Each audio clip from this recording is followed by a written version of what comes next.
know, it does make me, it does irritate me when I come to the office and then I have to pick that up myself.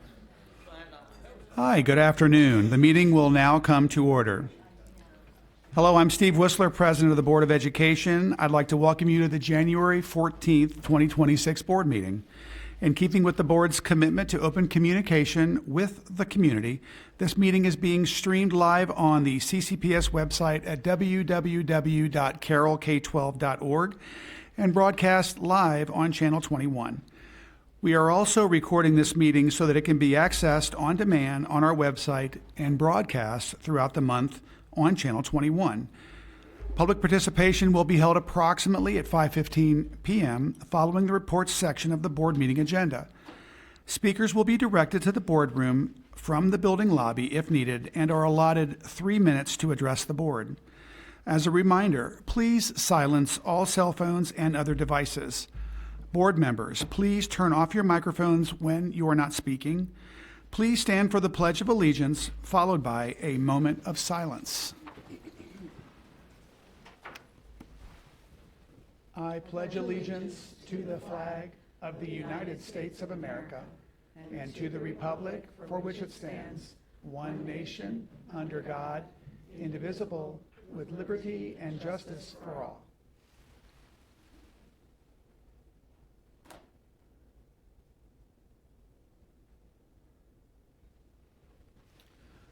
Thank you. Please be seated.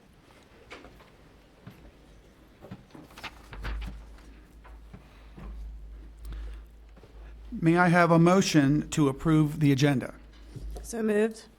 Moved by Ms. Battaglia, I'll second it. second by Dr. Dorsey. All those in favor? Aye. Any opposed? Vote is unanimous. I'd like now a motion to approve the unapproved board meeting minutes for December 10th, 2025. So move. Moved by Dr. Malvo, I'll second. second by Ms. Battaglia. Unless there's no discussion, all those in favor say aye. Any opposed? The vote carries. It's unanimous. I'd now like a motion to approve the work session meeting minutes for December 7th, 2025. So moved. So moved by Ms. Battaglia, I'll second. second by Dr. Dorsey. If no discussion, let's have a vote. All those in favor say aye. Aye. Any opposed? Motion carries unanimously. At this time, we'll have a report from our Carroll County Student Government Representative. Thank you.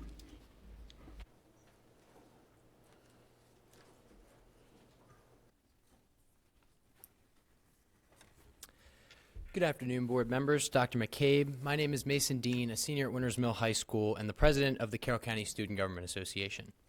Over the past month, CCSGA has remained focused on planning and preparation for upcoming county and statewide programming.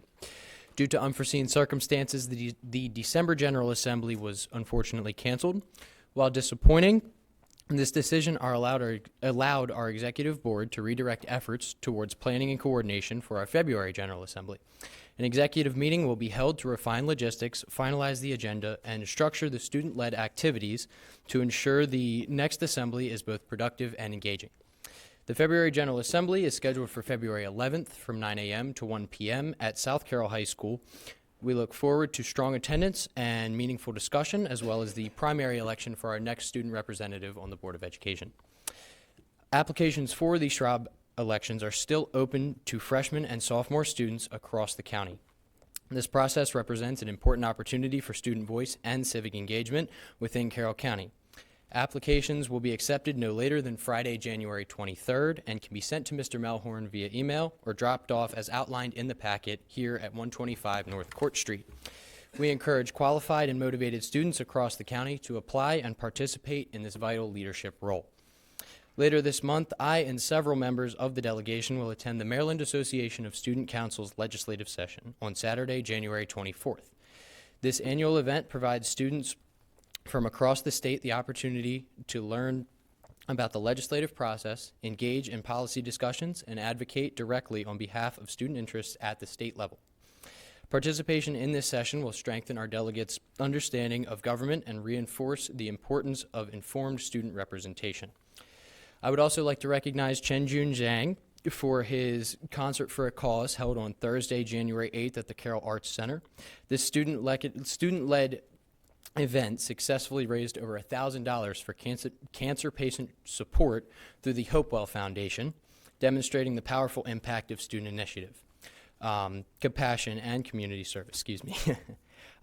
Congratulations to Chen Jun and his band on a wonderful evening and an impressive show. The Carroll County Student Government Association remains committed to supporting student voice, leadership growth, and building a strong community across the county. We look forward to a successful General Assembly and continued collaboration throughout the remainder of the school year. Thank you all for your time this evening. Have a great evening. God bless. Thank you, sir.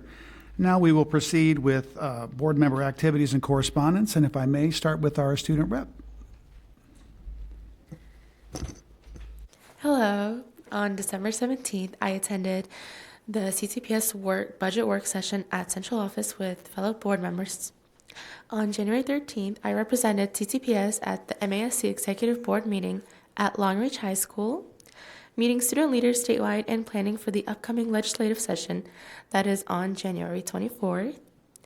On January 10th, I attended Battle of the Bands at Liberty High School, where it was incredible to see creative home bands compete for $1,000.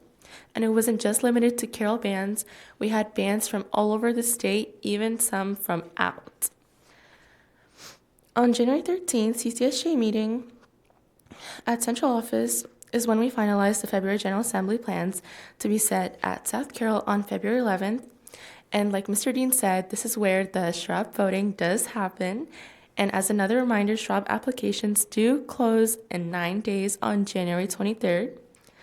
And as an upcoming, I just would like to say that Friday is a half day, which is the perfect chance to recharge. Monday is MLK Day, which is when we have no school. And I just would like for everyone to take some time to honor his legacy of equality and service.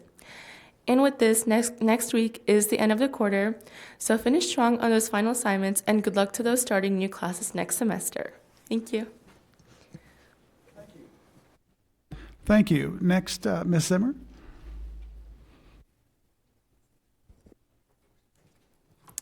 On Tuesday, December 16th, I attended Central Office's holiday party. On Wednesday, December 17th, I attended fiscal year 27's for the budget work session here at the Board of Ed. On Tuesday, January 6th, I attended the Chamber of Commerce's legislative kickoff. On Friday, January 9th, I attended MABE's Open Meeting Act training. On Monday, January 12th, I participated in a committee meeting for the Chamber of Commerce's Leadership Carroll Education Day. And finally, last night, I attended Cranberry Station Elementary's Winter Chorus and Instrumental Concert at Winters Mill High School. It was a wonderful reminder of the importance of strong elementary music programs in building student confidence, discipline, teamwork, and a love for the arts at an early age. Hats off to Miss Brittany Shattuck for vocal music and Miss Lorraine Montana, instrumental music and vocal music. And a special thank you to the half a dozen educators who generously gave of their own time after hours to ensure that the concert ran smoothly. It was a truly wonderful event. And that's it. Thank you. Thank you. Now, Dr. Malvo. Thank you. Some of the activities to report. The evening of December 12th, I attended the Bridges Life's A Season to Remember holiday concert. It was a pleasure to listen to performances by choral groups from Westminster Elementary, as well as Mount Airy Elementary School, Sykesville Middle and North Carroll Middle School, and Winters Mill High School. On the morning of December the 13th, I went to Carroll County's Career and Tech Center and was part of their Big Country Breakfast. This was catered by the culinary program and to raise money to support Skills USA competitors. All proceeds will go directly to support CTC students who compete in local, state, and national competitions related to their actual field of study. The weekend of December 20 and 21st, I attended Small Town Stars production Rudolph the Red-Nosed Reindeer, and my son played the role of Charlie in the Box on the Island of Misfit Toys. Congratulations to Director Miranda Sekula Rosell for your work to bring together a successful mixed cast of children and adult performers. On January the 6th, I attended a legislative kickoff lunch that brought together members of the Carroll County business community with our state delegates.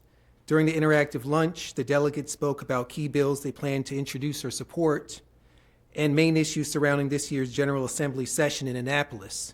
I learned a lot. Thank you, members of the delegation, for providing this opportunity.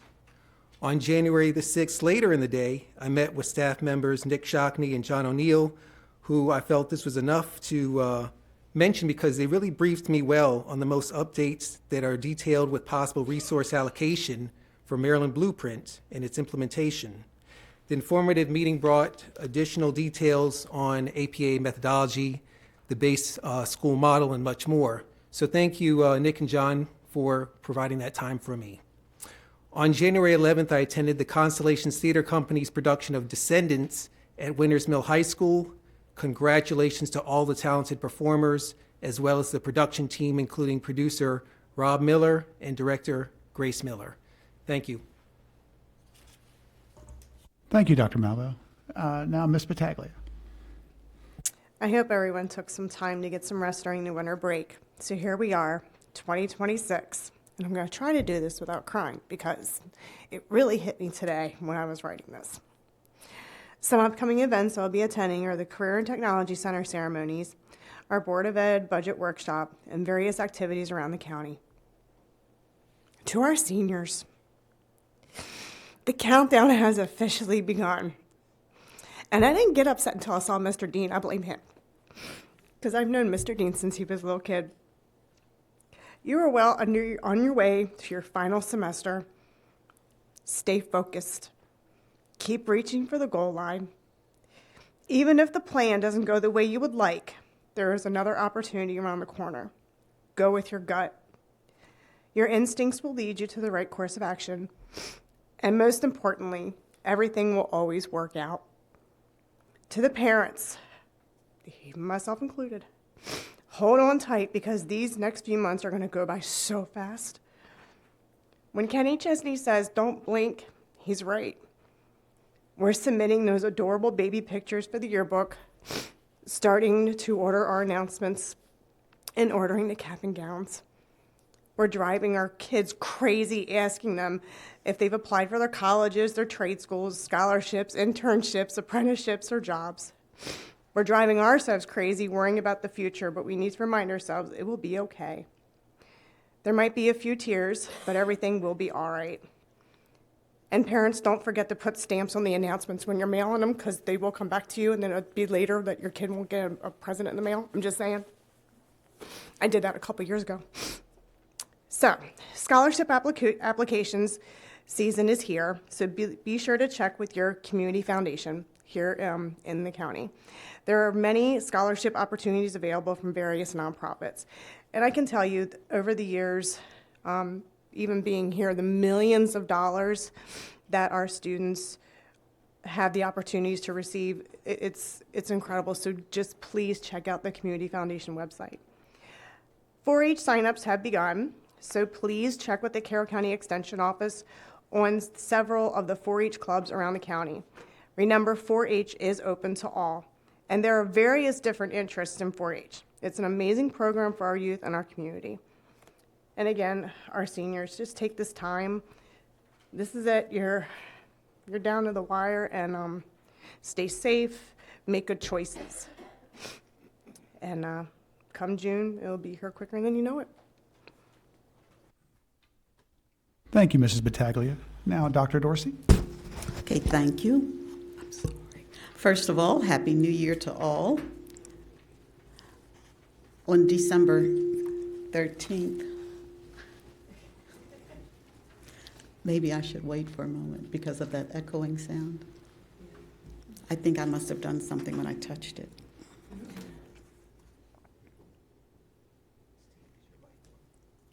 It's that electrifying personality.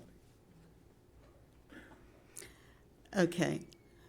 Sorry about that. On December 13th, I had the privilege to attend the National Wreaths Across America Day at Garrison Forest Veterans Cemetery.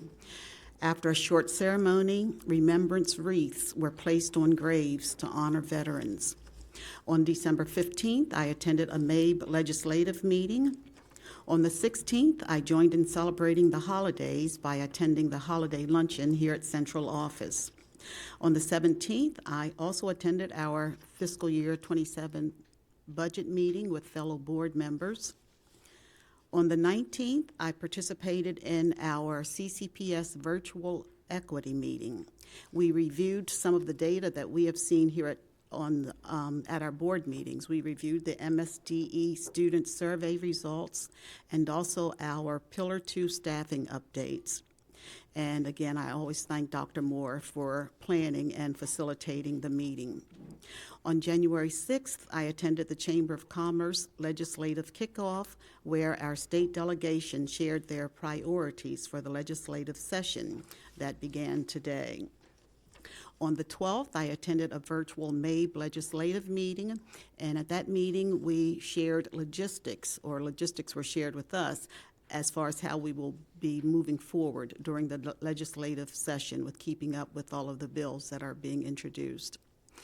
And finally, on yesterday, I had the opportunity to attend the drafting trade show at our Carroll County Career and Technology Center, and I was able to see some of the wonderful drafting projects created by the students.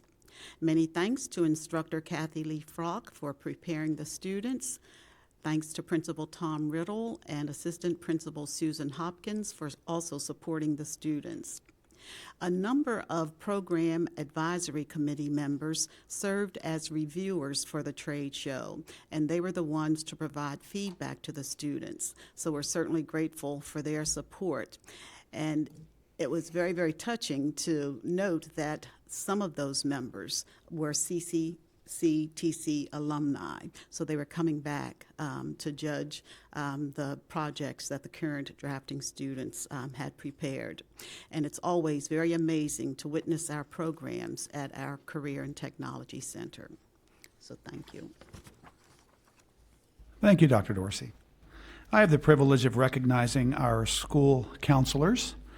National School Counseling Week will be celebrated February 2nd through the 6th. This particular week focuses on the unique contributions of school counselors and highlights the positive impact they have in helping our students achieve success in school and plan for a career. We have a tremendous counseling program and appreciate the many dedicated and talented school counselors in our system. As far as my board report, Happy New Year, everyone. I hope everyone experienced a safe and terrific holiday season. I'm really glad to see everyone back in school, ready to learn, and make 2026 our best year ever. On December 13th, I attended the Big Country Breakfast at the Career and Technology Center. I really appreciate the community supporting our Skills USA students who serve as the future of our workforce. Last year, our students captured more Skills USA competition awards than any other district in Maryland, and your support and continued support will help them achieve incredible results again this year. Later that day on December 13th, I served as the MC for the Wreaths Across America ceremony sponsored by the Freedom District Lions Club in Sykesville. We remembered and honored 269 veterans who were laid there to rest. ROTC students at Century and Liberty High Schools represented us proudly by presenting the colors and sounding taps. On December 15th, I attended a Maryland Association of Boards of Education, or MABE, legislative committee meeting where we discussed our schedule to track, monitor, and help shape legislation to be introduced during the 2026 legislative session. On December 16th, I attended a public hearing at the South Carroll Senior Center where citizens offered our commissioners their thoughts on land use and development projects in the Freedom District. I appreciate the fact that our commissioners always consider how development impacts our school capacity and operations. On December 17th, I attended a budget work session here at Central Office with staff and my colleagues. Later that day, we celebrated the service of Sandy Currens, who served on our school system for so many years. Sandy, we miss you already, and we hope you enjoy retirement. On January 5th, I had an opportunity to participate in a virtual meeting with Meg Kilgannon, She's the Director of Strategic Partnerships at the U.S. Department of Education. She briefed me and many other Board of Education colleagues across the nation about the DOE's efforts to transfer federal funding and oversight responsibilities to other federal agencies. Key takeaways from our meeting include their goal of transferring more control to local boards of education and the states, strengthening student privacy laws related to FERPA and PPRA, and work alongside the Department of Justice to enforce Title VI and Title IX federal laws. On January 6th, I attended 2 legislative policy sessions supported by the Carroll County Chamber of Commerce and our Farm Bureau. Our state delegation offered their legislative priorities to ensure local control. I continue to appreciate the support of our local delegation to ensure that we retain local control over curriculum and the flexibility in how our school system spends state and county funds. On January 9th, I attended training sponsored by MABE related to the Open Meetings Act. On January 12th, I attended another MABE legislative meeting with my colleague, Dr. Dorsey, where again, as she mentioned, we briefly discussed some of the pre-filed bills. There are about 50 so far of the 300 or so that have already been filed that relate to education. And we'll continue to track those, I believe, bi-weekly throughout the legislative session. And then finally, on January 13th, I attended the State of the County address at the Carroll Arts Center, where our commissioners outlined their efforts over the past year and the challenges that lay ahead in 2026. And with that, I'll turn it over to our superintendent for her report. Dr. McCabe. Thank you. I would like to begin this evening with a very special recognition. January is designated as National School Board Recognition Month, and I would like to express my personal appreciation to all of our board members for their outstanding dedication and leadership. As they just reported on their activities, board members have very busy schedules throughout the month in addition to our monthly meetings. They regularly attend special meetings, school and community events, visit schools, serve on local and state committees, and so much more. In addition, board members spend considerable time listening to the community and setting policy for the school system. They also need to be knowledgeable about many different aspects of the school system, including curriculum and instruction, budget, and legislation, just to name a few. On behalf of our schools, students, staff, and community, thank you, board members, for your hard work, your commitment to our school system, and to ensuring that all of our students receive a quality education. And now I would like to congratulate Linton Springs Elementary School for being the first Carroll County elementary school to receive the Excellence in Gifted and Talented Education Award, also known as E-Gate, from Maryland's Gifted and Talented Advisory Council. This award reflects the exceptional work happening every day at Linton Springs. The advanced academic specialists, classroom teachers, and staff consistently collaborate to meet the needs of gifted and advanced learners, while families remain vital partners in supporting student growth. Together, they are creating meaningful, rigorous learning experiences that allow every student to reach their highest potential. Next, I would like to congratulate Amaya Harding, a student at Century High School, who won the grand prize in the 2025 Rethink Recycling Sculpture Contest, sponsored by the Maryland Department of the Environment. Her sculpture, entitled What We Once Enjoyed, was a flower arrangement made from plastic spoons, floral foam, and Christmas light wire. Amaya received a $500 Amazon gift card and 2 passes to the National Aquarium in Baltimore. Jeb Grissom, also from Century High School, won second place in the People's Choice category for his sculpture, Recyclosaurus. Congratulations as well to the 67 students from Century, Francis Scott Key, Liberty, Manchester Valley, and South Carroll High Schools who qualified for the state competition during the Future Business Leaders of America competitions, culminating in the regional conference. Students had the opportunity to test the skills they have developed in the classroom and through FBLA in a wide range of competitive events. FBLA is the National Career and Technical Student Organization for students who are studying business and exploring careers in the business world. The state competition will be held from March 12th through 14th. Best wishes to our students as they move on to the next level of competition. And finally, now that we are well into the inclement weather months, I would like to remind everyone of our procedures when it becomes necessary to delay the opening of schools on a day when a 2-hour, 45-minute early dismissal is scheduled. When this occurs, the day may be converted to a normal dismissal. A notification will be included as part of the inclement weather announcement that parents and employees receive that morning. This information is also noted on the monthly calendar pages of our informational calendar. Thank you, Dr. McCabe. We will now have presentations from our staff. Item 3A, dual enrollment and early college programs. Dr. McCabe. Throughout the year, we bring you presentations with an instructional focus. Often these presentations have an overlap with our work implementing Blueprint programs. That is the case this evening. Dual enrollment, of course, existed before Blueprint, but has certainly evolved as a result. Mr. Shockney, along with other team members, are here to present on our dual enrollment and early college programs. Thank you, Dr. McCabe. Good evening, board members. Mr. King really wanted to be here this evening to do this presentation, but is a little bit under the weather, so I'm going to do my best to fill in, thank you, sir, for him as best I can. But also joining me, we have Ms. Nicola Fagan, who is our supervisor of school counseling, and Mr. Brad Widener, who's our dual enrollment coordinator. So happy to have them both with us today. I'd be remiss if I didn't start off by saying our dual enrollment is something that we've always taken great pride in Carroll County Public Schools.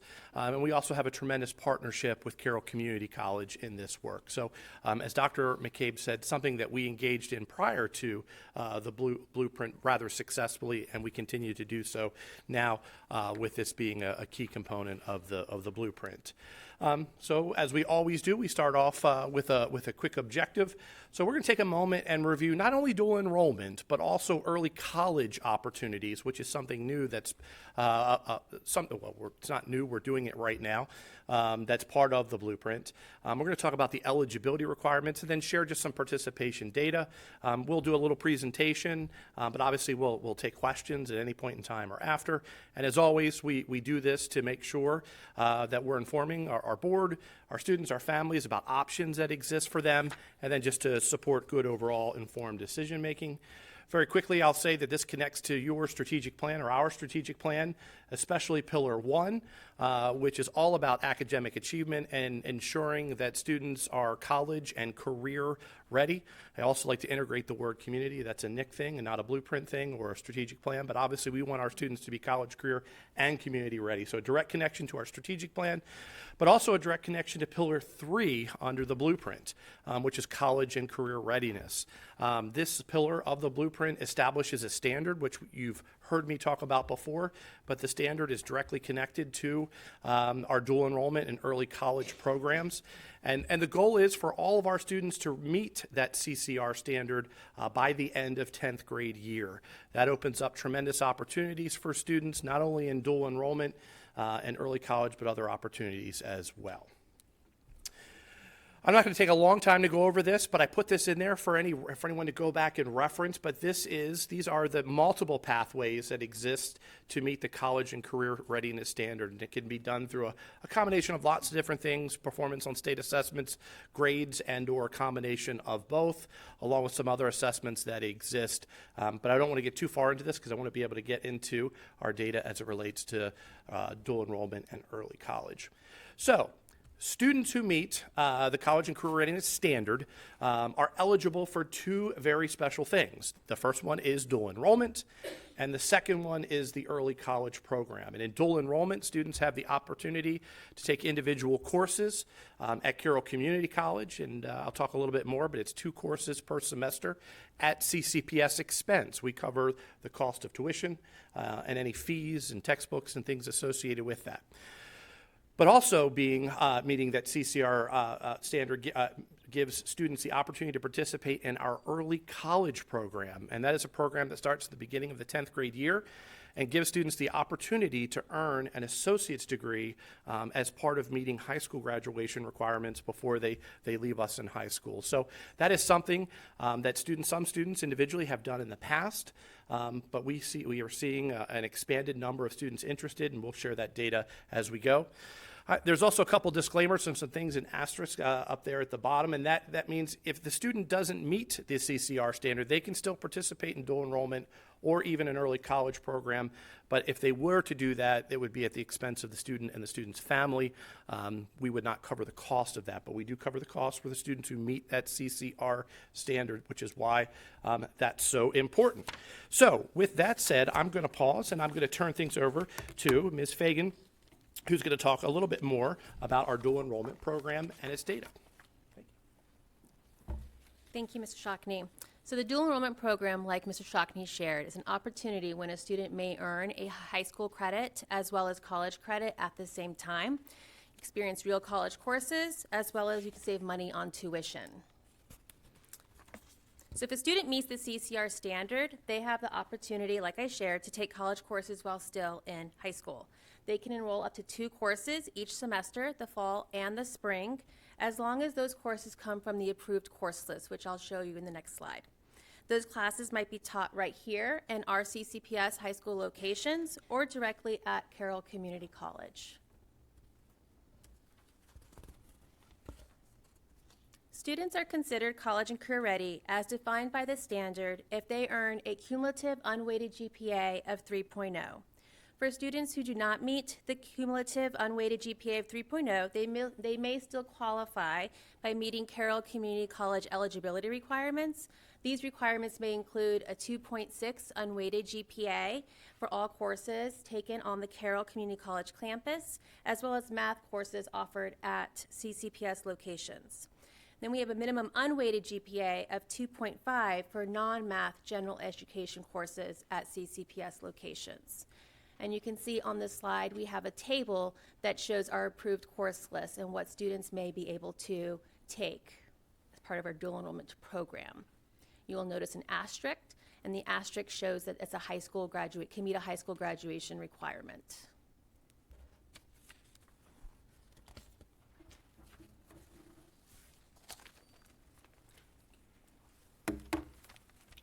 So thank you for giving us the opportunity to talk about dual enrollment. My name is Brad Widener. I'm the dual enrollment coordinator. I work closely with Carroll Community College. I came on board in this role in about 2020, right before COVID. So our partnership has been a positive partnership. We work well together. I am in constant communication with Carroll Community College. They have been a very supportive partner throughout this process. And they're always asking how they can support us and how they can support our vision with dual enrollment. And this partnership has been growing, and I am going to go over some specific data. So it is a successful program. We have had so many students taking classes, and I'm going to go over some of the historic data. So just to give you a snapshot at this fall, I should say right now our fall data is incomplete. Students that have taken classes at the college and online, we have those grades back. However, the students that are taking dual enrollment classes at the actual high school in person, those follow the Carroll CCPS calendar. So they have about 1 more week left, and then we'll have those grades in February, so I have a complete picture of how they did this semester. But right now, we can see that students are doing very well. For example, 88.4% of students are being very successful in this. Most of the time that we tend to focus in education about the students that are not being successful, but our current data for this semester is over 57% of students have gotten an A in a dual enrollment class. That is our current data that I looked at this morning, but we'll have other data. Students are free to take classes. They can choose to take the class in person, and I'll talk about high school offerings in a bit. on main campus, where students do have to drive themselves or find a way to get to the community college themselves, or online. I would like to point out that the online numbers in this chart have been growing. Students are more interested in taking classes online because it fits better with their schedule. In the bottom chart, we see that this is the breakdown by school. And one of the takeaways I have with this chart is we have students who take multiple classes. Where Mr. Shockney referenced about, the cap, we see a lot of students, once they take one dual enrollment class, they like to take others. They're having a successful opportunity, and they're taking advantage of that, and they're taking more classes. We can see that. On the right-hand side is the early college program. Right now, that's at 17. This is our first year of the early college program. So all 17 of these are 11th graders. Our current trend right now, there are over 50 students, so those are sophomores right now at CCPS. Over 50 have expressed interest in the early college program for next year. And all this is through Carroll Community College. They're the ones that are doing a great job of tracking all this data for us. And I'm just the one that, reports it out. Okay. This is a snapshot of just the historical trend. So a couple different things where we're at. The first blue line, that's when the state legislature in 2013 passed a state law, a state act, to make college more accessible for students. And what it did was cap the tuition at 75%. So that's one of the major benchmarks where we start looking at college classes becoming more accessible for high school students. 2018 that's when we started piloting college classes, dual enrollment classes in the building. And that started with the pilot program at Manchester Valley and then expanded out to other high schools. It started off with English 101 and Math 115 and has grown to other classes. And then you can see the blueprint line about the implementation of blueprint, and that's a gradual implementation, of course, but the number keeps going up. Students are learning about this program, they're interested in this program, and they're being successful in this program. So, looking at the past the current year and the past couple years, we see where the students have enrolled and then also the number of courses by semester. Those numbers don't exactly add up because it reflects the number of students taking multiple classes, and that has become quite common. We don't have the spring courses. Students are still registering for the spring semester. They can register with Carroll Community College up until and including the first week of courses, which start at the end of January.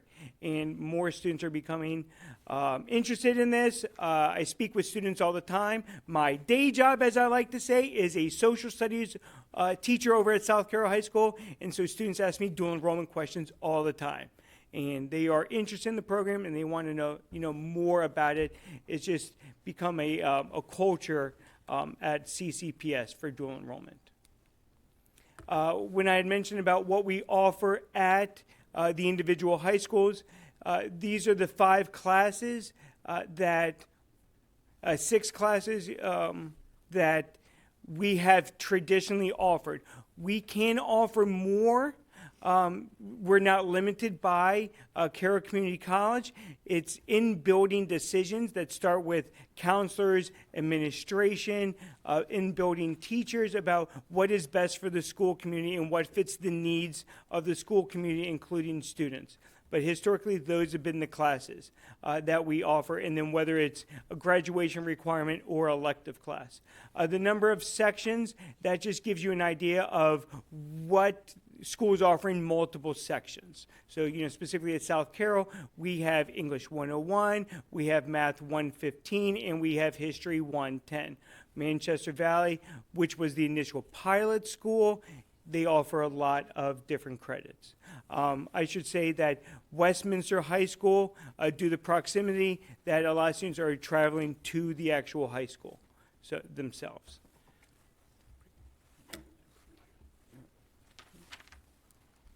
Thank you, Mr. Widener. So I'd like to chat a little bit about the early college program. Students who meet the college and career readiness standard are eligible to participate in a structured pathway toward an Associate of Arts and General Studies at Carroll Community College. The pathway consists of 60 college credits and must be followed exactly as designed. The established sequence of coursework cannot be substituted, and I'll show you that on the next slide. The program begins in the fall semester of the student's 11th grade year and concludes in the spring semester of their 12th grade year. All coursework is completed on Carroll Community College's campus. So this is the course sequence for our students in the early college program. You can see that it has per column what they would take in fall of their 11th grade year, spring 11th grade year, fall 12th grade year, and spring 12th grade year. You'll again notice the asterisk, which will meet a high school graduation requirement. And as Mr. Widener shared, we currently have 17 students in CCPS who are currently enrolled in the early college program. So eligibility for participation in the early college program requires completion of all 9th and 10th grade coursework, including all required statewide assessments. Students must be designated as college and career ready in accordance with the established standard, earn a minimum cumulative unweighted GPA of 3.0 through the end of 10th grade, and submit an official high school transcript. Students must also demonstrate eligibility for English 101 and college level math, receive a recommendation from their high school counselor, and be able to independently provide transportation to Carroll Community College.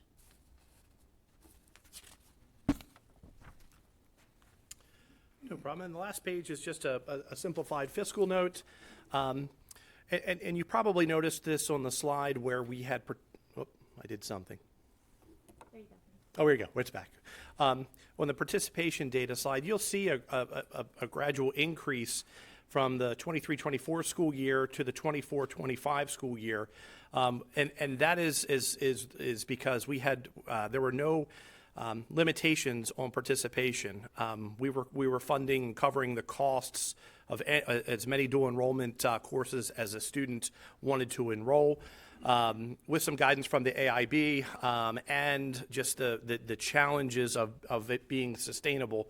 You'll notice a little bit of a renorming for the fall of this school year in 25-26 because that's where we put in some guardrails of we're going to cover 2 courses per semester. And then must be from an established list. And those 2 lists, the established list that we have for both the early college program and the dual enrollment program are the same. So we did control the courses in which we would cover the cost. But we do know that from our participation numbers, we have lots of students taking additional coursework, and they are free to do so, but it's at the cost of the student and the student's family as well. So just wanted to kind of point out that obviously, you know, we've had great participation. It really peaked in the 24-25 school year, a little bit of a renorming this year, but these are still, I know this is a fiscal note, but going back to the participation numbers, we still have great participation in dual enrollment and early college. So we're very excited about the 17 students that are in this current group, and very excited about the 50 or more who are interested in the early college program moving forward. So with that, I'll pause, and if there's any questions that the team can answer, we'll be more than willing to do so. Any questions by my colleagues? Dr. Malva? Yeah, I have a couple questions. Back at the dual enrollment slide, it has that there's only in-person classes that are offered for CCR standard, so no DL classes, which I don't necessarily disagree with, but I'm just trying to understand what's the rationale behind that they cannot do a distance learning class and do the dual enrollment? So there are some of the courses for dual enrollment are virtual. Oh, good. Okay. Are virtual courses. And as Mr. Widener had pointed out, you know, obviously there's complexities of when you take dual enrollment. If the course is offered your billing, that's great. But the course may not be offered, and then there's how do I get to the college? And some families have that opportunity to provide the transportation. Transportation is not something that's covered for this through CCPS. So some students do take a virtual option because that fits a little bit better with the schedule to be able to do that. Am I correct?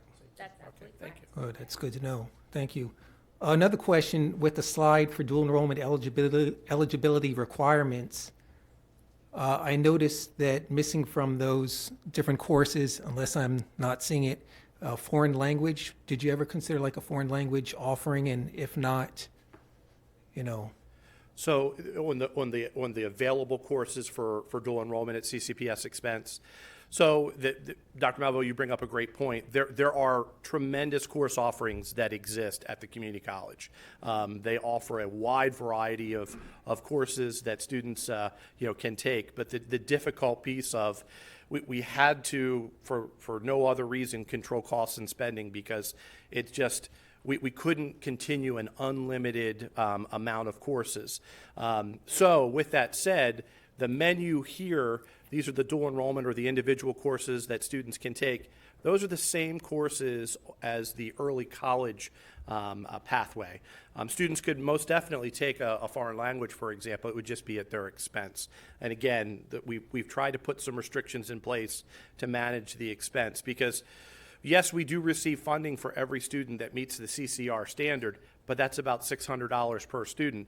And most students who, that does not cover the full dual enrollment cost. And most students might participate in dual enrollment, might also take an AP course, might also participate in a CTE program. And that funding that we get through CCR needs to cover all of those things. So that's the difficult reality in which we stand. But again, we would work with a student who wanted to pursue a course at the community college in foreign language, for example.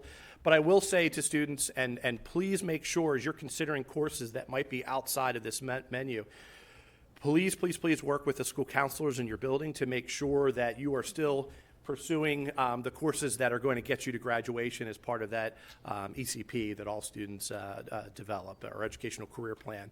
So our school counselors play a vital role in guiding students in the courses that they take. So Yeah, and I would just like to add, thank you very much. I would like to add that although it may a world language course or any other courses not on this approved sequence list, although it may be at the family's expense, as long as they receive approval prior and they meet the eligibility requirements, like the GPA, for example, they will then be able to still we can transcribe that credit so that they can then have it on their transcript and receive the credit as well as the weight. great, thank you. Mm-hmm. Other comments by colleagues? I just have a few comments. First of all, thank you, Dr. Rose Mintz at the community college, for helping partner with CCPS for making this a reality for our students. This is my favorite blueprint mandate by far. Think of how many kids that normally can't go to college or can't afford to go to college can go to college. It is an exceptional opportunity for our students, especially those in our areas of poverty within our county. And so it's just a tremendous opportunity to save parents money and to give our kids a chance to taste college, excel, and get just a rapid head start on the path that they go after they leave, after their K through 12 journey. Thank you to Dr. McCabe, the staff, Ms. Fagan, Mr. Widener. Thank you for collaborating with Dr. Mintz and her staff to make this a reality. Because folks don't realize how much work went on behind the scenes to make this happen. It was an immense amount of work. So very, very grateful for you for that. Also, my message now is to the students. If you notice, there's some pretty strict GPA requirements here, right? Please take your courses seriously in your freshman and sophomore year. I have a couple of boys that didn't. And, the choices you make in your freshman and sophomore year close doors for you in your junior and senior year. So please listen to your educators, listen to your school counselors, get your behinds in school. And, so those folks that like to take a half day, all day off, if we dismiss early, that matters. Missing that instruction, it really matters. It could really affect your GPA. Don't close doors before you become eligible for these incredible opportunities. And then thirdly, I'll mention, this is for the parents. Our state faces incredible budget issues. We have a $1.4 billion deficit currently. We had a $3 billion deficit last year. We have deficits approaching $4 billion 4 or 5 years from now. That's at the state level. When this program started, it was take as many courses as you wanted. And the state, not us, the state has really increased the rigor and the requirements to qualify for these programs. So I'm hoping that we don't see any changes that further limit our student opportunities here in Carroll County from participating in this program. But if there's one issue you want to lobby your state legislators on in Annapolis, it's to keep this program going, to not change the requirements where today it's a 3.0 GPA and tomorrow it's a 3.2 or 3.5. Because in lieu of the budget situations in Annapolis, that's a real possibility that could limit our students' access to this phenomenal program. So with that, again, thank you so much for your work. Thank you. Next on the agenda is a presentation for Blueprint Resource Allocation. Dr. McCabe. At our December meeting, we forecasted that once we reconvened after the winter break, we would return to implementation of Blueprint Resource Allocation, which we previously referred to as fiscal compliance. Consider those terms synonymous. At our December meeting, Mr. O'Neill shared a detailed presentation on the background and methodology of the work that has been undertaken with the APA, who are the consultants for the AIB. We wanted to lay the foundation so that once we returned, we could move directly into the details of implementation. And now the implementation is underway. This evening, Mr. O'Neill, perhaps with some assistance from Mr. Shockney, will share those details. They will share the major outcome from the work with APA, the base school model methodology, share resource allocations that we are undertaking for the coming year, and share the outlook for the final changes to be made in FY28. Mr. O'Neill? Thank you, Dr. McCabe, and good evening. As we move into this, I'll say up front and then with one qualifier, tonight you get to see, and hopefully we can make sense in practice, why we've been sort of singing the praises of the work that's been underway since the waiver was granted in the spring with the consultants from the AIB. The name of the consultant group is the APA consultant, so we may say APA, and why we believe that what you're about to begin to see tonight is certainly way more favorable, way less impactful in a bad way than where we were this time last year as a school system. And so that continues to be the theme, and hopefully we can illustrate that a little bit. At the same time, I want to say now, and I'll try to say it again when we get to that part of this presentation, that's not true so much if you're one of the employees who is still impacted by the changes that are to come. There still will be changes this year coming, fiscal 27, and the fiscal year after that, fiscal 28. But those changes overall will be significantly less burdensome to the school system than where we were a year ago. Dr. McCabe shared that in December we spent a lot of time kind of laying the foundation of what was the methodology of the consultants when they came in. We don't want to do all of that again tonight, but just a couple of reminders here. These are bullets I think you saw in December. We pulled a few. When they came here, and this was sort of the foundation of how this turned out positive, they said, frame for us your major concerns. What led you to the waiver? And I think the superintendent had been very clear for a long time leading into the waiver. If you want to sort of put it in two buckets, concern number one is we have to have enough resources to operate any school. We can't starve a school of so many resources that it can't effectively run for kids. And then sort of the second important thing might have been we also want to limit as much as we can the impact on class size and or course offering. Certainly at elementary middle that'll play out more as class size. At the high school, that could be much more about class size or course offerings. And so when they got here, they agreed to work from that point, to take those two things to heart and figure out a different way to meet the compliance requirements of Blueprint, what they call resource allocation. And so what we present tonight replaces that early work in the school system, This is a different thing. This is a completely different model. So everyone can, if they wish, sort of put that out of their minds or not look back to that work. If you remember, that early plan had sort of a tiered approach. We were dividing schools into 4 tiers based on the student populations, and in essence we were then creating staffing models, staffing formulas around those 4 tiers of schools. tiers are gone. We won't be talking about schools as being in this tier or that tier any further. We'll be applying a base model to every single school, regardless of what the student population happens to be in that school. And so in that way, it's preferable. It'll become more clear, I hope, why it's preferable in general. But as I move to the next slide, don't think of this as a staffing formula. It is not that. So here are the base models from APA. They are different at every level. There are some variances between elementary, middle, and high. It's not showing up so great now on the screen, but at the bottom in red is that constant reminder that Mr. Shockney made me put in that this base school model from APA is not a staffing formula. Nobody should look at this list and say, my gosh, if that's all that's in a school, how can you be saying you can effectively run a school with these resources? This is more of it's less of a staffing formula, it's more of an accounting tool to get to the right numbers that would fall into each of the blueprint funding streams or funding buckets, if you will. Those categories we spent so much time talking about, like foundation funding, the amount of money associated with every student who attends our schools.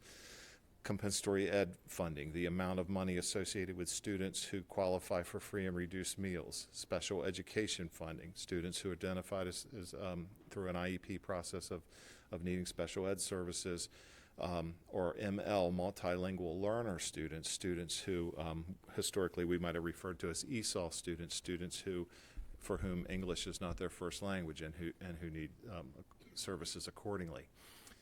This model is the accounting method at each level to get to the proper amount of funding in any school to be charged to the foundation program, to be charged to the base funding amount that's coming to us for every student enrolled.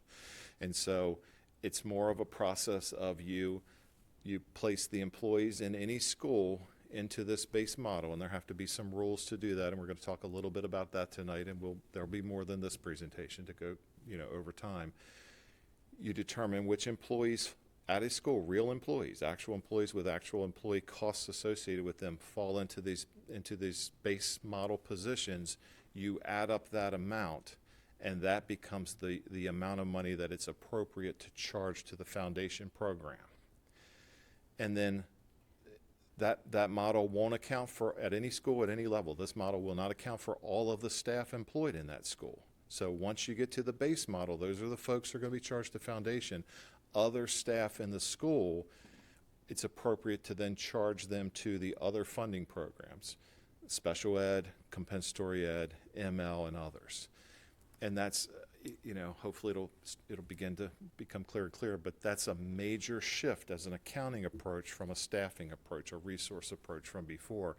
And that does free up a lot of flexibility as to who can be charged where, and therefore that helps us go a long way to compliance. It's a much more flexible model than we anticipated, because what the state is saying through this model is you believed you had to, but we're telling you you do not have to show that an employee's time is spent serving 100% of the time a certain group of students in order to qualify that expenditure in that program area. That's a great relief to where we were before. It's the kind of flexibility Board President Whistler and others have been sort of requesting or hoping for over time. So how does this work? Every school will have more staff than the model would indicate. And so who fills these slots to come to the base model? In some places, that's going to be pretty simple. Principal is going to be a pretty simple one. Every school has one principal. The principal of that school, we're going to charge their expenses to the foundation. I'll just stay right on the descending lines. Assistant principal may be different at different levels. So APA is saying that at the high school level, it's appropriate to charge 2 assistant principals to the base or to the foundation. But our high schools may have 3 or 4 assistant principals based on the needs of that school, the size of that school, the special programs that might be housed in the school. So what this model is not saying is that if there's only 2 in the base, but you've always had 4, you have to cut 2 assistant principals. That's not what this indicates. It simply indicates that 2 may be charged to the foundation and the other 2 could be eligible to be charged to other funding programs, Comp Ed and ML, for instance. And that's a lot of flexibility. Now, I'm going to stick with that example for a minute. Who are the 2 who get charged to the foundation or the base, and who are the other 2? We have to have very clear what APA refers to as business rules. You can't randomly slot folks into the base to make it work best for you on a school-by-school basis is essentially the intent of the state. So we need to have a business rule to determine where there are positions in the base model for which there are more than that amount in a school, who are the folks. There's going to be some variations about what I'm about to say, and there's going to be an official, what the APA folks call a coding book, an accounting rule book that will define this permanently. And what I'm about to say is going to sound so simple, it will be silly, because we've spent hours thinking about this and working with this as a team and with the consultants. And ultimately, we've decided, and they have agreed, that in most cases, it should be alphabetical, because that's about the most random approach we can take. And I'll try to explain why that's important. Every school will be different, because the seniority of staff will be different, and therefore where you're placed on a salary scale might be very different. The costs would therefore be different. What the state doesn't want to allow is for us to sort of cherry pick on a school-by-school basis, because in some schools it would be very preferable to us to say our business rule is that we'll pick the highest paid employees to fill this slot, or the lowest paid employees to fill this slot, because that's going to help us balance the buckets. We can't do that. When we're audited, we can't show that. We have to show that we had a rule, we adopted the rule, and that's the rule we stuck with. So in most cases, the rule will be alphabetical. So if Westminster High has 4 APs, we're going to start with A, and the first 2 who pop up alphabetically will become part of the base, and the next 2 would be charged to other programs. That's how that generally is going to work.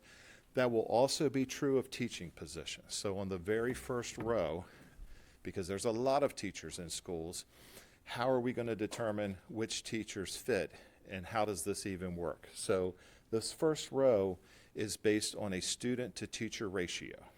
The number of teaching positions eligible to be charged to the base or charged to the foundation are going to be determined on a student-to-teacher ratio. So we're going to take the number of students in a school and the number of teachers in the school. These are classroom teachers, so this wouldn't include, for instance, like special ed teachers who are funded exclusively by the special ed program. But in general, classroom teachers, we're going to do the division and say, okay, in this school, X amount of teachers will qualify for the base. We will go down the alphabet until we have filled the base model. The other teachers will be eligible to be charged to other funding programs. I see some nods, which makes me feel good that's sort of making a little bit of sense. You'll see a lot of specific positions. There's also some terminology that APA uses that we don't use in Carroll, and they're aware of that. There's some places where we still have to make some system level choices or decisions here. If I'm going to ask you to look at the 4th from the bottom row, media aid is the term that APA uses. We use the term media clerk. That's the position we have in Carroll County. They have zeros in the base. And again, this isn't a staffing formula, but it's significant, and I'll try to explain that a little bit. They say that in their view of the world, and their view of the world is based on work all across the country, by the way. In their view of the world, there does not need to be a media clerk in the base to operate any school. We have informed them that we do not necessarily agree with that. And so our position is going to be that we're going to we're going to have a 0.5 or a half-time media clerk at every school in the county. So there's a variation that we're going to implement, and we're actually going to show that in a minute. That's already something underway. That's the decision that ultimately the superintendent's burdened with making based on a lot of input from staff and a lot of time spent on this process. But when we make a choice like that, when we make any choice to sort of not accept the formula as is, at the end of this process, which will be 2 fiscal years from now, we're making a choice that's in competition with class size and or course offerings. Because anything that we charge to the base is not eligible to be charged elsewhere. It becomes less flexible. That's sort of a choice against the other goal that Dr. McCabe had from the very beginning of preserving class size or maintaining class size as much as possible. I also want to note that for the last 2 rows on the base model, and this will, I'm sure if our employees watch this, some may get alarmed, and all I can do is reassure them that it's premature. Those basically reflect the school level clerical or secretarial roles we have, and this is a place where we haven't had enough time yet. There's a lot of moving parts here to really work with APA to understand how they arrived at these specific recommendations for the base model, and we want to take the extra time to really vet that out and help us get wrap our heads around their thinking and help them understand where we may be coming from.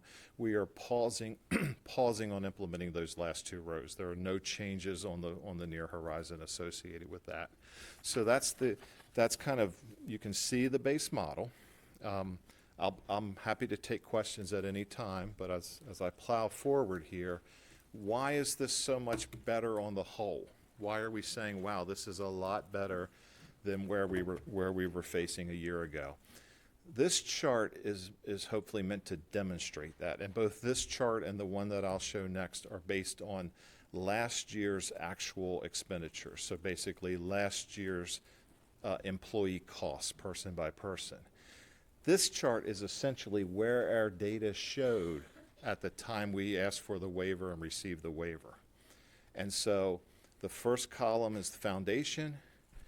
And by the way, we always say we have 40 schools. One of the things that grew out of the work with the APA was the mutual understanding and agreement that the blueprint, what Blueprint wants to get at for resourcing a school works well in a traditional school. It's a little trickier in a school that's more of a special program. And so mutually, we've agreed to remove career and tech, Gateway School / Crossroads Middle, and Carroll Springs schools, 3 of our schools that are very much unique special programs. So that's why that number's 37 and not 40. That's by mutual consent. So a year ago, we could show that we were, and MSF stands for minimum school funding under Blueprint, the goal of being compliant. We could show and did show we're spending way more money in the total. Like if you just go for the whole number, we're spending way more money at the school level than Blueprint requires us to do. But we were unable to show much more than we were spending. Most of it, we could code it to the foundation. We couldn't demonstrate that we could code it to Comp Ed, that we could code it to ML. And so we had 100% of our schools well above the minimum school funding requirement for foundation. But as you can see in the next 2 columns at the top, we had 0 schools that we could show were compliant or moving towards compliance for ML, and just a few that were somewhere down the road towards compensatory ed compliance. And that was largely because of the decisions that the superintendent and this board made in prior years to recognize in advance that when the Comp Ed rules, as the identification standards for Comp Ed changed and the total population of Comp Ed students rose all over Maryland and here, and with that came an influx of state funding, we tried to make our best estimates on which schools that increased funding should go into, and that's why you did see some schools progressing to compliance on this chart at the time of waiver. That's a reflection of that. But in general, we were showing that we were way out of compliance by reporting expenditures. That's why we needed the waiver. This next slide, using last year's data, is a glimpse of how different it is to apply that base model methodology from a couple of slides ago. Same data set, pre-waiver view, rough analysis of how these schools, how our schools would look just using their methodology. So what you're looking at on the screen is an estimate, but it's a comparative because the data sets are the same. So if we had been applying this methodology at the same time, this roughly would have been the outcome. We still have all of our schools above the required line. The black bar you see there reflects where we're supposed to be in terms of fiscal compliance or resource allocation under the AIB's policy. We're supposed to be at 50% there this year. That black line represents 50%. So we still have all of our schools above 50%. Actually, the black line's in the wrong place. It should be up 1. I'll have to change it and repost it. The black line should be above 1/2 to 1/4 or to the 3/4.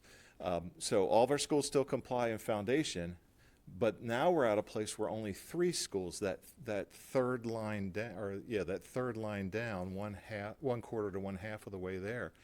Just by adjusting to the methodology, we go from almost no schools compliant to all but 3 schools appearing as if they would be close to partial compliance, the bar where it's supposed to be in this year. So that's a tremendous shift by methodology alone. This does not reflect any of the changes we're making or about to make. And so, on the whole, this is a major, major step forward, and that's why we've sort of been singing the praises of the work that they've been doing with us. I'll move next to what we're going to do to implement. Are there questions at this point? I think Ms. Zimmer has a question. Any other colleagues? Just a comment, and I know I've said this a couple times now over the course of the last couple months, but first of all, I am thrilled to hear that the tears are gone, and no pun intended, but I think that is tremendous news, and I'm extremely encouraged by the base model. I believe that it puts safeguards in place for our schools with smaller pockets of comp ed and ML, and we're not going to see situations like that were proposed like last spring where those schools with those smaller pockets are getting completely obliterated of resources. So the fact that the ratios are in place, the fact that interventionalists are in place, this is really encouraging news. So I'm just over the moon about the base model methodology and being able to get CCPS there for that. Thank you. Dr. Malva? Just a question I think that's going to still arise. You answered it to a degree, but again, and that's great, the base school model, but there are various positions that are not included, PE instructors, all sorts of things. Again, is this including only the positions that are necessary to run a school, and that's why those are in there, or just to make sure we understand? Sure. Yeah. That's a great question, Dr. Malvo. For that first line teacher, that's almost all teachers. What absolutely isn't reflected there would be special educators, and then there may be a couple of others, but all classroom teachers would be reflected there. It's just sort of in the whole. We're not differentiating between one type of teacher or not. And that would include what Nick's calling related arts, so or I used to call the specials, which I guess is an old term now, but the music, fine arts, fitness, all of those areas that students go to throughout the day. That is there as part of the base. Special educators would not be included in the base. And I do want to, I don't want to wait till the slide, but I do want to talk about those changes that are coming now, and I want to make a comment about the employees as well. Great, thank you. So, okay. Yeah, if I can offer a comment too, if you can go back to that previous slide, if you notice, the planning time percentages are only 20%. That certainly is not 60-40 teaching requirement for Blueprint, and I know it's not implemented now, but it's coming soon. And the other point I'd like to bring up is, having 0 for media aid. I understand that's driven by APA, but I think maybe Dr. Dorsey and I, during our May legislative committee meetings, we can discern whether or not this is a concern with other school systems, and whether or not we can lobby the state to maybe change or offer a change where we can, because our media clerks are valuable, especially at the high school level and all levels really. But with the devices and it's just it just unsettles me that we have 0 for media aid. And again, I know that's not your choice, but that's driven by APA. Yeah, I'd like to come back to that. I want to respond to the planning time thing, and then one comment on media clerks, but then we'll talk about that more in 2 slides. On planning time, that is a reflection of our percentages now. And there were some discussions about possible changes to that, because if you're willing to make changes there, in the grander scheme of the formulas and the spreadsheet that you can't see here tonight, that things can get better or worse. That's a place where we kind of pushed a little bit to say we don't want to move in a different direction. If the goal is 40 and we're halfway there, we don't want to be setting ourselves back. And they have been collaborative and they have been responsible, and so those percentages ended up set where we actually function. On media clerks, I want to make sure I was clear earlier. They're recommending 0 in the base. Dr. McCabe's making a superintendent's decision to, in practice, make that 0.5 in the base. So we are going to have a 0.5 allocation in the base. That does require a change at one level, though, which I'll get to in a second. Okay, so what about implementation? Here's kind of the next steps. This is going to be a 2-year process, but here's kind of the next steps. Where we are right now is taking this methodology, more or less now in complete agreement with APA, and we're fine-tuning it for the current data, the most recent staffing data. What are the costs this year for each and every employee? Because again, this is, we've always budgeted with averages. We've always staffed schools based on average employee cost. This isn't that anymore. This is the exact cost of each and every employee in each and every school. So we're applying the methodology and running the model on the current data. That's ongoing. All of these things are ongoing at the same time. We're defining those business rules with APA, which will be permanently kept in a coding book. We don't seem to have any disagreements over that. I think that's almost done. We do have to define different than like unique business rules for multilingual learners and special ed, different than who falls into each of those rows in the base model. Because how we have handled ESOL or ML over the years, like where you see 0 on that chart from the waiver here, 37 schools at 0. Obviously, we were teaching ESOL students. I mean, clearly we were. But what we've done historically is the amount of ESOL teachers we have had, or ML teachers we have housed and charged centrally, and for a very good reason, I would say. We did that because we have a small but dynamic and growing population of ML students, and by taking that approach, that allowed our supervisory staff and our school-based administrations to have a lot more flexibility throughout the year. Blueprint's more about, like the theory of Blueprint is more about setting FTE at the school level, getting the exact cost of who occupies those FTE and doing the math. It doesn't really allow for keeping a cadre of employees centrally based so that you can send them out to each school throughout the year as needs change. And so to us, we don't want to lose the ability to better serve kids. Like, we feel like we've been able to reach all of the students as best we could through how we've done it, but that way doesn't work with Blueprint. And so we're working with APA, and they tell me that they're close to some business rules for how we may be able to kind of meet our goal of having the flexibility to say, Nick, we're going to start you out at Piney Ridge, and that's where you're going to be for a while as an ESOL teacher. But, Linton Springs has had a few students move in, so we want to split some of your time there now, Nick. That's what we've been doing. We want to figure out how can we still meet that kind of approach through Blueprint. So that's what rules for ML means. For special ed, the rules still in question are more about the concept that Blueprint, the law recognizes that all school systems in Maryland spend more money in special ed than the Blueprint shares require. And no one's arguing that we should spend less in special ed or anything like that. But when you do the math, every school system in Maryland spends significantly more millions of dollars on special ed services than the Blueprint funding shares say we must spend. And so Blueprint allows in that case that when that occurs, and that occurs 24 districts in Maryland, you are then able to take money from the other programs, Comp Ed and ML specifically, and use those funds to pay for the amount of money above the required shares in special ed that you're spending. So that's easy to say, but what are the rules to do that? Is it as simple as we can make that change at the central level, at the system level, or do we have to look school by school to determine an amount of money in each school that we're going to charge from, let's say, Comp Ed to the special ed charges above shares? And if it's going to be school by school, what are the rules to make that determination of how much money and how it gets spent? So that's what those two things mean.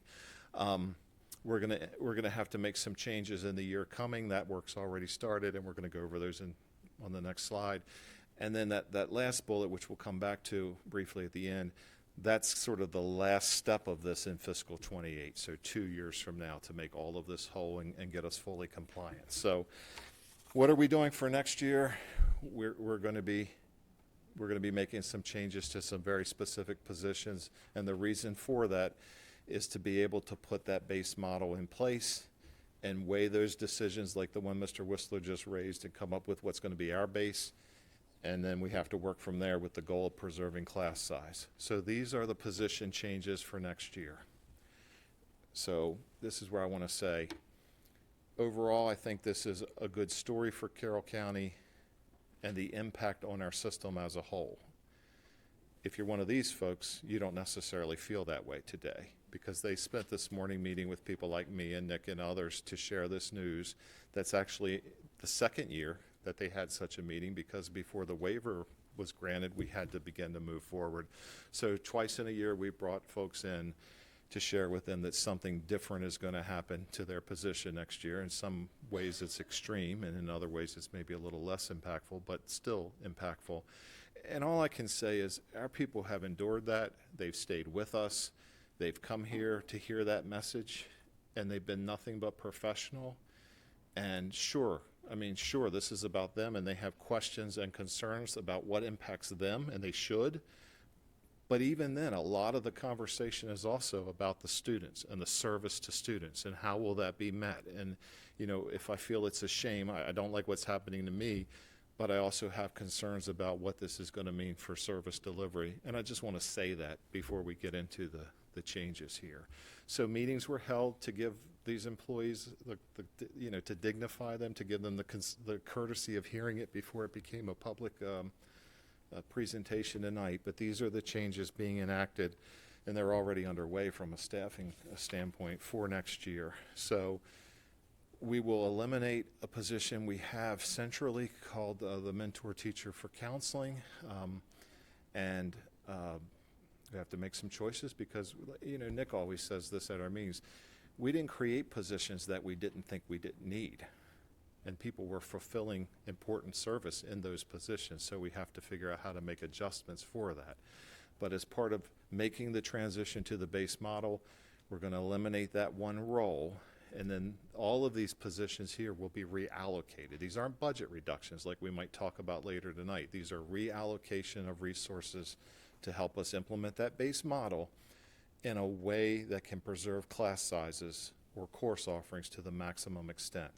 So none of these folks should be without employment next year with Carroll County Public Schools.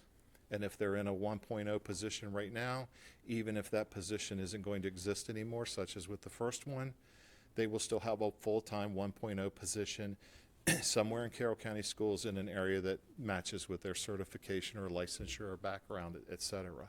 So that's a change. We have had for many years an academic facilitator at every high school. I don't want to diminish all of the many things they do, but one of the most significant things is they are the test coordinators at every high school. Those roles will be eliminated with the next year, and there'll be a reallocation. So those first two are just, your position isn't going to exist next year.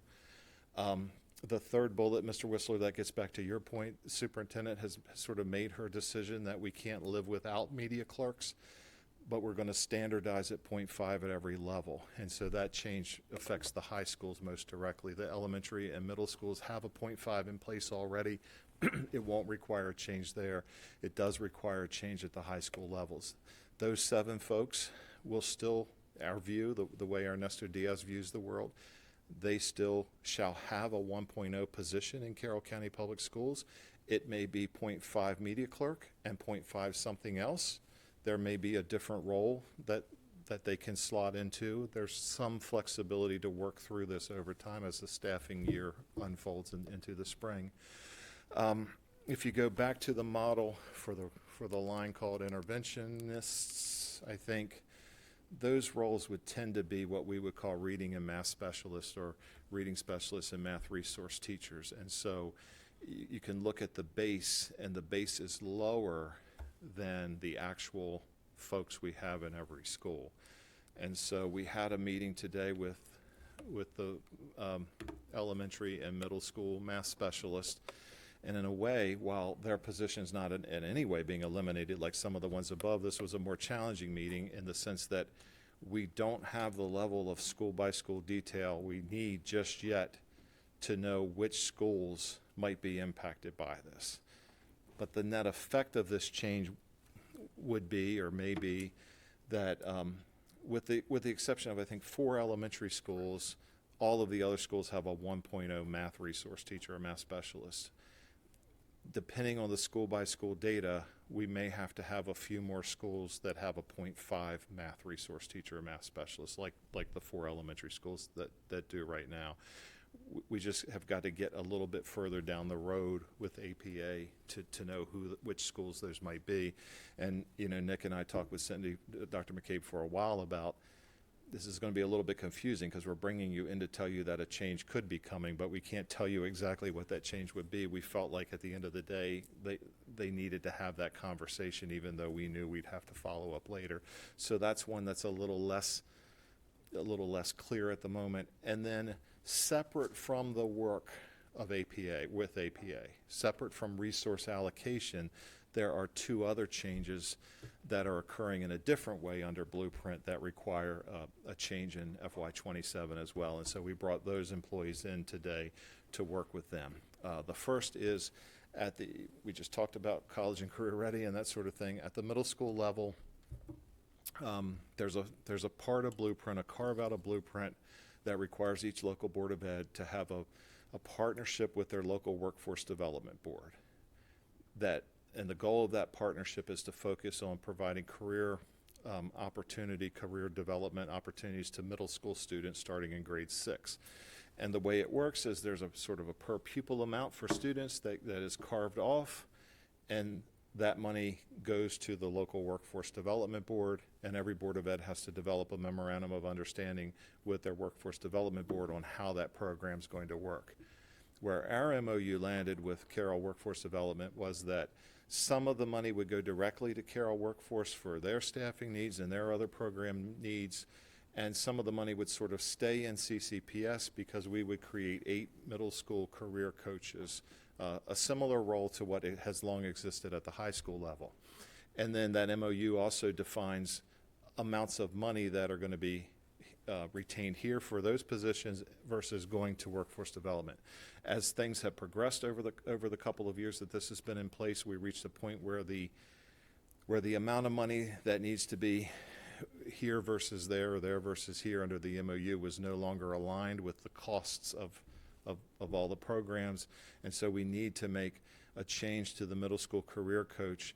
It's been an 11-month teaching position. We need to reduce that to a 10-month teaching position with actually 10 extra summer days. That actually does align it with the high school career coach role and some other roles we have in the system. But in order to balance that MOU requirement out, that's the approach we're taking. And then lastly, and this last one will show up in the superintendent's budget update as well tonight. There's been a program from the onset of Blueprint called TSI, or Transitional Supplemental Instruction. It's geared at early literacy interventions, tutoring at the primary levels. That program was funded by design under the Blueprint law for the early years of Blueprint with an eventual phase out. That phase out happens to be fiscal 27. And so the amount of money we've been receiving for the TSI funding that's been spent on a group of employees called elementary primary interventionists goes away next year. And so we can't sustain those FTE as a result of that change under Blueprint. Those 2 things don't have so much to do at all with the APA work. And then 28, you want to stop there, Mr. Whistler, with a question? I just have a request, and I really want to stress this for the audience. When you see the word eliminate, the connotation is cut. You're gone. I don't know, unless there's any objection by my colleagues or staff, I'd rather we change that word to repurpose. Because I don't want the public to think that we're eliminating positions, because that's not what we're doing here. These people in these positions, as Mr. O'Neill has mentioned, they're not being fired or let go. They're just being repurposed, and that is driven by Blueprint. So I know, Dr. McCabe, if you're amenable to that, I just don't want folks thinking that this means cut. That's just the concern that I have personally. We could put repurpose mentor teacher FTE. Yeah, we can work on that change. Yeah. I think for the employees it really mattered. We did have that opportunity to meet with them today. But I appreciate you drawing underlining that point. These are not budget reductions. What we're seeing here except for the last one, which is specific to a blueprint stream. They're not reductions from the budget like we may talk about later with budget. They're reallocation of resources. They're going to be moved differently to different schools and used in different ways. And that's, that's part of blueprint too. And so then that leaves us with the balance. How do we get from 50% to 100% compliant? That work will happen in fiscal 28, and we will be back to the conversation, but at a much less poorly impactful degree of some movement of teaching positions among the schools. We do not yet have that school-by-school analysis tightened up enough to be able to suggest where those changes might happen. And the last thing we want to do is design a chart and then have to backtrack from that yet one more time. When we're comfortable with APA, that we agree that that's where we are, we will share that publicly. The only thing I can promise you is we're not talking at all the kind of numbers we were talking about last year. But we do see some transitions. And some of those transitions will be similar in like the theme to last year, just not the volume. Some of that movement likely would be from schools that have lower compensatory education enrollments to maybe the next set of schools that have slightly higher compensatory ed enrollments. But we're also seeing, as we work through the data based on the methodology with them, that there probably will also be some movement the opposite way. So we made those decisions in fiscal 23 when the compensatory ed numbers rose quickly and state funding rose with it, to place that new state funding, and it was about $11 million of new state funding in very specific schools. We took our best educated approach to where the line might be for those schools. It ended up being 16 of our schools K-12. Now as looking at the data, it looks like probably with hindsight, maybe that money should have gone into 20 schools instead of 16. And so there'll be some softening that way. And I would say to you, on the whole, I believe that the school administrations of those schools who have been significantly resourced in recent years under Blueprint, some movement from them to the next schools down is much easier to absorb or to deal with than the other end of the movement from the lowest comp ed schools to the next lowest comp ed schools. You want to add anything? I think with that, it's just any questions you have left. Dr. Maldo. Yeah, this is actually the previous slide, if you would. And again, I guess this is why eliminating isn't really the best term, repurposing. 3 ways in which you said they could be repurposed, from what I understand, or at least 2 out of 3. If they're a 1.0 FTE, then they could be repurposed to another 1.0 position. If they're a 0.5, then they can make that up with another 0.5 position. But the third aspect, is this possible that if they're a 0.5, like a media clerk, could they do 0.5 at one school and do 0.5 at another school? It's not, excuse me, it's not impossible. And there are scenarios where that exists. When I mentioned the 4 elementary schools who have a 0.5 math resource teacher, they do in some cases share that. It's that one person, 1.0 person, working at 2 different schools. The factors that come into play for making those kind of decisions, Dr. Malvo, might be things like, where are the 2 schools geographically located within the county? Is it feasible for the employee to maybe work the morning in school A and still be able to get to school B for the afternoon portion of their FTE? There's other factors that we have to consider, but that's a third option that's in play here as well, yes. Great. Thank you for making it as painless as possible, with these adjustments. Well, I mean, it's painful for these folks. I don't want to sugarcoat it, but we're going to try to do our best to work through this. Dr. Dorsey. Thanks for meeting with the staff members who are affected by this. And, I am just very pleased to hear that everyone really treated the whole situation very professionally. And certainly from our folks, we don't expect anything less, but kudos to them. And again, thank you for taking the time to walk them through where we are. I have a question. When you were going over the implementation steps, when you were talking about the business rules that will have to be determined, I just wondered, will there be any flexibility once you've established these business rules, or once you establish them, will that be what you have to stay with from here on out? You're asking the questions we've been asking, even though we spent a year or the better part of a year with them. Sort of our biggest question that's similar to that, Dr. Dorsey, has been once we become compliant, once we make the shifts, we make the changes we have to make, can we revisit those rules to see if they still make sense? And I think the general feeling is yes, as long as it's appropriate and as long as you reset the standard from that day forward and don't deviate from that. When we eventually get audited, and we always get audited by the state, one component of that will be, are you honoring the business rules that you said that you would honor? But that's a question we have, a live question we have with and for APA. Is there an opportunity to, it's one thing to develop a theory, it's a different thing to go through the implementation and then see where you land. So all I can tell you is I think so, and they've been nothing but receptive to feedback and to considering things differently.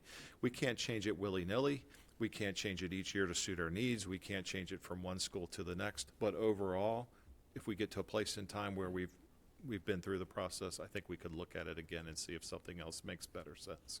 Okay, great. Thanks. Yeah, and again, just a parting comment. I want to leap in and join what my colleague Ms. Zimmer said earlier. Thank God the tears are gone. And if I could bring everyone back to a year ago, we were talking about repurposing 88 positions at the beginning of this school year, and then another 92 positions at the beginning of the next school year. And so the work that you've done with APA to kind of wrap your head around this model and to look at how we can have more flexibility in how we spend our money and how we build to certain buckets, your efforts have really paid off in that we're really minimizing the hurt for so many of our employees.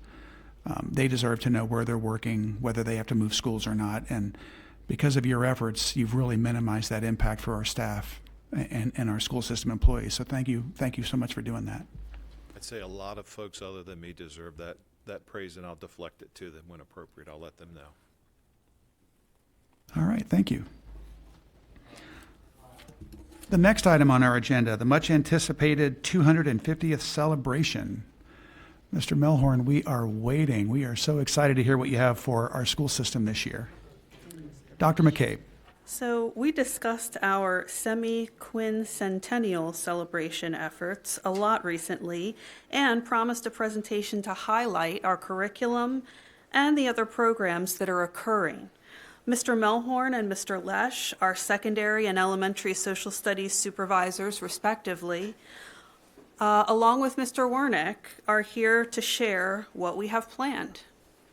Good evening, everyone. I'm Steve Wernick, Director of Curriculum and Instruction, and again, I'd like to introduce Mr. Bruce Lesh, who is our elementary supervisor of social studies, and Mr. Ryan Melhorn, our secondary supervisor of social studies.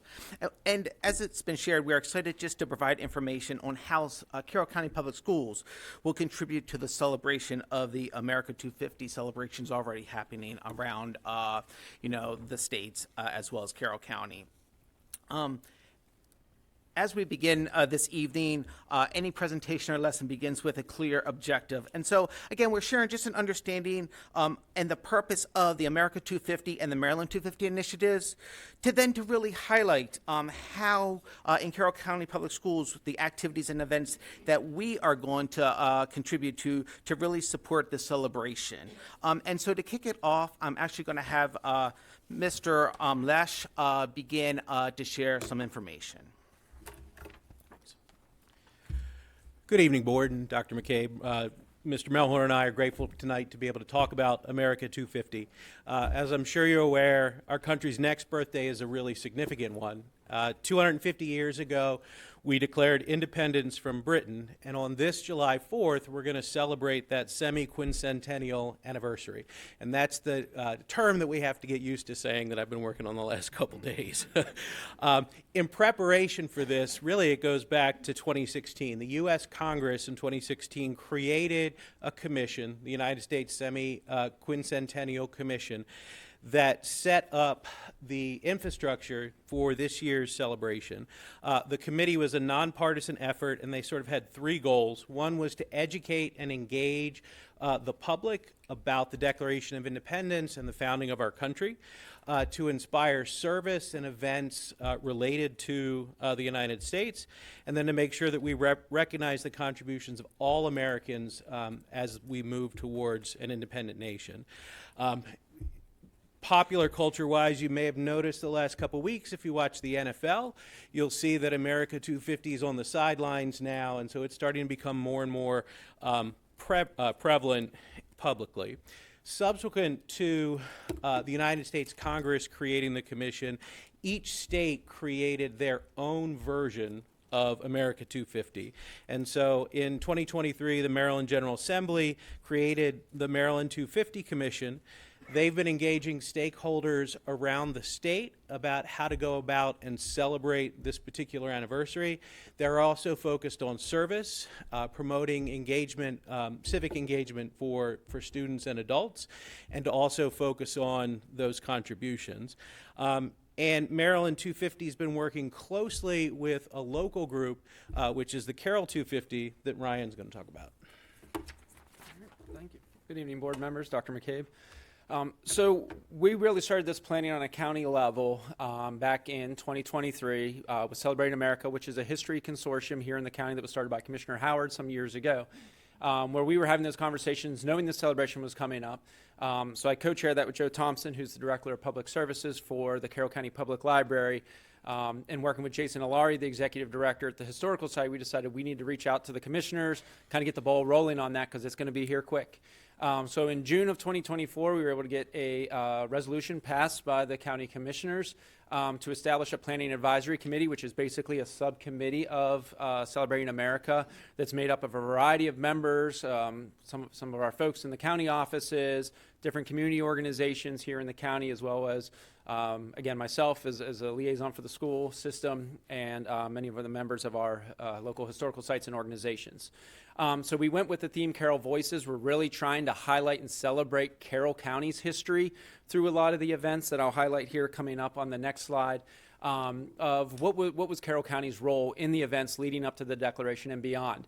The American Association for State and Local History put out a guidance document about 2 years ago with some themes, and one of them is ongoing revolutions, that it's not just the American Revolution, but the ongoing revolutions that have occurred throughout United States history. So we've really focused that. So when you look at some of the Carroll 250 events going on, it's not all revolutionary based. We've had some events on more modern topics, whether it's civil rights, women's rights, some other things that we've had. So of those events, we've had over 30 events scheduled since June of 2024. Our plan has been to hold at least one a month. And those have been held at our library system across the county at the different branches. Some of our local historical sites and museums. Carroll Arts Center has hosted some events, and we've had over 1,000 attendees at those. We do ask folks that want to attend those to RSVP through the Carroll County Public Library, and that just helps us track our attendance of those events as we go on. So majority of them are free. There have been some ticketed events. Those are typically the author events that Carroll County Public Library has. We've had a lot of authors with historical fiction, as well as some historical nonfiction present, with more to come.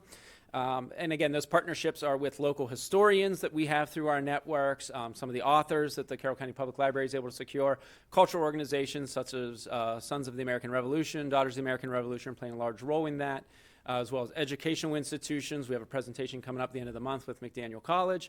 And the whole idea really of that is to strengthen our community, bring our community together for this celebration. One of the things through a Maryland 250 grant, we were able to use some of that grant money to create a Carroll 250 traveling exhibit. You may see some posts going around the county. It was recently at the Farm Museum. I believe next it's going to the Carroll Arts Center. But what this exhibit is, it's a tavern. It's 10 by 10. It's pretty big because they've asked, well, can we put it in a school? I'm like, I would love to, but where? It'd be pretty big in a lobby. But it's basically a tavern because that was the center of the conversations back then. And then highlighted around the outside of this exhibit is different aspects of Carroll County's history to highlight Carroll's role and, again, those ongoing revolutions and different stories that have occurred. So those are some of the things we've been working on the County Carroll 250 level. Mr. Lush? The other nice thing about America 250 and the opportunity is just to highlight the fact of where these concepts occur in our already existing curriculum. Our curriculum is aligned with the Maryland State Department of Education's standards and frameworks. And so we have an opportunity beginning in pre-K to introduce students to a lot of the concepts that will come out in this celebration. Kids look at community and community roles, what it means to be a responsible citizen, the roles that leaders play and different types of leaders in our society. Then they're introduced to the ideas of democracy. And then in grade 3 is when they first get introduced to the principles of the Declaration of Independence and how the Constitution structures American government. And that continues throughout the rest of their elementary social studies education. In grade 4, they dive deeply into the causes of the American Revolution, the Declaration of Independence, and then the American Revolution itself. And then grade 5 picks up with the Constitutional Convention, the powers, branches of the American government. They look at the Bill of Rights. They move through amendments up into the 20th century. And so a lot of the concepts that will be talked about within this celebration are already embedded through the elementary program, and as you'll see in a second, also in secondary. Secondary level, again, we get a lot of complaints about ancient history, but there are connections in ancient history. So again, in looking at our units on Greece or Rome, we'll look at some of the basic ideals of Athenian democracy, Roman Republic. 7th grade, medieval Europe, they'll look at kind of the decline of feudalism, the introduction of English common law, the Magna Carta. Our U.S. history course, particularly within the American Revolution, forming a new government. 8th grade U.S. history is colonization through Reconstruction. And then at the high school level, 9th grade is typically when most of our students take American government and learn about the structure of the Constitution, the different branches, how all that operates, principles of democracy. 10th grade, we have U.S. history again, 1900 to present, where they're again kind of getting those ongoing revolutions, those changes of working on this democratic ideals that were founded. And then 11th grade, modern world history, looking back at some of those Enlightenment ideals that shaped some of the ideas of our founders of our nation. So with some of the things we have done already with it is in 2024, America 250 introduced the America's Field Trip Contest, which I was pretty jealous. If students get first place, they get a free trip to a national park. And the first year that this was instituted in 2024, we had 9 students from Carroll County receive either first or second to be recognized nationally, 3 of which came from Carroll County, which was really exciting. We had 2 first place winners that got to go to the national parks, 1 student from Liberty High School, 1 from South Carroll, and then we had a second place finisher from Mount Airy Middle School. And for that, students can either enter an essay based on the theme of what America means to me or create a piece of artwork. And we've had students do both. We've had some local history professional learning that I've designed and coordinated with Mr. Lesh as well for our PK to 12 social studies teachers, where we spent a week in June touring the local historical sites. And I know Ms. Zimmer was able to attend a couple of those this summer to tour those historical sites. And again, the part of that is to get our teachers more knowledgeable of local history, because there's a lot of research out there that shows if you can bring that in, it makes it more relevant for students. They're able to make those connections at that local level to understand the bigger picture. So that was something we have worked on. We've had our own communications office share out Carroll 250 events through our system-wide emails. We had a presentation at our Supervisor Day for Secondary Social Studies this year by Tammy Ray, who's through the Babylon Vault Company for the Vietnam Memorial Wall that came to New Windsor this October. She came to present to our teachers on the importance of what that event meant and to offer field trip opportunities. And we did have 2 teachers at Westminster High School take their classes there to tour the wall that Friday morning that was kind of designated as that field trip time. We have also shared the Civic Star Challenge with our teachers. That is through 2 nonprofits known as iCivics and the Bill of Rights Institute.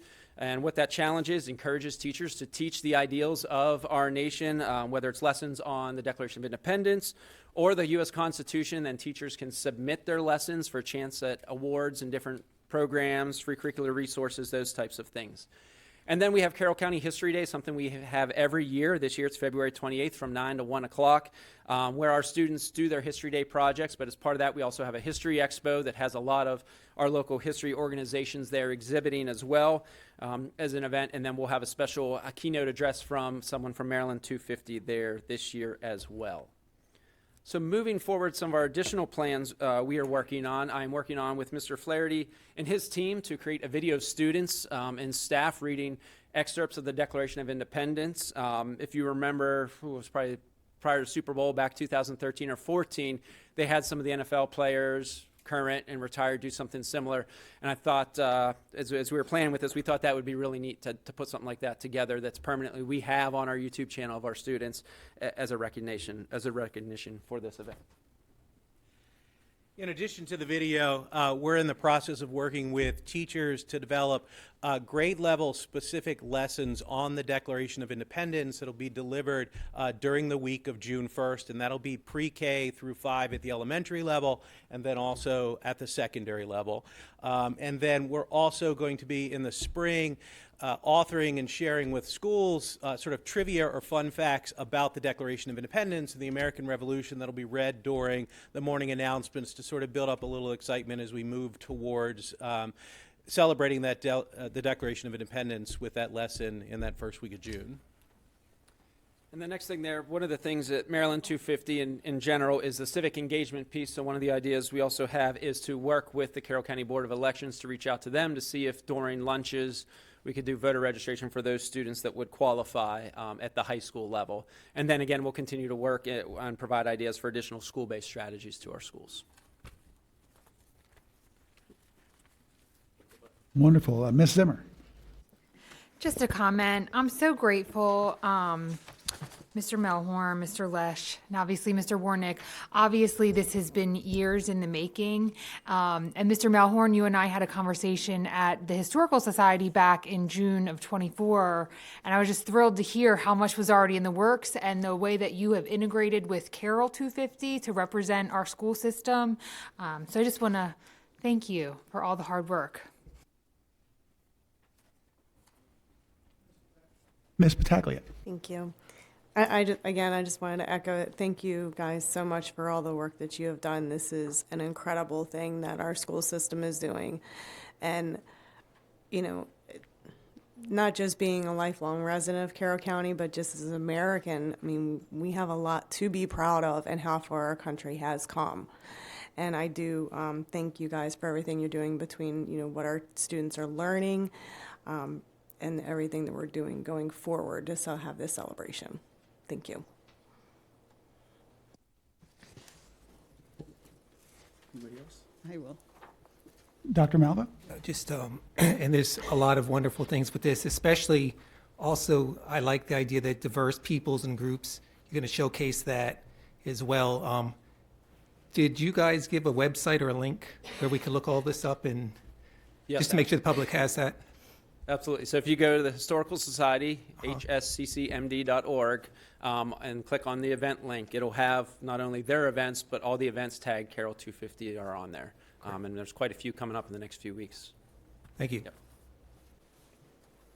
And Dr. Dorsey. Yes, just thank you very much. Again, a lot of excitement concerning all of this. And again, you know, I just, again, appreciate how, again, you're tying into, again, contributions from various groups, from all groups, and then, again, playing up the service part of it as well. I think it's all very important, and, again, it's pretty exciting.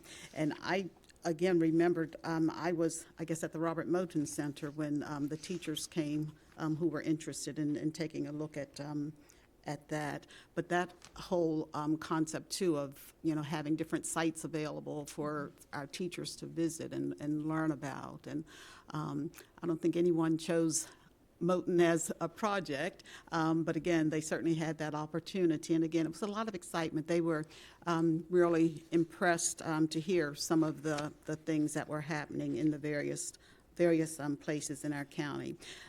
So you've pulled it all together, and again, it's not that it's going to be any kind of special add-ons in a sense, because again, so much of it is already in the curriculum anyway. So thank you for sharing the information with us tonight. Our staff has also been working together to create a proclamation that summarizes all of the things that we have planned for this wonderful celebration. Mr. Shockney, could you share what we have? Sure, I can, if you'd bear with me. All right, so I'll begin. Whereas Carroll County Public Schools proudly recognize the commemoration of America's semi-quincentennial, I've been working on that as well, marking 250 years since the signing of the Declaration of Independence and the founding of the United States. And whereas the historic milestone provides a meaningful opportunity to reflect on our nation's achievements and its enduring commitment to life, liberty, and the pursuit of happiness. And whereas, as part of this national observance, Carroll County Public Schools is dedicated to honoring the legacy of democracy that has shaped our past and continues to guide our future. Through semi-quincentennial activities, students will deepen their understanding of America's past and be inspired to embrace active citizenship. And whereas, schools will implement age-appropriate lesson plans and activities designed to strengthen historical and civic learning. Social studies teachers will lead classroom discussions and activities focused on our country's founding principles, the Constitution, and the ongoing work of democracy. And whereas, Carroll County Public Schools will encourage student-led projects and community service initiatives that reflect key semi-quincentennial themes: democracy, equality, justice, and civic responsibility as part of History Day and school events and activities. And whereas Carroll County Public Schools will continue to collaborate with the Carroll County Historical Society, the Carroll County Celebrating America History Consortium, Carroll County government, and local civic organizations to support the commemorative experiences with field trips, assemblies, and projects that celebrate both national and local history. And be it therefore resolved that Carroll County Public Schools remain steadfast in its commitment to fostering historical awareness and civic responsibility, ensuring that the principles upon which our nation was founded continue to guide and inspire future generations. And be it further resolved that this proclamation be inscribed upon the minutes of the Board of Education of Carroll County on the 14th day of January in the year 2026. Thank you very much. And again, Mr. Melhorn, Mr. Lesh, everything that you've prescribed, that you've been working on for years, it just aligns so well to the America 250 effort, which started back during the last administration and is currently put out by this administration. So thanks a lot. Our students are going to learn a lot, and we have so much patriotism in this county, and we're going to be able to show it full force over the next year. So thank you so much. And we'd also like to thank you for the proclamation. Absolutely. Yeah. Yep. Thank you so much. All right, and with that, any other questions or comments? All right, moving on to our next agenda item. Under reports, we'll have our school construction report. Dr. McCabe. This is our standard monthly construction report, and Mr. Prokop is available for any questions or discussion.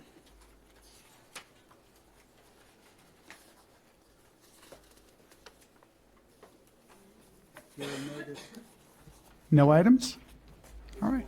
Oh, I'm sorry, Dr. Malvo, yes. Yeah, let's see. Related on the pre-K additions, current projections assume the increase of 850 students by the year 2029. Those projections, though, those are not the most recent or accurate, right?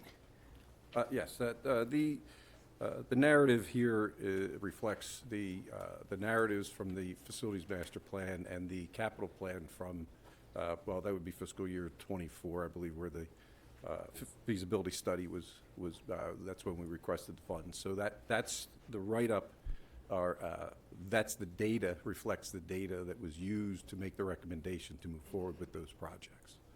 So we wouldn't changing that. We wouldn't want to change that because the board-approved documents at that time included this data and that information. So we wouldn't want to try to use this report to make any changes. It reflects what the data was at the time of approval. Got it. Thank you. Thank you so much. And now we will move to the public comment portion, public participation portion of our agenda this evening. Dr. Dorsey. Public participation. To have an orderly presentation of comments by the public, the following guidelines apply. First, speakers with a connection to CCPS will be allowed to address the board for the allotted 3 minutes. Only those speakers that have registered online and have been notified by the communications department will be permitted to speak. Priority will be given to those citizens that are addressing the board about an item on the current agenda. Citizens not appearing in person for public comment can write to the board through email or U.S. mail. Secondly, public participation is not intended to be a question and answer session. However, if citizens have specific questions, the superintendent will assign a staff member to make contact during the board meeting to arrange a time to respond to questions. Third, the superintendent board reserve the right to correct misinformation presented as factual after the conclusion of the public participation period. Fourth, statements to the board should relate to a recent agenda item, an agenda item that is expected to appear in the future, or a matter of general policy over which the board has authority. Personnel matters, pending appeals, the actions or statements of individual staff, or items related to employee negotiations are not appropriate topics and may not be discussed. Fifth, the board has scheduled time on the agenda for public participation at approximately 5:15 p.m. The board reserves the right to limit the number of speakers on a particular topic so that all topics may be addressed. Additionally, the board retains the discretion to allow additional speakers as it deems appropriate. The board is allowing no more than an hour for public participation. Sixth, comments are limited to 3 minutes or less. All comments should be directed to the board members at the dais. Citizens may only address the board with their individual comments. Citizens may not stand in for another person or group and read their comments. When the allotted time expires, the speaker is permitted to complete a sentence. Citizens may leave any handouts for board members on the table at the back of the boardroom. Please do not approach the dais. Additionally, the public may not display signs or posters during the board meeting. In lieu of signs, or if you are unable to complete your comments in the allotted time, individuals are encouraged to submit remarks to the board in writing. And finally, number 7, those seated in the audience are asked to be respectful of the speaker and refrain from commenting to the speaker or to the board members. So with that in mind, we do have 15 speakers for the evening. Our first speaker is Joe Tier, citizen. And again, if I mispronounce your name, you can certainly correct me. Thank you. Thank you. My name is Joe Tier, and I've lived in Carroll County for 41 years and raised all of my children and grandchildren here. And I'm here today to state my support for the revised JIHA policy that was discussed at the December 10th meeting. Last month, all kinds of long-shot fairy tale scenarios were proposed in which ICE yanks students out of class, people buy uniforms on Amazon to impersonate ICE. Also, the term feel fearful was repeated several times. My takeaway from watching that meeting was, what if? What if? Also in that meeting, Sheriff DeWeese articulated the following, that there are SROs in all of the middle schools and high schools, and they're minutes away from the elementary schools. Federal agencies always communicate with his office, with local and law enforcement, and now I believe the policy was amended to that they will have to come to this office first before going to school. And then finally, the key word of exigency or exigent circumstances was talked about, and Sheriff DeWeese talked about the fact that he didn't know of any instances of that happening. And the policy also states that federal agents have to give their name, their badge number, their agency, the purpose of their visit, and proposed action. So I spent part of my morning today trying to find instances of federal agents going to public school property, and I couldn't find any. To me, opposing this policy is to make a statement that you don't really trust your Carroll County Sheriff's Department. And so my what if to you is this. What if the collaboration of the Carroll County Sheriff Department with outside agencies results in preventing the next Rachel Morin or Laken Riley. Thank you. Thank you. Our next speaker is Diana Bergman.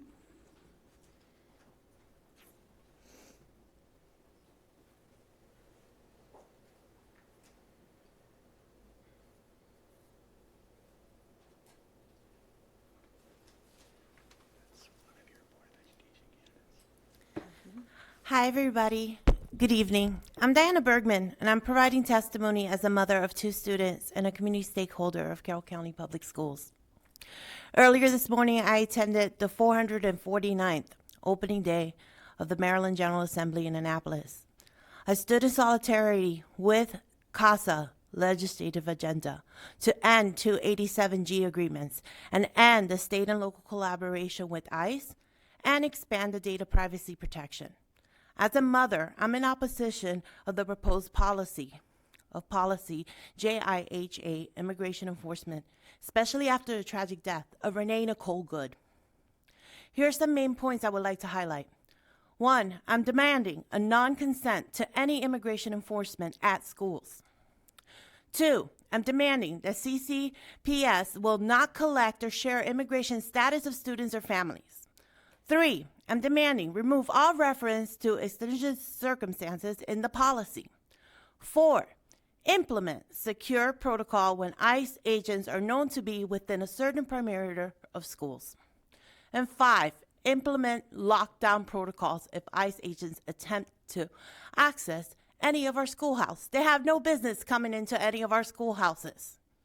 We lost a mother. Everybody saw what happened. She was shot in the face. Regarding the elimination of specific roles and responsibility of those services for students, services for students that are being eliminated, those roles and responsibilities that support educators are being eliminated. This is regarding the budget. Those roles are being eliminated, and they're being asked, those supports and services are no longer going to be available for students, and they're being allocated to perform a different task in hand. But the current tasks that they're doing in the high schools are supporting our educators and supporting our students. And right here, we've talked about, we've seen our educators come out in Carroll County, and we can't even properly support them financially when everything is getting so expensive. And we all see that. Other recommendations regarding the capital budget proposal for Liberty High School. Look, it takes 15 years in Maryland to build a new high school. That's the current average rate now. And this school board has a responsibility to keep its promises to Liberty High School and put forward allocated funds for a feasibility study so it could start the process so that school could be replaced, because it's outdated. It doesn't work with the way we educate children today. So that's what I got to say. I'm running out of time, but I said what I said. Thank you.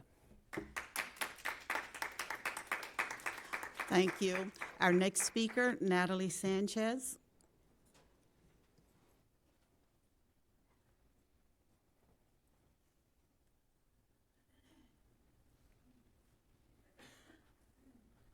Hello, I'm here as a parent of a Liberty High School student and a representative of Carroll County Immigrant Rights Collective. At last month's Board of Education meeting, Sheriff DeWeese said he was insulted that anyone would say his office has anything other than student safety in mind. In December, Delegate Chris Tomlinson posted on his official Facebook page that Carroll residents need to relax about ICE. In response, I say to Sheriff DeWeese, I am insulted that you think community members are not paying attention to the fact that in March you signed an agreement to collaborate with the racist, terrorist, murderous paramilitary organization known as ICE, which is currently operationalizing an ethnic cleansing mission across the nation and right in our community. To Chris Tomlinson, I say, we will not relax while members of our community are being abducted by ICE on the streets of Carroll County, and while our sheriff is assisting ICE to racially profile and disappear people with no due process through the detention center. In this political climate, where our politicians who are supposed to represent us are putting community members at risk and actively causing them harm, It is more important than ever for the Board of Education to stand up for the safety of all students. At the December Board of Education meeting, members of the board said they would do just this, but the new policy comes nowhere near communicating care and prioritizing safety. The policy made one positive change, designating schools as private spaces, but it also designated a sheriff who collaborates with ICE as the decider on whether or not ICE enters a school. I wish we could trust our sheriff, but due to his decisions to collaborate with ICE, we cannot. This is what we want from the Board of Ed immigration enforcement policy: a clear and direct statement of non-consent to any immigration enforcement on school property. A clear and direct statement saying that CCPS will not collect or share students' or family members' immigration status. Removal of all references to exigent circumstances as a reason why ICE would be allowed on school property. A security plan that would implement a secure protocol if ICE agents are known to be near a school, and a lockdown protocol if ICE attempts to gain access to a school. One more thing, I support both proper funding for schools and a care-centered ICE policy. These fights for proper funding and care-centered safety and belonging are deeply connected, as they are both central to the well-being and education of students, faculty, and staff, which should be the top priorities for our Board of Education. We demand that the board rewrite the immigration enforcement policy to focus on these priorities rather than on compliance with ICE. Also, that proclamation that was read earlier means nothing if you don't use your power to defend all students' right to life, liberty, and the pursuit of happiness. Okay, thank you. Our next speaker, Thomas Vance.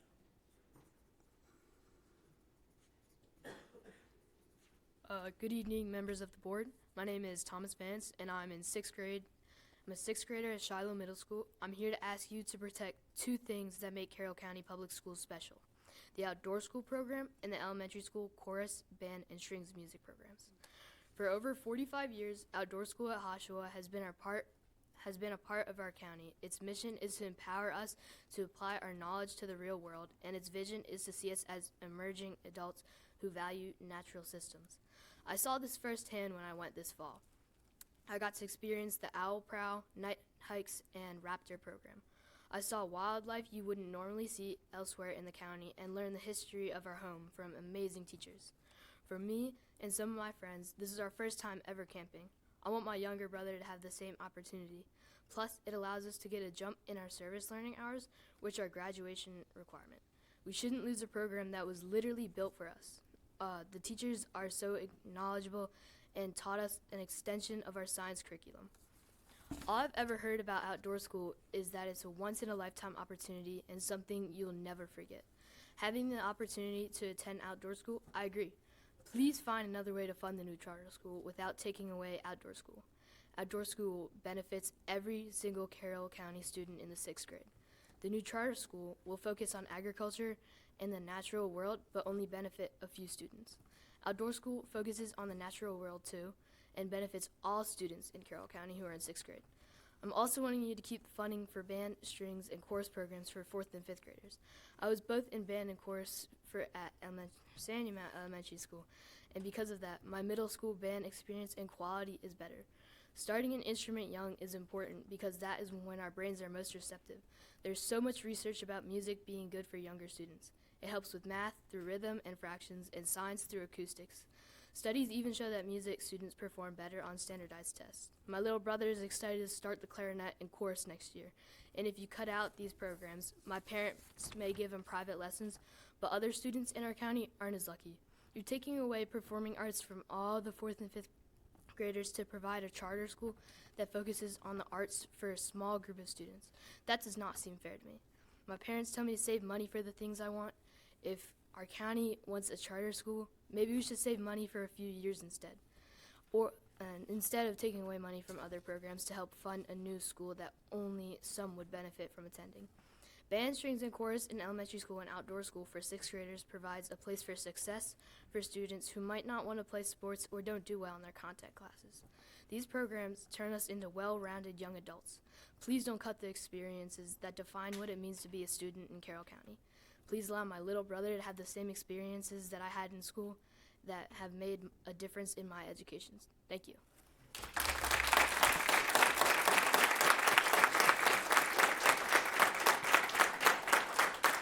Thank you, Thomas. Our next speaker, Donald Hone.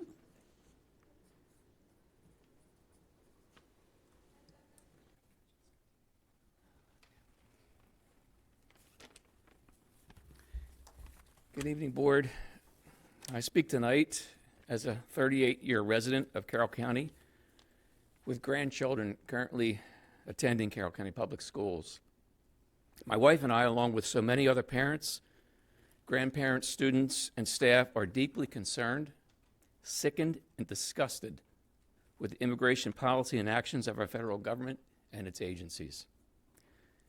With that in mind, I urge you to revise the immigration safety policy.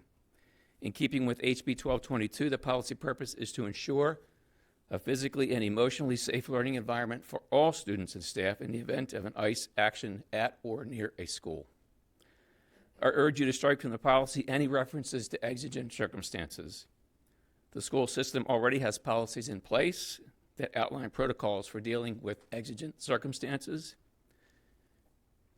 As the ICE actions in Minneapolis have shown us, ICE does not simply respond to exigent circumstances, ICE creates exigent circumstances. They sow chaos, fear, and terror. Say no to it in our schools. Because of this truth, our policy must include language that clearly outlines the priority of the physical and emotional safety of all students and staff. The following must be included in the policy. We insist that ICE does not enter a school without a valid signed judicial warrant. We insist that all immigration officers not wear face coverings. Should I even have to say that? Should that even have to be said? We insist that all immigration enforcement officers wear a badge that is clearly visible and includes their name and agency. And again, should we even have to say that? And we insist that a soft lockdown procedure be put in place should ICE and immigration officers appear on school property. The procedure must include the immediate movement of students and staff from outside into safe spaces into their classrooms. Students should be sent to their classrooms so that they do not witness immigration enforcement actions. These revisions are common sense. I repeat, they are common sense. They are intended to keep our children and our staff safe. Board, I urge you, do not make the mistake of believing that this might not happen here. ICE is empowered and emboldened to act in ways that endanger the people and the communities in which they operate. The hysteria is not coming from those like me who stand here and say, do something. The hysteria is coming from the ICE agents themselves. My grandchildren are 10 and 5 years old. They should not, they must not witness to the violence and thuggery of these monsters. Thank you for listening.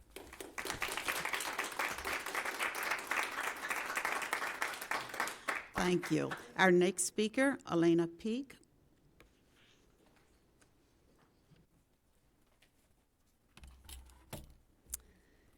I'm Elena Peak, a 35-year veteran who just finished teaching my 7th graders the time-honored tale, A Christmas Carol. In fact, we just returned from a field trip to see the play when I attended our last board meeting, during which important items were discussed. You may recall one of them was a board member's blatant and highly partisan plagiarism, and another was the policy regarding immigration and customs enforcement agents in our schools. I hope you'll incorporate the corrections about which I emailed you, most notably removing logically contradictory statements in Section 4. Sorry, I'm an English teacher. I can't resist editing. Anyway, Dickens' tale about the ghost of Christmas Present displays two hideous monsters named Ignorance and Want, and reminds Scrooge that these children belong to all of humankind. On the brow of ignorance is written doom. Even struggling students are able to use inferencing to realize that the author is admonishing society that without high-quality education, civilization disintegrates. I'm here as a parent and private citizen to remind you that the message of Victorian England applies directly to Carroll County today, and to urge our community to invest more heavily in fighting the doom of ignorance.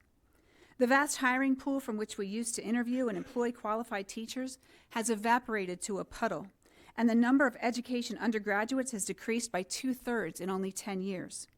Those we are able to hire soon leave for other counties because of abysmal pay and lack of teacher respect. Veteran teachers have little incentive to remain, as our salaries don't even keep up with inflation, and we still need second jobs to make ends meet.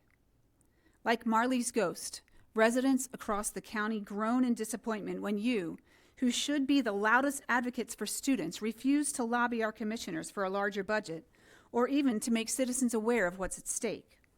For example, rather than emphasizing outdoor school or one-to-one computers as items on the chopping block, without even mentioning an inability to meet the teacher contract in public meetings, you ought to have asked for, even demanded, that concrete steps were taken to fund our agreement last spring.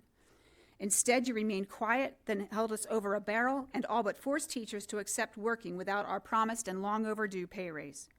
Well, I applaud Dr. Dorsey and Mrs. Zimmer for their advocacy then.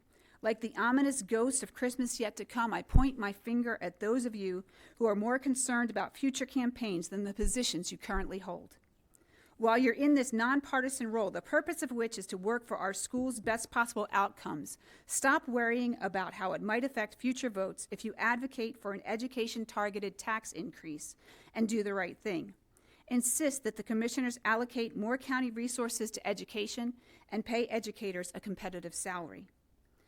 Support your students by encouraging educators as they fight against the doom of ignorance, and be the advocates for education for your county that you claim to be. And perhaps, like Scrooge, you might yet sponge away the writing on Carroll County's tombstone.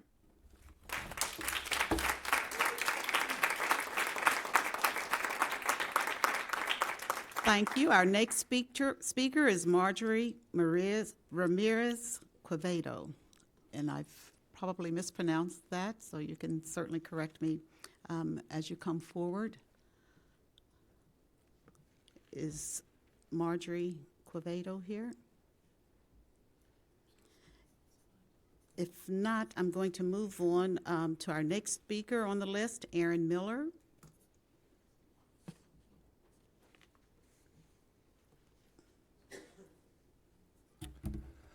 Good evening, Dr. McCabe, board members, and educators. Thank you for the opportunity to speak tonight.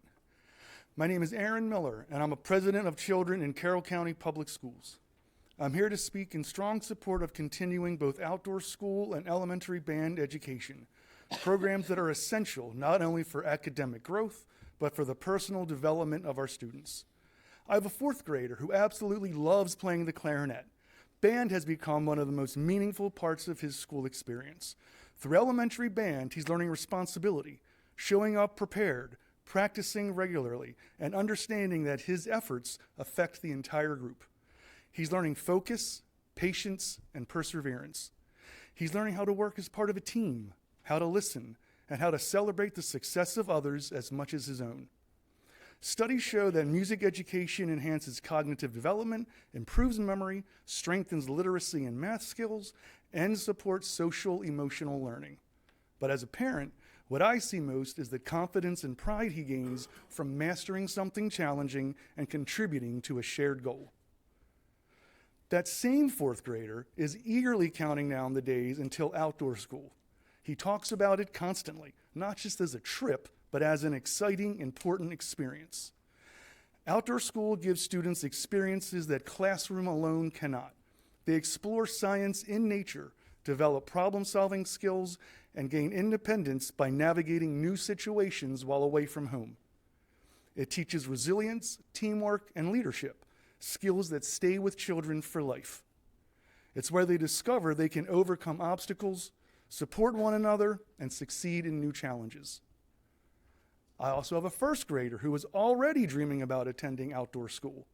Even at 6 years old, she recognizes that it's special. Outdoor school builds curiosity, environmental awareness, and a sense of wonder about the world around us. It connects classroom lessons to real-life experiences. It encourages friendships, collaboration, and a sense of community that strengthens our schools. Both elementary band and outdoor school provide balance in a world increasingly focused on screens and standardized tests. They support mental health, creativity, engagement, and belonging. They give students a chance to move, create, explore, and discover passions they may carry for a lifetime and might not otherwise realize. I understand budgets are tight and decisions are difficult. But these programs are not optional extras. They're essential investments in the whole child. Years from now, students may not remember the test or worksheet that they did, but they'll remember their first concert and the joy of learning outside the classroom, the confidence that they gained from those new experiences. On behalf of my children and countless families across Carroll County, I respectfully urge you to continue supporting outdoor school and elementary band education. Thank you for your time, your service, and your commitment to our students.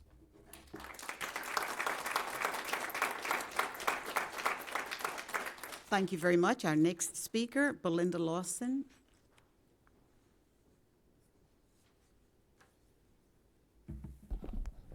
I think we're all awake now. I want to briefly say that I support the ICE policy. We have some phenomenal SROs in this county, as well as amazing sheriff who works with federal partners.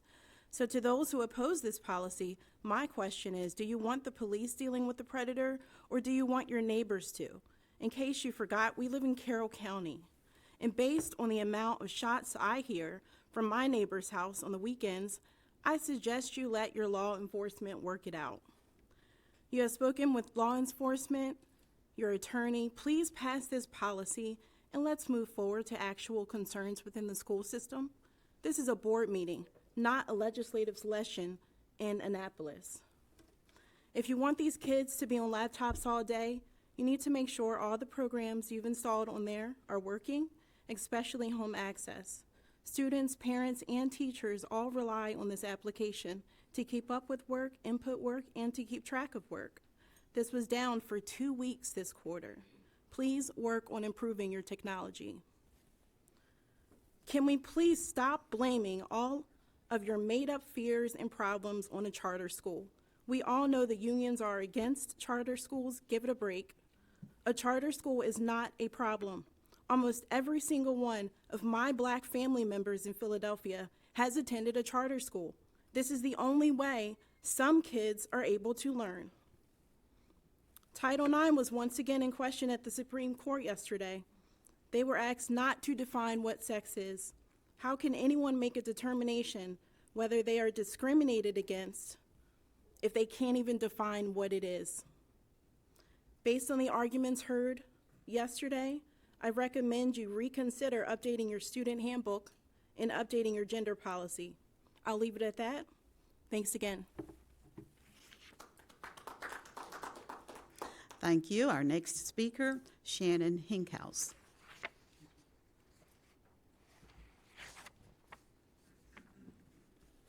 Good evening. My name is Shannon Hinkhouse, and I'm running for the Board of Education here in Carroll County. I feel compelled to comment on recent budget discussions. However, I normally do not prefer to weigh in on things before I have the full picture. I'm looking forward to getting more information tonight about the budget to help all of us in the community get a better understanding of the challenges we face this year. Here's what I do know.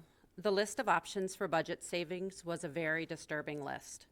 My gut tells me that each of you would do whatever you can to keep from cutting our music or sports programs. As parents yourselves, I also believe that each of you know that a 5-year-old cannot be expected to be productive in class at 3:30 in the afternoon, and that it is unreasonable to have them getting off the bus at 5 o'clock. I also do not believe that our county commissioners expect us to take drastic measures such as these to save money.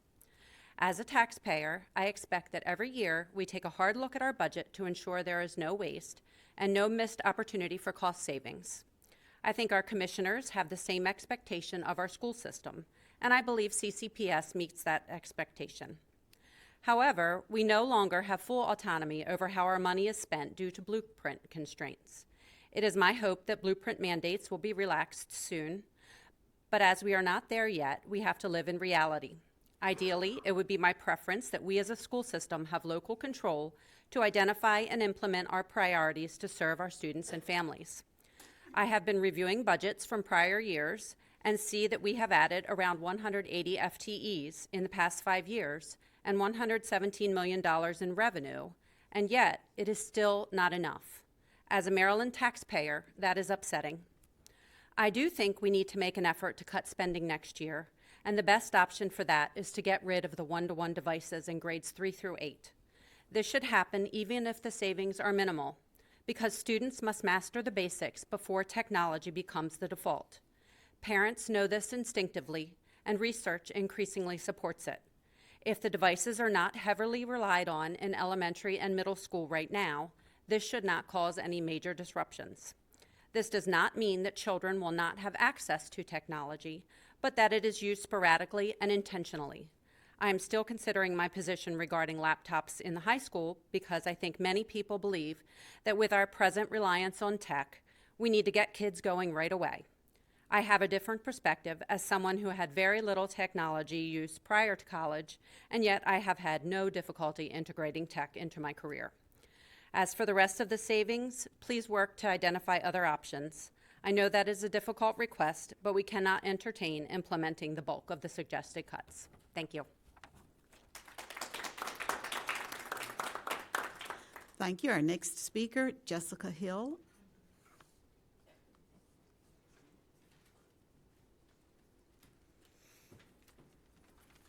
Hello, everyone. I'm Jessica Hill. I'm a CCPS elementary teacher, and in my mind, more urgent and important than a raise for me and my colleagues would be community safety and care. And that's why I'm a member of the Carroll County Immigrant Rights Collective. I'm against the current ICE policy. I'm for a policy that puts student safety and care above all. We hear weekly of immigration enforcement being reckless, lawless, and even downright cruel. I'm not overreacting. Just last week, last week I read, on January 8th, 2026, it was printed, nprnews.org, in quote, Minneapolis Public Schools on Wednesday canceled classes district-wide for the remainder of the week due to safety concerns following the killing of a woman by an ICE agent. The district said it was acting out of an abundance of caution. So I am asking that we act out of an abundance of caution to do all we can, do all you can in your power to prevent any death that could possibly happen on campus. NPR continued, in quote, the move came after officials at Roosevelt High School said armed U.S. Border Patrol officers came on school property during dismissal Wednesday and began tackling people, handcuffed 2 staff members, and released chemical weapons on bystanders, end quote. On January 8th, 2026, last week, CBSNews.com reported, in quote, several students and teachers were leaving school as the incident unfolded. Morrow, who graduated from the school, added that the agents were hitting people after they were already on the ground and using some kind of chemical irritant, end quote. If this can happen in Minneapolis, it can happen here. Please act out of an abundance of caution. The policy should prohibit ICE from schools. They should be prohibited from school grounds and the buildings. Remove exigent circumstances, as Sheriff DeWeese said last month. It's not applicable to the school setting. Require us to go into secure when immigration enforcement come toward school grounds, and lock down if they try to force their way into our schools. Please act out of an abundance of caution and care. Please put community and safety above all. Put staff above all. Looking at the time, you have the power to prevent deaths and harm, especially on school grounds. And Dr. Dorsey, thank you for being on the BOE, and thank you for being an outstanding principal. I will always remember. Thank you.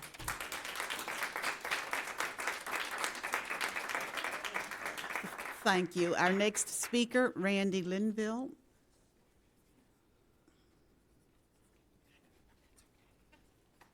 Good evening. I'm Randy Linville, a proud parent of Liberty High graduates, and I'm here to talk about the ICE policy. I've given this gentleman some handouts that have my requested policy changes for y'all to consider. That enough for everybody up there. My favorite quote, one I learned while judging high school debate, is by John Stuart Mill. He who knows only his side of the case knows little of that. I start with that quote because it reminds us that the real leadership means hearing people out, even when we don't start on the same side of an issue. I'm here tonight in that spirit as someone who shares your commitment to strong schools, safe communities, and common sense decision making. Some local politicians have called me ignorant and hysterical for raising concerns about this policy.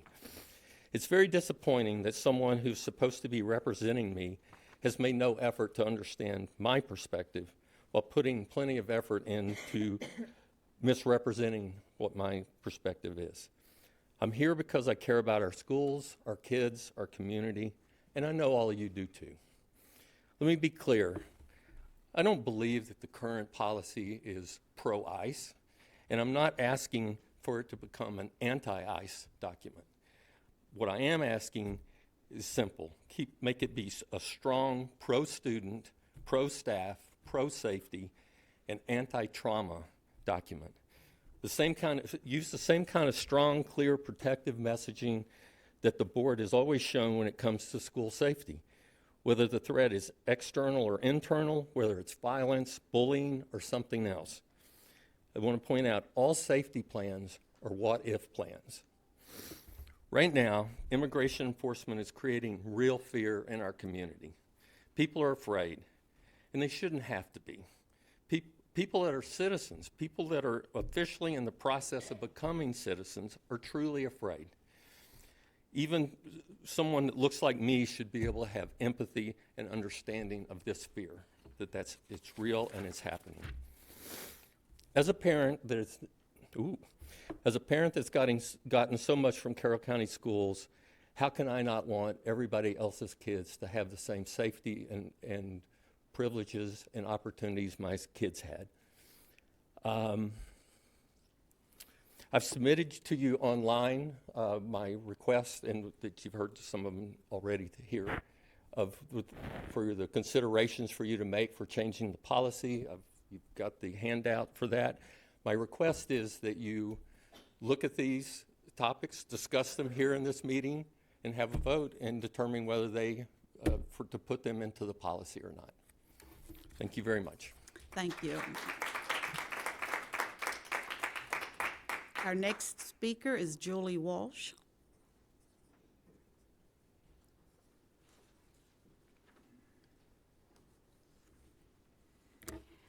All right, hello members of the Board of Education and Superintendent McCabe. My name is Julie Walsh. I am a mother to 5 children in 4 Carroll County public schools. I am a school volunteer and a PTO leader. I am an advocate for this public school community at both the county and state levels, and now I am a candidate for the Board of Education. I come to you today to express my hope that as you consider the budgetary challenges facing CCPS, you do everything in your power to ensure that the children of Carroll County receive the educational opportunities that the residents of Carroll County expect from their public schools. I respect the inclination of this and prior boards of education to ensure that CCPS is not wasteful with its resources. I share your desire to make prudent decisions that respect the trust that Carroll County voters and taxpayers place in their elected officials. But I think it is important to speak clearly here. A school system cannot be healthy and whole. It cannot adequately serve its children, families, and community if it is so starved of resources that it is forced to cut programs that for generations have been viewed as essential to the school experience. When I was growing up in public schools, and if you attended public schools, I assume when you were, we did not see our athletic programs eliminated. We did not lose access to elementary chorus, band, and orchestra programs. We did not have to get off of elementary school buses after dark because our school systems didn't allocate enough buses to get us home at a reasonable time. And for 50 years, multiple generations of Carroll County students did not lose access to their beloved outdoor school. I know that you do not want to make any of these cuts. But if you do not request and receive more funding for the school system, I do not see how the cuts can be avoided if class sizes are to remain consistent with what they are now. If you do not request and receive more funding, all I can see on the horizon is larger classes, fewer teachers, fewer opportunities for students to thrive, and a school system that is materially worse off than when previous generations attended Carroll County Public Schools. I ask you to ask the Carroll County Commissioners to allocate the resources necessary to ensure that the students of today and tomorrow, my children and yours, receive the same benefits that we did at their ages. Thank you. Thank you. Our next speaker, Rachel Hall.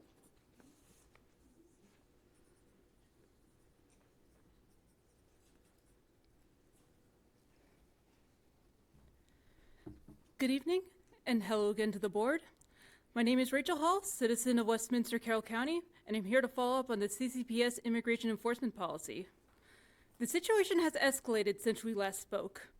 On January 7th in Minneapolis, Minnesota, an ICE agent shot and killed American citizen Renee Good while she was legally monitoring immigration enforcement activity in her neighborhood. Eyewitnesses say Good was confronted by these agents, given conflicting orders, and then in the chaos was shot multiple times as she tried to leave the scene. The next day, U.S. Border Patrol rushed into nearby Roosevelt High School during dismissal while pursuing an unrelated suspect. There, they began tackling people, fired chemical weapons into the crowd of students, and handcuffed 2 staff members. Needless to say, this is not an optimal learning environment. When we last discussed the CCPS policy, the Board of Education seemed receptive to our concerns, and Sheriff DeWeese had some good suggestions, and I appreciate this. However, I don't think the proposed policy changes go far enough to protect our students. I know Sheriff DeWeese promised to act as a gatekeeper between ICE and Carroll County schools, but given the chaotic way ICE has operated as of late, we can no longer assume ICE will act in good faith and ask for his permission first. We need to state in clear, unnegotiable terms that school is no place for immigration enforcement. We need to remove exigent circumstances from the policy as Sheriff DeWeese suggested in the last meeting, as I can't imagine a scenario where immigration enforcement is a life-threatening emergency. We need to ensure that CCPS will not collect or share the immigration status of students or their families. Lastly, we need a solid plan on what schools are to do in the event ICE is within a certain perimeter of school grounds, and lockdown protocols if they enter the schools. And by the way, I find it interesting that an earlier speaker automatically associated immigrants with violent criminals for no apparent reason. Let's take action on this to protect our students and their families.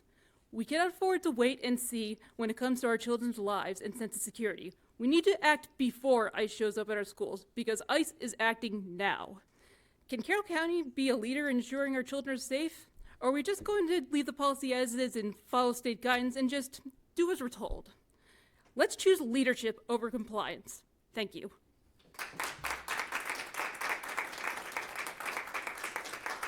Thank you. And our last speaker, Lisa Masano.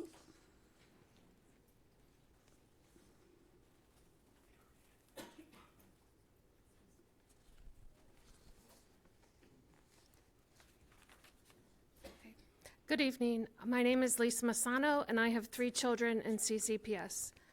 I attended the recent BOE budget work sessions, and as I thought about what to say tonight, I found myself reflecting on the past year. The collective anxiety was so great, it felt like everyone was holding their breath as we waited to see the outcome of the operating budget and blueprint implementation. I think it's safe to say nobody wants to go back to that feeling. Then I thought about all the things I have learned in the past year. First, I learned that our community places great value in education and has a great deal of attachment to our schools and the opportunities they provide. Whether it be athletics or drama, chorus or marching band, outdoor school, or that career and tech center, everyone has an attachment to our schools that helps define who they are and provides inspiration to what they will become. The community demonstrated their commitment by showing up to support our schools, writing emails, and reaching out to elected officials. Second, I learned how we got in this position of facing such drastic cuts that may impact those things that are near and dear to our school communities. Unfortunately, inflationary impacts declining enrollment, and funding from the state adjusted for our county's relative wealth have all played a part in bringing us to this critical point. Third, I learned we have a choice. We always have a choice. We could decide what things are the least painful to cut, or we could decide to ask for what we need to keep our school system adequately funded and prevent further cuts. We could choose to take for granted our hardworking educators and staff, or we could choose to follow through with the salary increases they deserve. We are not asking for luxuries. We are just asking to not let our funding become so lean that it becomes inadequate. Lastly, and most importantly, I have learned that sometimes the impossible is possible if someone speaks up. So I am here as a resident, a community volunteer, a parent, a leader, and a new BOE candidate, asking for you to please request to the commissioners for more funding for our schools. Last year, when I gave public comments during budget season, I closed by saying, the question is not if Carroll County can afford it, the question is if Carroll County can afford not to. Revising that today, based on the lessons I have learned, I say, the question is not if Carroll County can afford it. The question is, what will Carroll County choose? Thank you.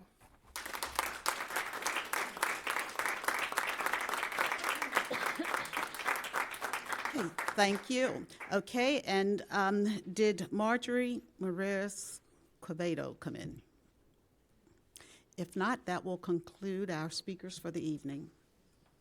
Thank you, Dr. Dorsey. Is there anyone on the board that wants to offer a rebuttal to anything that was mentioned today during public comment? No, I guess I'll just address whatever comes up to be the agenda point. Okay. Well, I'd like to offer a rebuttal claimed as fact, which it's not, and I would like it offered into the record, and I'll send this to you to offer it into the record. This is the second meeting in a row that I have been alleged to have committed plagiarism. And that issue of plagiarism just is not true. The purpose of my rebuttal is to rebut the allegations that a resolution I offered in December related to America's 250 semi-quincentennial initiative constituted plagiarism. These allegations misunderstand both legislative norms and the long-established practice of policy developed within governing bodies. Legislative drafting is not academic authorship. Plagiarism standards apply to academic or creative works where originality is expected. Legislative resolutions, ordinances, and laws are functional governance tools. They are designed for clarity, consistency, and alignment with existing legal policy frameworks, not originality of phrasing. The use of model and shared language is standard practice. Legislative bodies at all levels routinely reuse, adapt, and refine language from existing resolutions and statutes. This includes Congress, state legislatures, county councils, and boards of education. Many organizations explicitly promote model legislation to ensure consistency across jurisdictions. America 250 is a national initiative. America's semi-quincentennial is a nationally recognized commemoration.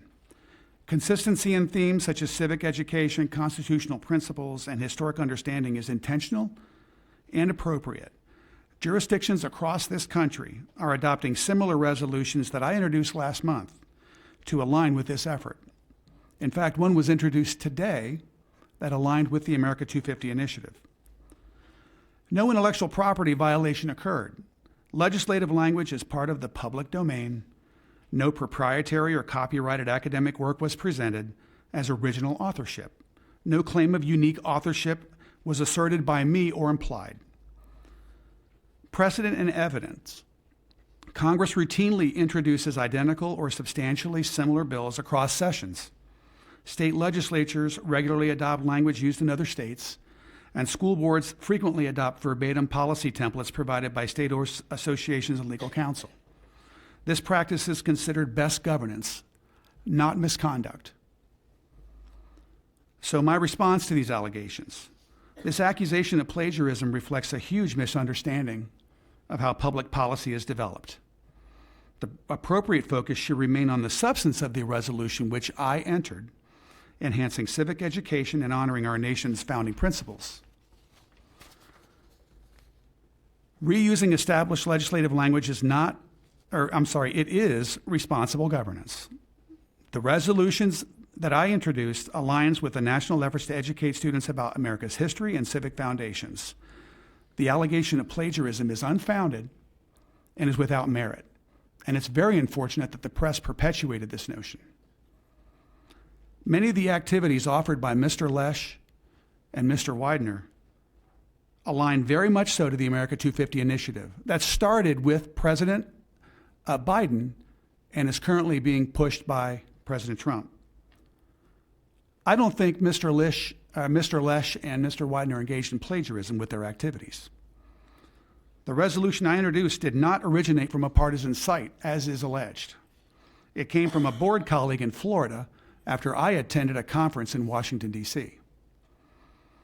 The language in the resolution was not partisan whatsoever. In fact, much of the language was introduced in the resolution that we 5 board members signed earlier today.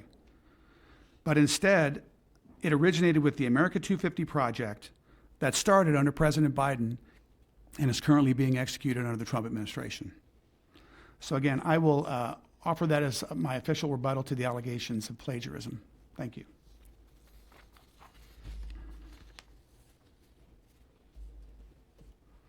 Next on the agenda is employee groups comment. Miss Jordan, thank you. Forget us like Ms. Taglia did there a couple times.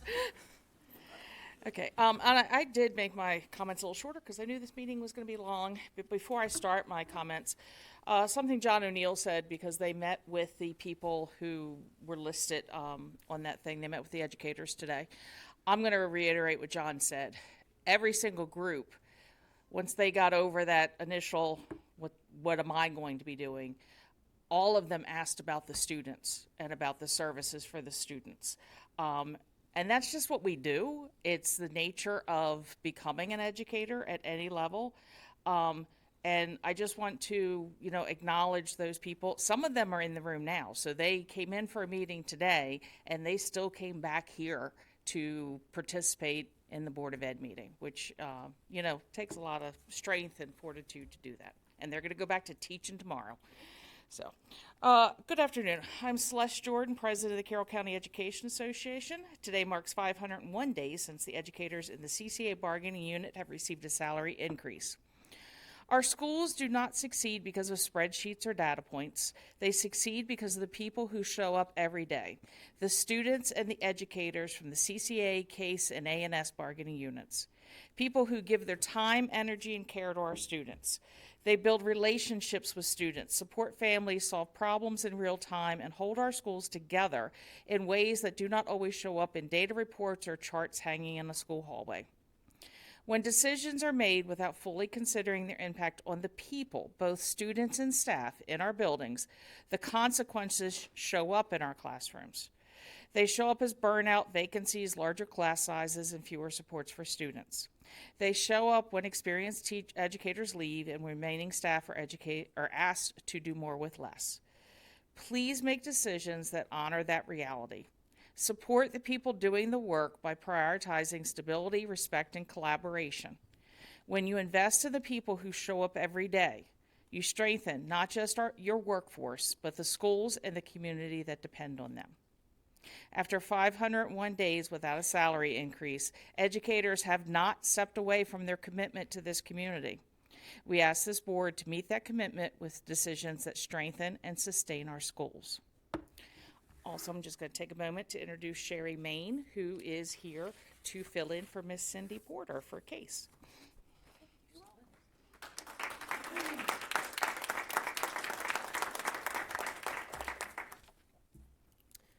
Good evening, Superintendent McCabe, the board members. My name is Sherry Main. I'm a security assistant at Century High School, and I'm here to represent our president of CASE, Cindy Porter, and the members of our bargaining unit to discuss the importance of professional learning days and to share how thoughtful collaboration and staff input have shaped meaningful days to learn and grow. Our upcoming CASE Professional Learning Day for assistants and paraprofessionals is coming up soon. It's January 26th. Professional learning days are far more than time away from our daily responsibilities. They're a crucial and critical investment in the education support professionals who serve our students in our schools every day. Expectations placed on staff continue to grow as education, safety requirements, technology, and student needs evolve. Our staff are asked to adapt quickly and perform at a high level, and that requires ongoing relevant professional learning opportunities. We strongly believe that professional learning days should include sessions which reflect current challenges, best practices, and real situations staff are encountering in our positions every day. I want to take a moment to specifically recognize the work that has gone into this effort by Jamie Weaver here at Central Office and members of CASE who met several times to thoughtfully develop class offerings based directly on staff feedback collected from previous professional learning days. This is not done in isolation. Staff voices were heard, concerns and considerations were made, and suggestions were used to shape sessions that are relevant, practical, and responsive. This type of collaboration ensures that professional learning is purposeful and that staff feel valued and invested in the process. For the first time ever, a class was put together this summer for all 12-month employees or secretaries to attend, offering in the morning and afternoon to ensure that they all were able to attend this session. Working with our head of security, Curtis Pierce, we offered a course on safety and security for the first time. As our secretaries are our first line of defense, and we wanted them to feel prepared and knowledgeable for whatever may come their way. Our members want to learn. They want to grow and continue serving our school system with professionalism and pride. CASE President Sydney Porter has sent invitations to all of you to come join us January 26th and take the time to sit in on some of these professional learning sessions. We hope you will take this opportunity to see firsthand the training being provided and gain insight into the scope of work our educational support instructional staff navigate daily. Professional learning days, when thoughtfully planned and grounded in best practices and staff feedback, improve morale, strengthen effectiveness, and ultimately benefit students. Our members want to learn, they want to grow, and they want to continue to serve our school and our children with professionalism and pride. We ask that these days be protected, valued, and continue to be designed with intention. Thank you for your continued commitment to the education support professionals and students of Carroll County Public Schools through your support of these important learning opportunities. Thank you.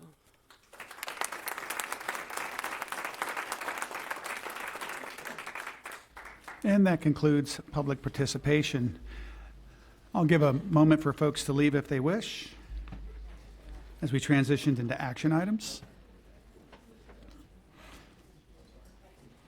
Thank you to our employees for attending today. Thank you.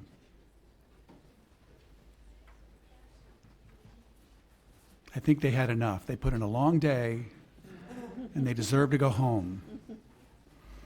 We ask so much of our educators. Working overtime is tough.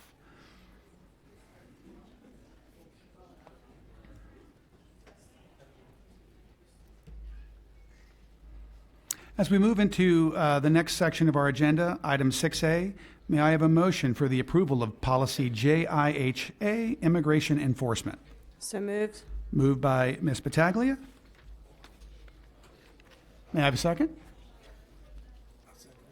Second by Dr. Malvo. Dr. McCabe.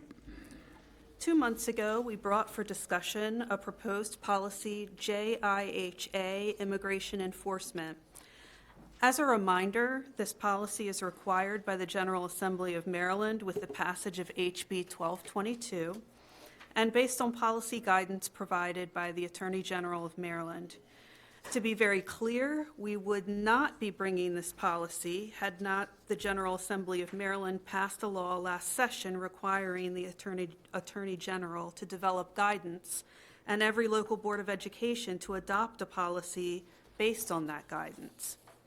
There has been significant public feedback since the policy was first introduced, both written and spoken. Last month, Sheriff DeWeese spoke at our meeting. As a result of his remarks, additional revisions were made to the draft policy, and it was resubmitted in marked-up format for additional public comment. It now returns tonight, again, for board consideration. With that, Mr. Burkhouse, would you like to say a few words about the legislation? Yes, thank you, Dr. McCabe. I just wanted it to be clear that the statute, House Bill 1222, makes it clear that the board is required by law to adopt a policy, and that the policy has to be in compliance with the AG's guidance. Several issues were raised during the public comment. I guess first of all, I would address the issue of inclusion of exigent circumstances in the policy. Both House Bill 1222 and the guidance issued by the Attorney General both contemplate a situation where an immigration enforcement agent would assert that there was an exigent circumstance, and that may lead to them being permitted to access non-public areas. That's really not an issue that, as far as I can see in the law, that there's any discretion left to the board in terms of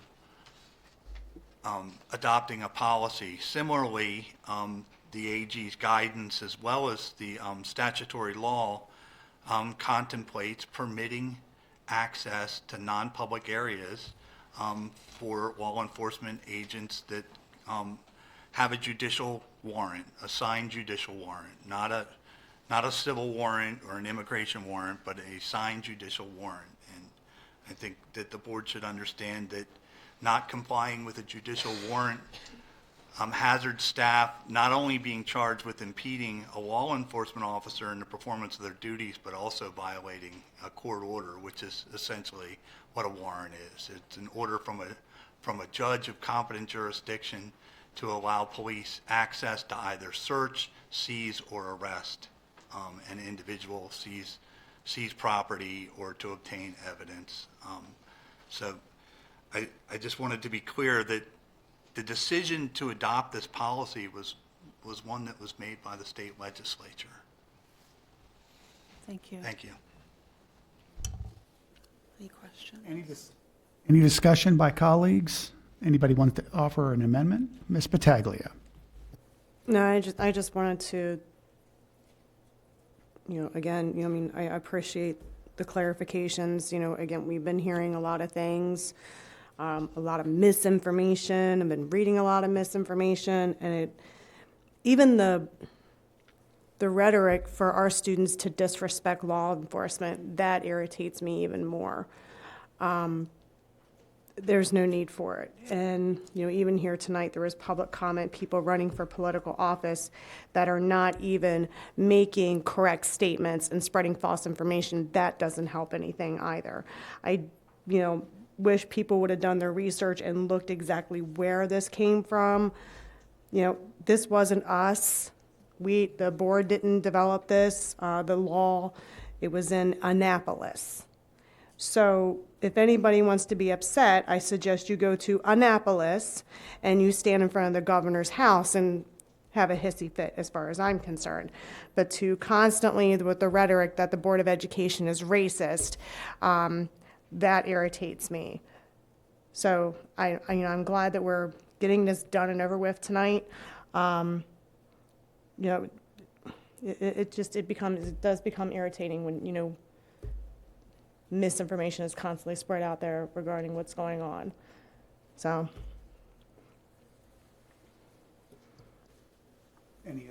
Any other comments by colleagues? And again, I'll offer a couple of comments. One of our public speakers gave a terrific example of exigent situation where she mentioned in Minneapolis, folks were pursuing someone onto school property. And again, it's really unfortunate the way things are evolving there, but that's an example of an exigent situation. And one of the things, and I talked to a few legislators in Annapolis, and again, Ms. Battaglia is spot on. This is not originated by us at all.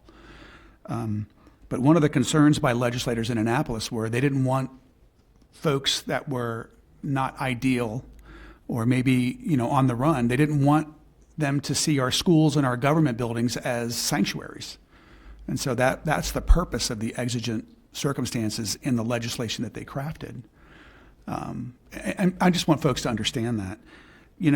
I've seen a tremendous amount of exceptional input and passionate discussion on the changes that should occur in this policy. But again, as our legal counsel has mentioned, as my colleague has mentioned, these are required by law. And I really urge everyone to take their excellent examples and excellent feedback and input to our legislators in Annapolis, because that is where we can see changes to this happen. So again, I really appreciate, the comment and the perspective of both sides. It's very, very important to hear that. And believe me, I read every single email. I think my colleagues probably did too, not to speak for them. But every single comment, but just the amount of time and effort and passion that went into this. The goal is protecting our kids and our employees and not putting our employees at risk, not putting our kids at risk, or expose any of them to trauma. So I understand where everyone's coming from, and it's a very, very noble cause on both sides of the argument. Any other comment? Yes, Ms. Hang on one second. Audience members, it is very distracting when any of you, I don't want to hear point fingers, but when you're talking, it is very distracting to the rest of us up here, okay? You had public comment time. Okay, unless there's any other debate, I will call the question. All those in favor of adopting 6A signify by saying aye. Aye. Any opposed? Motion carries unanimously. Next item on our agenda is the approval of award of bids. May I have a motion? So moved. Moved by Ms. Battaglia. Second by Ms. Zimmer. Dr. McCabe. While there are only 2 items on the award of bids this evening, they are significant items. And so we're going to do each separately this evening. The first is the contract for the Carroll Springs HVAC project. Our review of the bid packets on the project indicate that the results are $1,529,320 over the approved budget. For state funding, we have a plan in place with pending IAC approval in February. At the local level, it will require an additional $350,000 from the county. Our staff has begun working on that request with the county staff. While this can be resolved for this important project, the bid results highlight a concern we've had for over a year, that we are chasing inflation and the escalation in the construction market. We will be very interested in the results as we open our future bids. With that, discussion? Colleagues, any questions? Hearing none, I call the question. All those in favor say aye. Aye. All those opposed? Hearing none, motion carries unanimously. Next item on our agenda, item 6C, approval of school bus contracts. Just a second. second. Hold on, yep. We have another award of bid. Oh, okay, you want to do that separately? Yeah. Okay, so that motion was for the Carroll Springs one, right? Yeah, that motion was for Carroll Springs, Okay. and this would be for the light pole. Gotcha. May I have a motion to approve the bid of awards for the Sourcewell with Musco Sports Lighting LLC? So moved. Moved by Dr. Dorsey, I'll second. second by Ms. Battaglia. Dr. McCabe. So, as you know, we need a contract with Musco Lighting to replace the stadia lighting structures at South Carroll and Francis Scott Key High Schools. You'll recall that we began an independent detailed inspection of our stadia lighting structures in the fall with Liberty and Westminster. Those inspections resulted in the need to remove the old structures and have new ones installed. The independent inspections of the other 5 high schools have been completed, and unfortunately, 2 additional schools, South Carroll High School and Francis Scott Key High School, also need to have the old lighting structures removed. The major difference between now and then is that then we had capital money in our self-funded local infrastructure renewal project to fund those 2 schools. As you know, the project for those 2 schools depleted the CIP infrastructure renewal fund. In a moment, I'll ask Mr. O'Neill to explain our funding options for these 2 schools, which are not great. Before that, I want to say that I did not consider it an option to ask these 2 school communities to wait for the new fiscal year to have their stadia lights replaced. Therefore, I requested that staff move forward with the project and prepare this award. Another factor is that unlike with Liberty and Westminster, where we were fortunate that the vendor had 2 units already manufactured, for these schools, the units will need to be manufactured, then shipped to the schools for installation. In other words, time is of the essence for us to act to meet our goal of having the lighting structures in place for most of the spring season. As I asked Mr. O'Neill to explain funding options that we may have, I also wanted to share that I did contact Mr. Vigliotti, President of the Board of Commissioners, to explain the situation and our funding challenges. I did raise the question of whether the commissioners would consider assisting us with this effort. It was a positive conversation, but I did not make a formal request for specific funding without first having this discussion this evening. So it's always great to return from a lovely winter break and on the first day walk into the boss's office and say, I have something to share with you. We were just as surprised getting the phone call, I think, right? Speaking for my colleagues. And it led to this conversation. And Dr. McCabe was very clear with me and Mr. Prokop that it is not an option to wait for these 2 communities to have to wait for the removal and replacement of their stadia lighting. What is different is where we sit with funding. When this occurred in the fall for Liberty and Westminster, we did have enough money in the local infrastructure renewal project, which is a project that was created, I think, around fiscal 18, and you have been funding it periodically from your fund balance as it's appropriate and as funding exists for that. The 2 installations at Liberty and Westminster reduced that project down to a level that won't fund these projects. And so the conversation with Dr. McCabe, which carries into tonight, was we don't have identified funding as I stand here this evening. There's not a place where we can say we'll go there and make this happen. And we're clear that we don't want to wait until fiscal 27, which means the spring season, if not some of the fall season, would not be under lights. So the options are within your own purview as a Board of Ed, are that we could do a fund balance adjustment into the operating budget. As you know from all of our budget meetings and work sessions, we have winnowed that money down to a place where it's at the sort of the low threshold of where we're supposed to have a fund balance under your policy, those thresholds align with GASB 54 ruling. We could move forward now with the award and continue to monitor very closely, which we do anyway, the operating budget as fiscal year 26 winds down, and hope that there would be some savings in other categories of the budget that eventually at year end we could transfer in and then after you would transfer it in, take it to the county commissioners for approval of that transfer, and that we would in the end be whole and solvent in fiscal 26 overall. Or we take that approach of monitoring the budget and hoping that we'll be able to identify enough funding at year end to transfer into this account or into this category, and if not, at that time, bring forward a budget adjustment to make sure that we're solvent as we close out fiscal 26. Those are the options that we have as I see them. And then there's the thing that Dr. McCabe mentioned, where she reached out to Commissioner Vigliotti.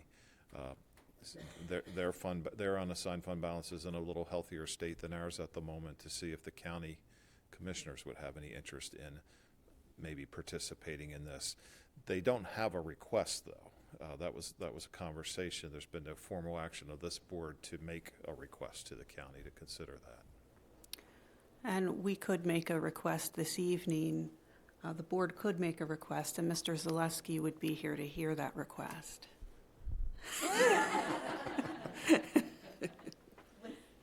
With that in mind, I would like to make the request that we ask the county to participate in this lighting situation for us. I'll second that. I have a motion and a second for the Board of Education to make a formal request to the commissioners to assist replacement of the stadium lights at FSK and South Carroll High. Is there any discussion? I just have a question. I know that this figure is a little different than the last two that we, can you tell us, just for transparency, what did the, Yes. I think the figure was between 800 and 900 for the last two schools. Why is this a little different? We've included a little more work here. We moved just to, for the last two schools, we moved just to take down the old light posts and remove them. There's costs associated with that, and then to buy and install the new lighting structures. What we didn't do, and if you remember, we were operating kind of quickly and on the fly at the time. What we didn't do is consider the opportunity and need to replace 50-year-old wiring at the same time. And so this contract reflects that cost. We're going to have to go back to at least Westminster, I think, at least Westminster, to look at the wiring in the future as a separate cost. So this is a more complete cost to try to more proactively address all aspects of this. Can you share with us whether there's a precedent for going to the commissioners outside of our CIP effort? Is that something that we've done in the past in our school system? Not much, and certainly not in a typical or frequent kind of way. The only example that I've been able to come up with, and my history here is about 16 years now, so I don't have longer history than that. Really relatively brief window of time in the grand scheme of things. The one example that I can recall is that after the very tragic school shooting in Connecticut, known as the Sandy Hook shooting, there was an immediate response everywhere, and in Maryland to act promptly. So it was around February or January of that year. I think the shooting was in December, and then when we came back, to beef up, hardened the security of schools, and there was a program in place at that time that required participation from everybody, and so the commissioners did participate. And so that's the one example I'm aware of a mid-year budget appropriation, or whatever the technical term would be. I would say that if they wish to participate, we would do our share or our part to make it clear to the state officials that we would consider this a non-recurring one-time use of money and not subject to maintenance of effort requirements and that sort of thing. This is a one-time item for a very specific one-time reason. Thank you. Ms. Zimmer? And I might have missed it, Dr. McCabe, in your intro, but if we address these two schools, we'll then have addressed 4 of them. What about the other 3? Is it possible we're going to get hit with more? The other 3 passed. So they were inspected as well, and they passed inspection. So we won't be hit with the others. And it's unfortunate, but it's not completely out of the blue, because the Liberty and Westminster were unique because they were a different kind of technology construction. They were a type of construction that's less likely to stand the test of time. The other schools were all of a different type of construction, which is preferable. But in this case, South Carroll and Key are both 50 years or older. I think they're both older than 50 years. So it's not as if, it's not as if this isn't. I can understand why we are where we are, but we were certainly hoping that they would all pass, the other 5 would pass. The principals have been informed. The 2 principals in question here have sent out a community notice today to explain, to share the results, and to talk about the steps we'll take. The other 3 principals had no need to send out a notification because no one necessarily even knew we were inspecting there, so they didn't know that they passed. But we gave those principals the information so that if they get questions or calls, they'd have the information to answer questions and calls. But it's not as if we're waiting for a third shoe to drop. All 7 high schools are now inspected. 4, unfortunately, need to be remediated, and 3 do not.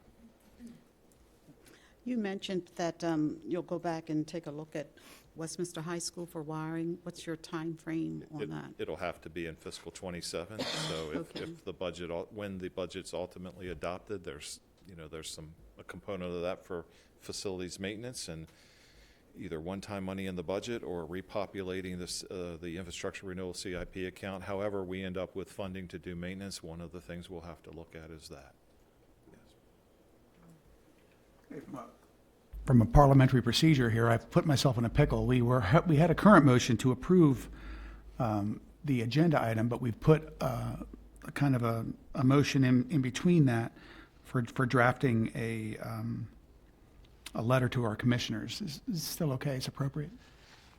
I believe the motion in front of the board now is whether to make the request. I would go ahead and call the question on that and then pick up at the original motion. Thank you for the advice.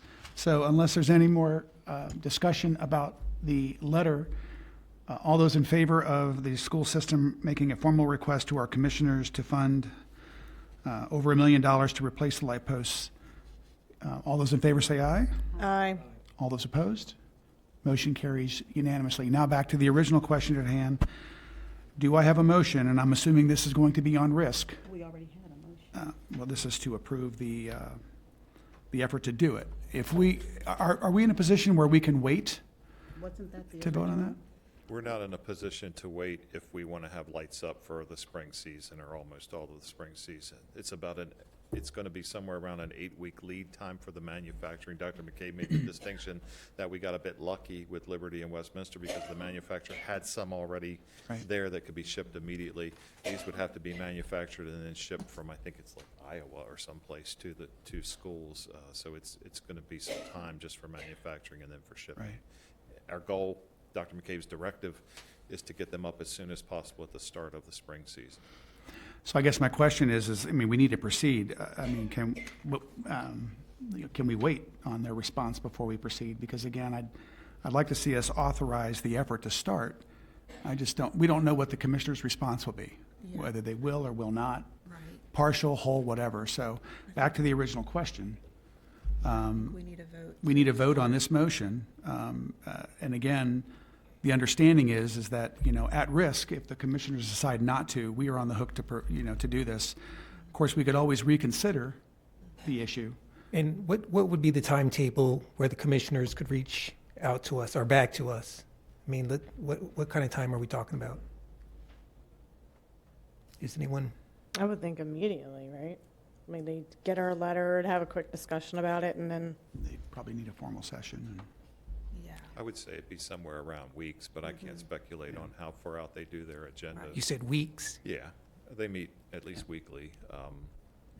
I guess, kind of to where President Whistler was, if we want to have them up for near the beginning of spring season, the award should be approved tonight. If it's That's my concern. You're right. I mean, we're taking some risk with the ultimate fallback position that if we had to, we'd make a fund balance adjustment, which potentially might lower the fund balance below the acceptable low threshold in the policy. That's not illegal, it's just bad practice and misaligned with GASB 54. It's not as if we won't be able to pay for this if push comes to shove. It's just if another avenue works out that can help us out here and in the overall budget picture, we would adopt that avenue at that time. So again, just so my colleagues understand, if we move forward and adopt this motion, we run the risk of having to dip into fund balance. And again, I'm not sure if it'll take us below the 1% MOU requirement, but I know we would come very, very close. It would be close. Alternatively, we would risk not having lights Correct, at two yeah. schools for Yeah, the I agree. spring I agree. sports. So I guess the bottom line is if the commissioners would not vote to support this, that it would come back to us to go ahead and support it. Yes, ma'am. So we do have the motion passed that we will make that formal request to the commissioners. And without knowing what their time frame might be, I guess we need to make sure that we're saying that the original motion then would be the option for us to pick up the tab. Yes. Yes, ma'am. I guess my hope would be that they have in their agenda next week, since their agenda for this week's already out. We can just kind of. Yeah, I just think it's very important that we all understand the situation here fully, and I'm getting the impression that we all absorb it completely. Is there any more discussion before we call the question? No. Without objection, I'll call the question. All in favor of awarding the bid to Musco Sports Lighting, signify by saying aye. Aye. Aye. Any opposed? Motion carries unanimously. Thank you, colleagues. Appreciate that. It's a very complicated thing, but we got it done. Next item on the agenda is 6C, approval of school bus contracts. Dr. McCabe. You want to do a move? Oh. Correct, yeah. May I have a motion to approve? So moved. By Dr. Dorsey, move. Ms. Zimmer seconds. Thank you. Dr. McCabe. Periodically, our independent bus contractors wish to sell routes to other contractors. Once our transportation department has reviewed the transfers, they come to you for approval. This evening, we have 2 bus contract transfers. I'm excited to share that one represents a new contractor for us. Any discussion, colleagues? Call the question. All those in favor signify by saying aye. Aye. Any opposed? Motion carries unanimously. Next item on our agenda is approval of forest conservation easement for Carroll County Career and Technology Center. May I have a motion? So moved. So moved by Ms. Battaglia. Second by Ms. Zimmer. I think she beat you to it. Dr. McCabe. This is a standard forest conservation easement associated with the Career and Tech project. Colleagues, any questions or debate? I have one question. Dr. Malvo. Yes. Oh, here he comes. I'll wait till you get to the podium, at least. We want to make sure you get your steps in this evening.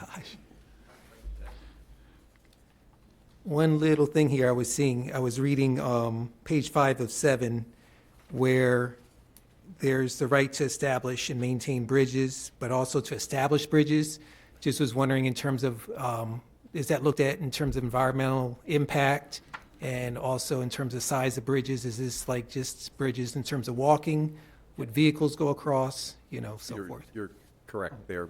These are pathways in the easement area so that if, for educational purposes or for sports purposes, cross-country trails go through those wooded areas and whatnot. So the idea being that it's not unusual for us to have a stream running through, that kind of space. So it would be a small bridge, would be a decking material, would be something that could be easily made, perhaps 2 people going across it at a time, that kind of thing. So that's the kind of order of magnitude we're looking at there. Okay, thank you. Any other comments or questions? I call the question. All those in favor signify by saying aye. Aye. All those opposed? Hearing none, the motion carries unanimously. Next item on the agenda, 6E, approval of construction documents for Sykesville Middle School addition project. May I have a motion? So moved. Moved by Dr. Dorsey, I'll second. second by Ms. Battaglia. Dr. McCabe. This evening, for this item and the next, we're bringing for your approval the construction documents for the Sykesville Middle and Freedom Elementary additions. Construction documents reflect the final formal stage of project design and development. To clarify, during CIP approval, the board did decide at that time to defer these 2 projects into a future year in the CIP. That remains the case. At the same time, the board determined that we would continue development and design to finish that part of the process. These two actions represent that decision. By doing so, we will have construction documents on file if these projects do move forward in a subsequent year. Thank you, Dr. McCabe. Is there any discussion or questions? Dr. Malvo? Could there be a little bit more explanation in terms of, I believe it's page 8, or a project summary, the proposed limit of disturbance at 3.8 acres? Is that just in terms of distance where they want to make sure that there's no noise pollution? What exactly is that? The limit of disturbance is the area within the 16 or so odd acres that we are going to literally disturb. It's for sediment control purposes, and it's also so that the county can use that as they're designing, or as we have to design our stormwater management facilities to address the impervious surface we'll be putting into the, adding to the space. Okay. Page 28, question on that. The fire alarm system, it's noted that an add-on alternate to replace the existing system will be called out on plans if the facilities department cannot repair the existing. If they can't repair the existing, is that cause the budget to increase, or? But that comment was common to both reports, and I believe that it's probably their boilerplate there's those both fire panels are operational. They're completely operational. There's no outstanding work orders on any of them. So the issue at hand, though, is the age of those panels, and whether we can into the future find replacement parts. So what we're going to do is we believe we can expand the panels, but at the same time we want to look at putting an add alternate into the project so that we can see what the cost would be to just upgrade those panels and improve them for the long term. Okay. Last question. On page 25, going back to that, it looks like we're going to get a new building automation system there. Does that include then where there's more access for adjusting thermostat control, that sort of thing? Well, our systems are web-based, so there's not local control in the classrooms themselves. The control is done globally. So when I say globally, I mean within the building itself. Each building has its own unique and are very particular equipment and systems. But the systems that we'll be installing will be more, they're more complicated, but they're more, they will provide better indoor air quality by virtue of they monitor CO2 levels and humidity levels, and therefore the systems will operate to provide better ventilation when the spaces are occupied, but when they're unoccupied, it'll ramp back and conserve energy. So that'll all be tied into our building automation systems, and those are for include scheduling, alarms, everything associated with the operation of the HVAC system. So it'll all be integrated. All right. Well, I appreciate you answering these specifics. Just want to make sure we're getting our dollars worth. So thank you. Any other discussion? Hearing none, I call the question. All those in favor say aye. Aye. Any opposed? Hearing none, the motion passes. Item 6F, may I have a motion to approve construction documents for Freedom Elementary School Additions project? So moved. Moved by Ms. Battaglia, second by Dr. Dorsey. Dr. McCabe. So this is a part of the discussion of the above matter of construction documents. So just as we discussed for Sykesville Middle, this would just be finishing the design process. Do I have any discussion by colleagues? Dr. Malvo. It's a minor thing, but you had someone in here earlier who said they were an English teacher, so I'm also an English teacher, and they're just, on one particular page, some typos. I don't know if you saw page 24. for seismic design, if you get to that. Okay. I think the word category, you just was meant with that, correct? So seismic design requirements are not needed due to risk category 3. Oh, gotcha. Right. Gotcha. And then just below that, fire protection system, that last sentence, based on the flow test results. Yeah, sure. Right, so spelling results. Well, in their defense, these are engineers writing these things.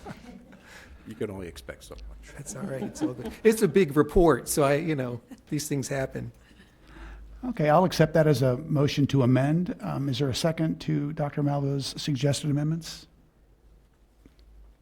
I'll second. First, let's vote on the amended portions. Well, Yeah, supposedly. I mean, do we have to? yeah. Well, then if there's no objection, we won't go through that unless I'm corrected by legal counsel. I think the corrections are just typographical. Gotcha. Okay. Well, then in that case, we'll call the original question. If there's no other comment or suggestions for discussion, all those in favor say aye. Aye. All those opposed say no. Hearing none, the motion carries unanimously. Next item on our agenda is 6G. May I have a motion to approve the annexation petition of to City of Westminster for Willie Winchester Elementary and West Middle School property? So moved. I'll give Dr. Malvo that motion and Dr. Dorsey the second. Dr. McCabe. Periodically, when we undertake a construction project on properties adjacent to the City of Westminster, we go through this process as a requirement of the city's water allocation policy. In recent years, we've brought similar actions for projects at Friendship Valley and Cranberry Station. Comments by colleagues? Questions? Hearing none, I call the questions. All those in favor say aye. Aye. Any opposed? Hearing none, the motion carries unanimously. Next item on our agenda, 6H. May I have a motion to approve of a temporary construction easement between the Board of Education and Hemalatha LLC? So moved. Moved by Ms. Battaglia. Second by Dr. Malvo. Dr. McCabe. This is a standard temporary easement with a private entity adjacent to Century High School. The public water main is located partially under Century High School's property, requiring this easement. Any discussion by colleagues? Hearing none, I call the question. All those in favor say aye. Aye. Any opposed? Hearing none, the motion carries unanimously. Next item, may I have a motion to approve the utility easement between the Board of Education and Carroll County Government? So approved. I have a motion by Dr. Malvo, I'll second. a second by Ms. Battaglia. Dr. McCabe. This is a standard easement with the county based upon the prior board action in the item above. Any questions or comments by colleagues? Hearing none, I call the question. All those in favor say aye. Aye. Any opposed? Hearing none, the motion carries unanimously. Next item on the agenda, 6I, or that, correction, 6J. May I have a motion to approve revisions to Board Policy ICA? So moved. Moved by Ms. Battaglia. And I'll second that. Second by Dr. Dorsey. Colleagues' discussion, or I'm sorry, Dr. McCabe. Based on prior board discussions, at last month's board meeting, we brought proposed revisions to policy ICA, which is school calendar. The proposed revisions establish whether the first student day falls before or after Labor Day based on where Labor Day occurs in a given year.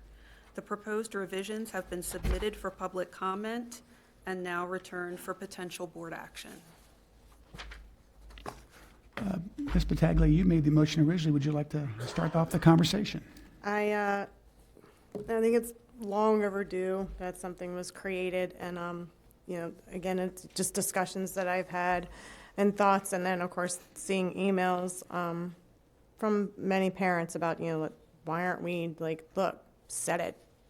If it's Labor Day is a certain day, then go before or after, and just get it set in stone. So I'm glad that this was developed, and I'm thankful for all the staff members that worked on it.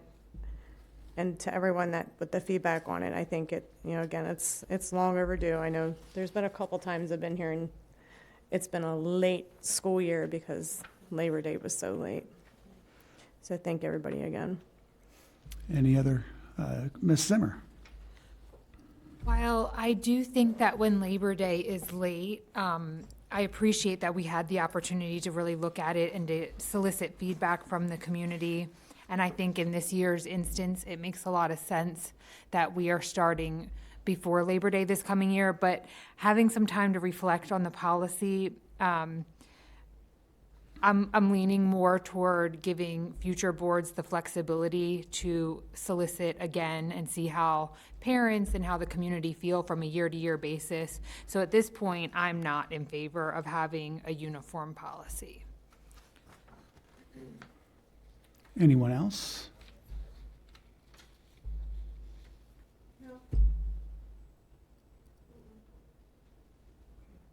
Anyone else have anything to add?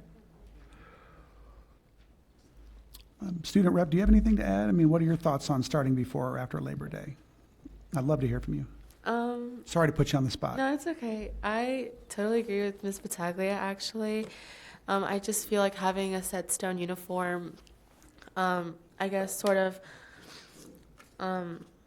way for students and parents to know, like, if school is starting before or after Labor Day. It kind of also gives, like, parents and families the knowledge to look ahead of time and plan for family vacations, and without just like waiting for the board to be like, oh, like this year we're doing something else and next year we're doing something else too. I just kind of feel like for families who like to plan, like really for families that plan ahead of time, this is like a really nice, I guess, way for them to know if school is starting in August or after Labor Day. Dr. Dorsey? And I'll just echo that. I've said when we were first looking at this, I think it would be helpful as far as long-range planning with knowing, what the set calendar would look like. And Mrs. Zimmer, in response to your question about future boards and making changes, they can always do that. I mean, they always have the option of coming back and taking a look at the policy and seeing whether it needs to be adjusted or not. So I'm in support of this. Anybody else? I was just going to say that just a comment, for Ms. Zimmer, like, again, any board can change the policy at any time. And, to me, this just gives, again, as our student rep said, it gives families a lot more notice, like when they're looking ahead 2 years ahead, they'll be like, oh, Labor Day is going to fall on such and such. So I know school's going to start this time, so they can make adequate plans. I'd like to weigh in on this. Ms. Zimmer, I agree with you. I mentioned this originally when we proposed this policy, and I crunched the numbers. If this policy were to go through today, school would start 9 times out of the next 20 years before Labor Day, and it would start after Labor Day only 11 times.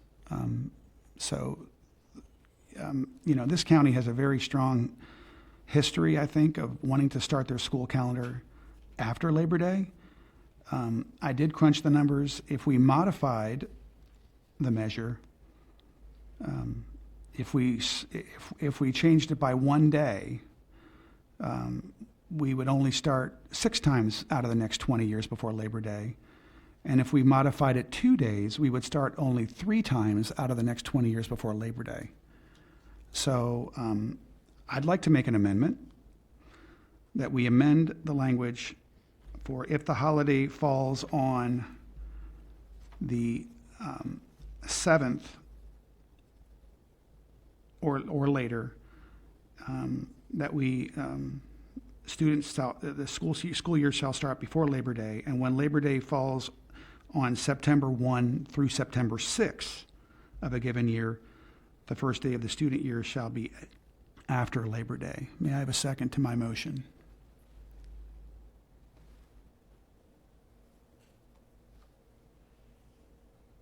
Hearing none, the motion fails. Back to the original question. Is there any more discussion on adopting the policy as is? Again, if we adopted the policy as is, we would start school before Labor Day 9 times out of the next 20 years before Labor Day. And if we use this policy, we would start 11 times out of the next 20 years after Labor Day. It would be a substantial change from what our county is normally used to. Dr. Malvo. But just quite basically, the policy for this time around is kind of what we're looking at, and the policy can be changed the next time. So, Yep. And that, you have a good point, but if we need, we have to look for this particular. right. And if we change the policy, it would require 30 days public comment. So Right. it isn't a short process, just to remind everybody. It would be a long process to change it. It's a process. And again, we did have a period of time when we did start before Labor Day, so. Is there any more discussion about the current motion on the floor, which is to accept the policy as written, which would mean we'd start 9 times before Labor Day over the next 20 years, 11 times out of the next 20 years after Labor Day? Any more discussion? I call the question. All those in favor of adopting the policy say aye. Aye. All those opposed? Nay. I vote nay as well. The motion carries 3-2. Next item on our agenda, approval of appointments. May I have a motion? So moved. So moved by Dr. Dorsey, second. I'll second. Second by Ms. Battaglia. Dr. McCabe. I have one recommendation for appointment this evening. Jordan Pierce, school psychology intern at Friendship Valley Elementary, to school psychologist in student services. Colleagues, any discussion? Hearing none, I call the question. All in favor, say aye. Aye. Any opposed? Hearing none, motion passes unanimously. Next item on the agenda, may I have a motion to approve personnel action items? So moved by Dr. Dorsey. I'll second. Second by Ms. Battaglia. Dr. McCabe. For the monthly personnel action items, there are 6 new hires, 2 broken contracts, and 5 leaves of absence. Colleagues, any questions or concerns?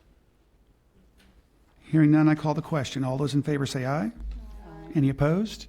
Hearing none, motion passes unanimously. Next item on the agenda. May I have a motion to ratify the APSASCO Master Agreement? So moved. So moved by Dr. Dorsey, seconded by Ms. Zimmer. Dr. McCabe. As you're aware, we are negotiating with all 5 unions this year. I'm very pleased to share that the board's negotiations teams have achieved tentative agreements with 2 of the units. Once tentative agreements are reached, the final stage is for both parties to ratify the agreements. APSASCO's membership has ratified the tentative agreement, and now it is before the board for ratification. The financial terms of the agreement are accounted for in the proposed budget that I'll be presenting this evening. Colleagues, any questions or comments? Hearing none, I call the question. All those in favor say aye. Aye. All opposed? Hearing none, the motion passes unanimously. May I have a motion to ratify the CCA Master Agreement? So moved. I had everybody jumping on that. I heard Dr. Dorsey and Dr. Malvo. Dr. Dorsey is moving, Dr. Malvo second. Dr. McCabe. The board's negotiating team also achieved a tentative agreement with CCEA. We are bringing that tentative agreement this evening for the board to ratify. CCEA's ratification process begins on January 20th. As with APSASCO, the financial terms of the agreement are incorporated into the proposed budget that I'll present in a few minutes. Colleagues, any questions, comments? No. Hearing none, I call the question. All those in favor say aye. Aye. Any opposed? Hearing none, motion passes unanimously. Finally, may I have a motion to approve the charter agreement with the Carroll Learning Alliance? So moved.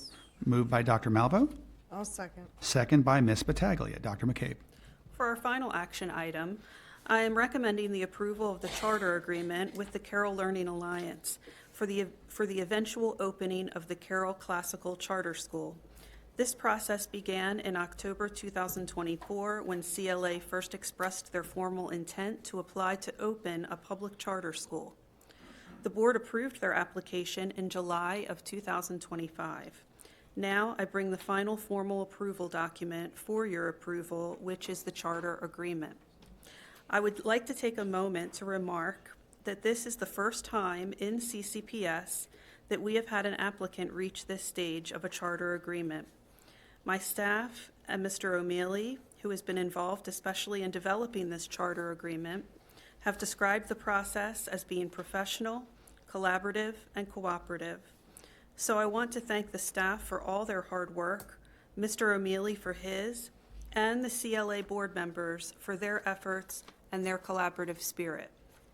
We all know the amount of work it takes for us to open a new school, and so the daunting task that presents to a group of laypersons or parents is very impressive. I commend the CLA board for their effort, persistence, and perseverance, and I congratulate them. At this time, I'd also like to get Mr. Burkhouse to weigh in on the financial piece of charter schools in the state of Maryland. I know oftentimes we get concerned, parents and community members, asking why we would approve a charter school at this time when we are facing budget constraints. Could you address that? Yes, thank you, Dr. McCabe. The state board has issued precedent that fiscal concerns are not an adequate justification for denying a charter application. So funding concerns alone are not sufficient to deny the application. Thank you. Colleagues, are there any discussion or comments? Mrs. Battaglia. I do want to thank the parents that did this. I think it is incredible.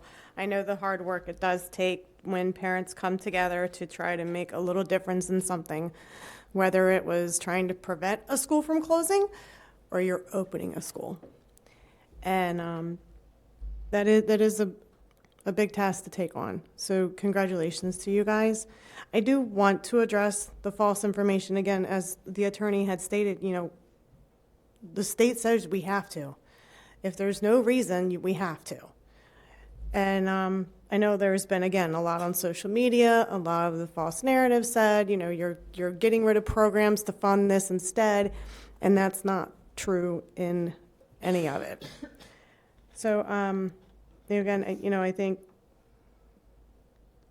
we know what's happening with the budget. We know there's going to be, some things we need to look at, but this board, we have an obligation to approve this. So I just wanted to make sure that was very clear. No matter what our personal feelings are, we are obligated to do this. Anyone else have any comments? Well, I'd like to be clear. What I was indicating is that financial concerns cannot be the reason that you would not approve this. To say that you're legally required to approve this is not quite accurate. You're not allowed to reject it solely based on financial concerns, based on the state board's precedent. Before I call the question, I just want to offer some comments. First of all, congratulations. School choice is a tremendous opportunity for parents. I am really happy with the way the staff worked with the Carroll Learning Alliance. I want to appreciate and just acknowledge the hard work and the amount of time that went into this. There is an initial outlay of funds to start the event, but again, everyone in these schools, we get funding from the state and the county to fund the effort. So there are initial startup costs, but I assure you, it isn't something that we're taking out a hide to do. School choice is an incredible opportunity, and I'm seeing what charter schools are doing around our state, and it's an awesome opportunity for us to give students and parents unique opportunities that they may not find in other schools. I'm also hopeful that we can attract more students into our school system, and that would generate more income coming from the state and the county if we do have additional enrollments from that. We had a 436 point something student loss this year. Let's be hopeful that maybe we can attract some of those homeschool students back into the system, and that's an opportunity for us. In addition, we might see students transfer to this charter school, and it might help ease classroom teacher-student ratios. And I know I've heard from several teachers about the excitement and possibility of working in a charter school. So thank you so much for the staff and the Carroll Learning Alliance for doing this. We really appreciate it. And with, any more discussion, without objection, I'll call the question. All those in favor say aye. Aye. Any opposed? Hearing none, the motion carries unanimously. Next, up for discussion, item 7A, the superintendent's proposed fiscal year 27 operating budget. Dr. McCabe. This evening is the time in our budget process where I must submit to you a proposed FY27 operating budget. After this evening, the budget becomes the board's to adopt or to amend prior to final adoption. Purposefully, we had undertaken a more intensive budget process this year than in the past to get to this point. We held 2 work sessions in the fall, as well as having a discussion item on each monthly agenda dedicated to the operating budget. During this process, I've been equally purposeful in reminding the board and the public of the decade of declining enrollment that preceded where we find ourselves today. I took the time and somewhat painful effort to share all of the budget cuts we underwent annually from FY09 through FY19, including the school closures, even reading a detailed year-by-year list of prior cuts.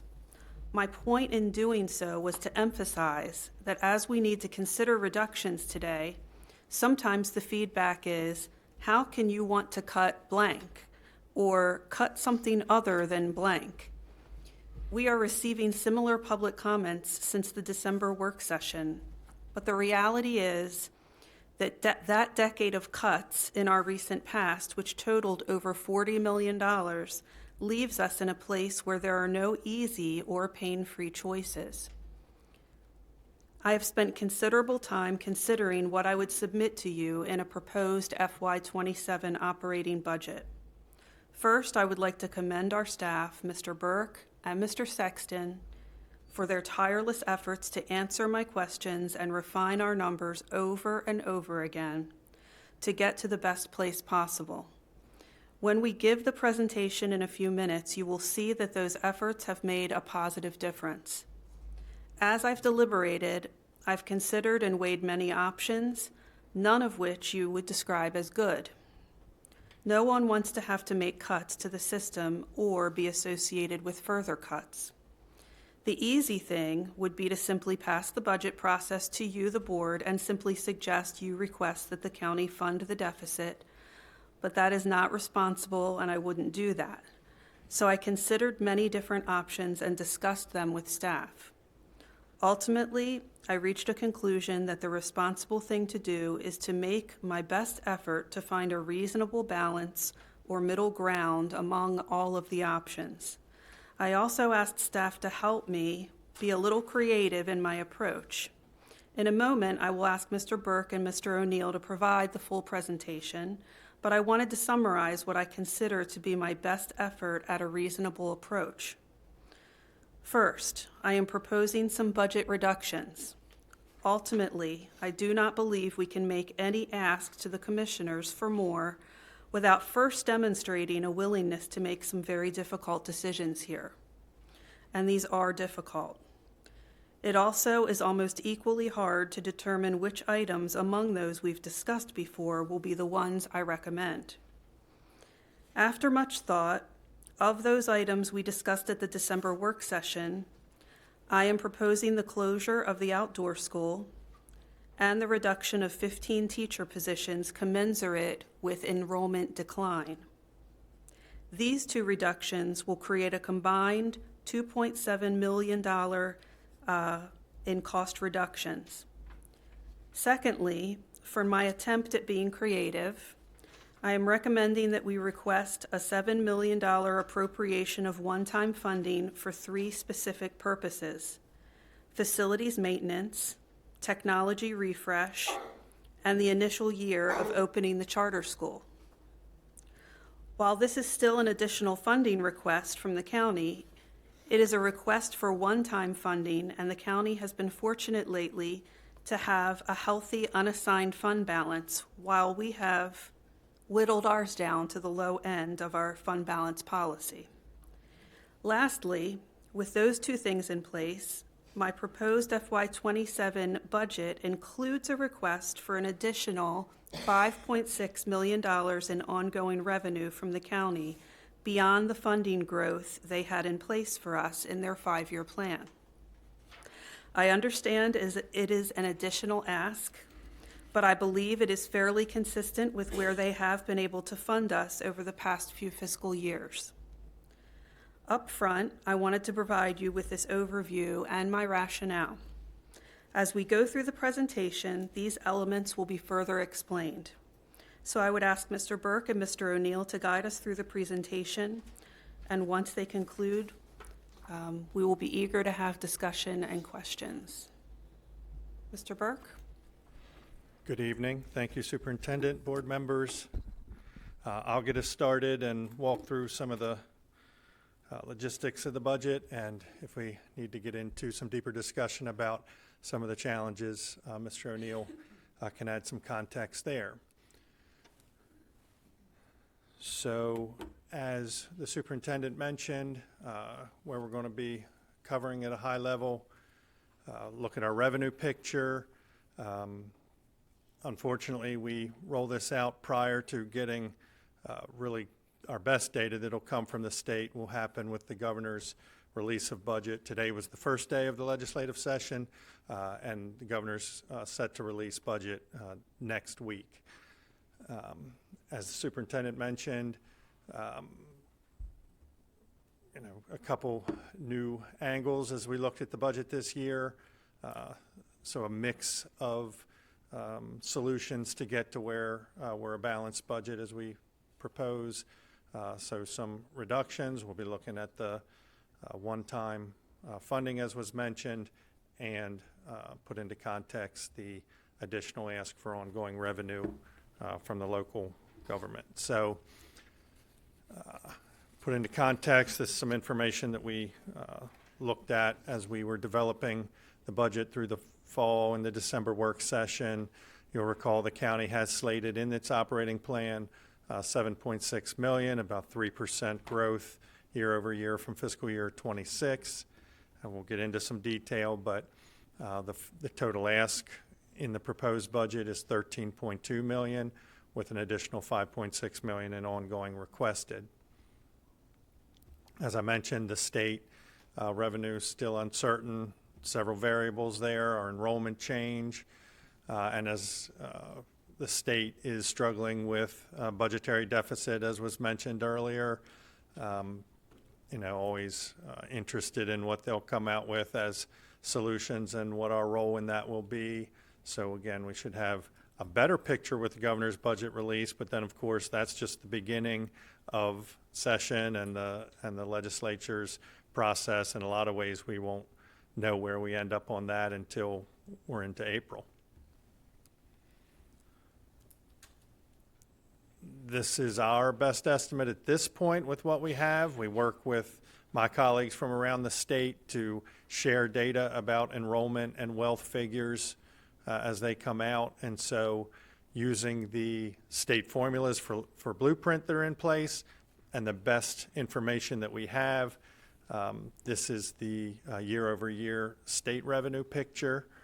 I didn't include it as a total because these are lots of moving pieces, and now with Blueprint, so much is programmatically restricted or in different ways. It doesn't serve quite as well to just say one big number from the state, but I will share. I think we've pointed some of this out before. Pre-kindergarten had a significant increase in its formula. Most of the others I would describe as fairly, year over year, just consistent. So to summarize the local and state revenue picture, with the additional ask, we'd be looking at $13.2 million in ongoing revenue growth. And from the state, the sum of those dollars, when you look at them in total, at $5.8 million, look at a $19 million increase in revenue to support the proposed budget.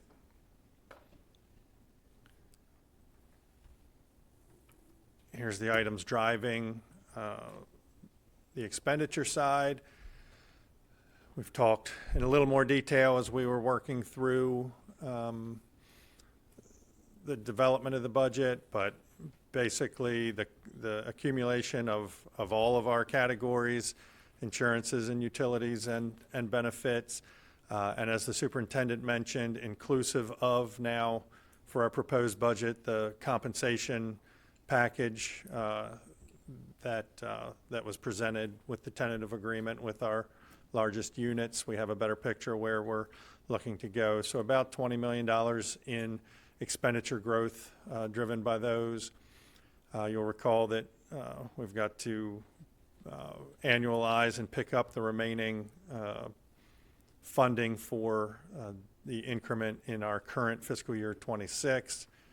So that is put in the proposed budget.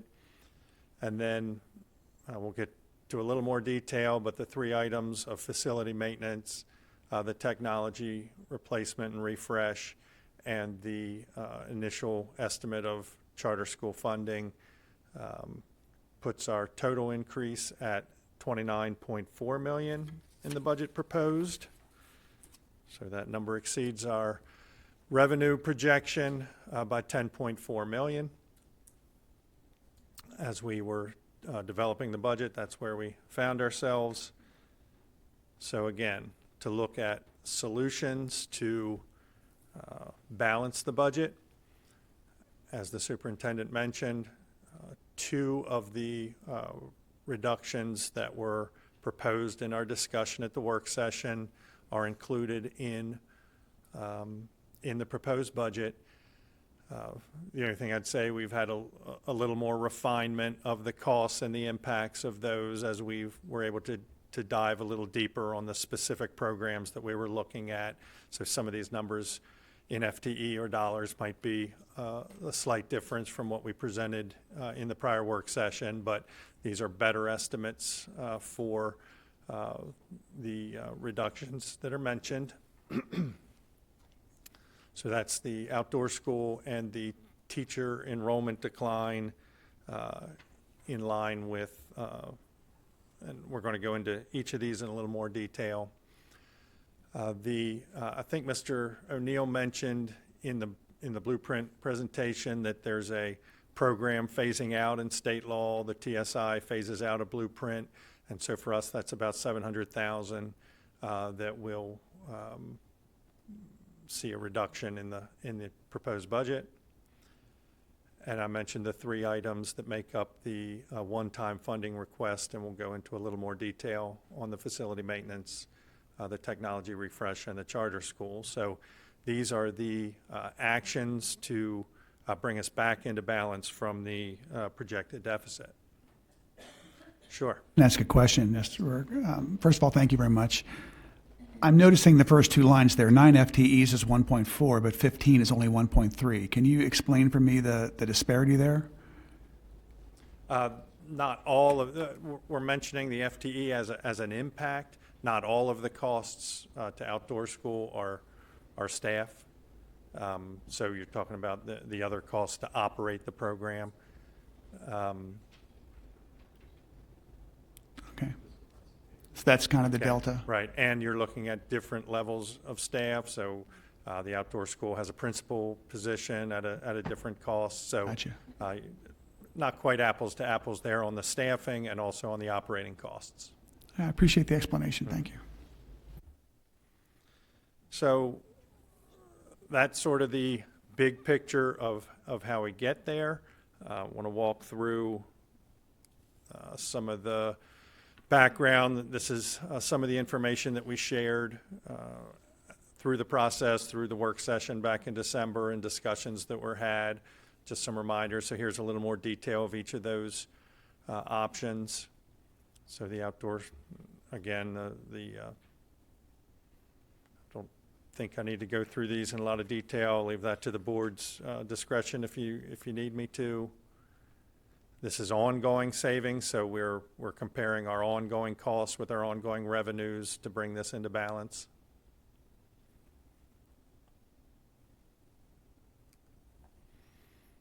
Again, the teacher reduction, this has been used in practice in the past, certainly during the times of declining enrollment that we went through that have been detailed in the past, but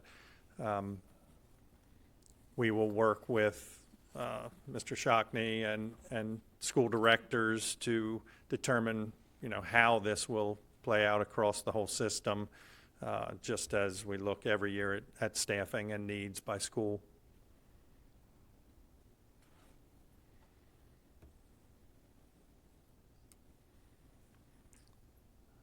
So those two reductions included, and then again, the three items that will be requested as one time. The facility maintenance. Again, this is an area that we've been fortunate in the past several years to be able to fund out of some ongoing surplus and fund balance. We find ourselves in a position where that doesn't look to be an ongoing option that's financially, good sense. So we're looking to infuse some investment. We're asking for $2 million in one-time funding. This will be something we'll be revisiting, annually until we are able to find a way to work this into operations, operating the school systems, just as we talk about the facilities or talk about the stadium lights. These kinds of issues, will not go away in the future. I'll give a snapshot of fund balance again here at the end, so put it into context there. The technology devices, another item that's been an annual item for us the last several years and will continue to be as we continue to adjust to the ongoing costs of the one-to-one devices since the one-time grants that funded a lot of this investment. We're now past that. So as this phases into really an operational ongoing cost to us, we'll continue to work toward it. This is a request for $1 million in one time in fiscal year 27. Yes, sir. Question, Mr. Burke. If the board and my colleagues were decided to make reductions in computers, would that eliminate that $1 million one-time request need for the commissioners? Let me give you an example. And again, I'm not saying we're doing this, but let's say my colleagues decide no computers, third, fourth, and fifth. How much would that lower? What would the tech refresh cost be, for example, for that? We wouldn't need $1 million in one-time money, but we would need less if we don't refresh, say 3 grades in elementary. Just giving a hypothetical. Yeah. This is really about sort of the first year, the one-time cost. There are different scenarios if we change different grades and so forth. I'd say we'd be interested in hearing some ideas the board would have, or if there's a specific direction we could look. We'll be back in front of the board in 2 weeks from tomorrow, I think, on the 29th with the work session. That'd be the kind of thing we could do some research and dig in a little deeper. Thank you. And I'd say, President Whistler, the other important thing to contemplate would be if the board made a decision to say let's not refresh 3 grades next year, that may be about $1 million in 27 in that first year. Correct. But that's not a sustained $1 million over time. Oh, I understand that. And so, I'm just talking about this request for one-time money.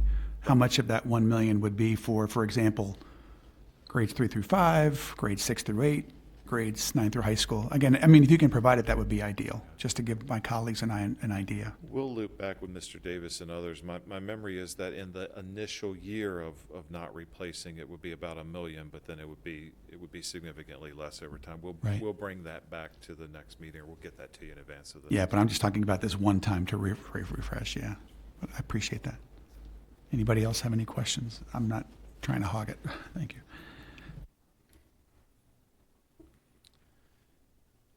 And the third item in the one-time request, the charter school initial year. So this is another area that's still in a little bit of limbo as the Maryland State Board and Maryland State Department of Ed are in the process of working through defining regulation for how the funding to charter schools, the per pupil allotment is undergoing some change. It's in proposed, and I'm hearing that it's going to go through another round of potential change and public input to get there. So this is our initial estimate at about $4 million. Not clear where it'll end up once we go through final regulations there by the state. That'll give us a better picture.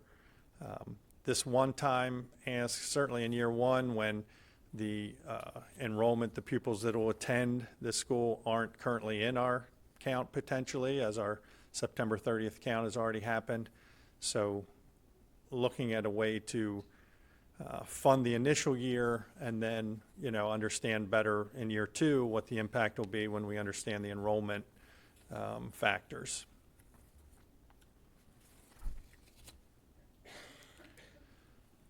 So just some additional context at the back end here. This is some data that we shared, just a reminder of, obviously in the school system, the compensation for staff is the largest driver of our budget. Some context to the dollars involved in our negotiations with all groups. A little bit was mentioned. Mentioned the fund balance. So as you know, we ended fiscal year 25, 7.2 million, about 1.7%. So it's not that there isn't any flexibility. We're not right up against it. My calculation of a 1% floor on it at about 4.4 million. So just trying to look to balance and make sure we're not overextending our one-time available use there. This budget does contain a $500,000 use of fund balance for the teacher induction program for year two. We're in year one here, fiscal year 26. We did the same, fiscal year 27. But that $500,000 is not a part of the unassigned. That was already assigned for use when the board set aside $1 million to seed money the first 2 years of the teacher induction program. So it does include some fund balance, but it isn't an additional stress on that balance.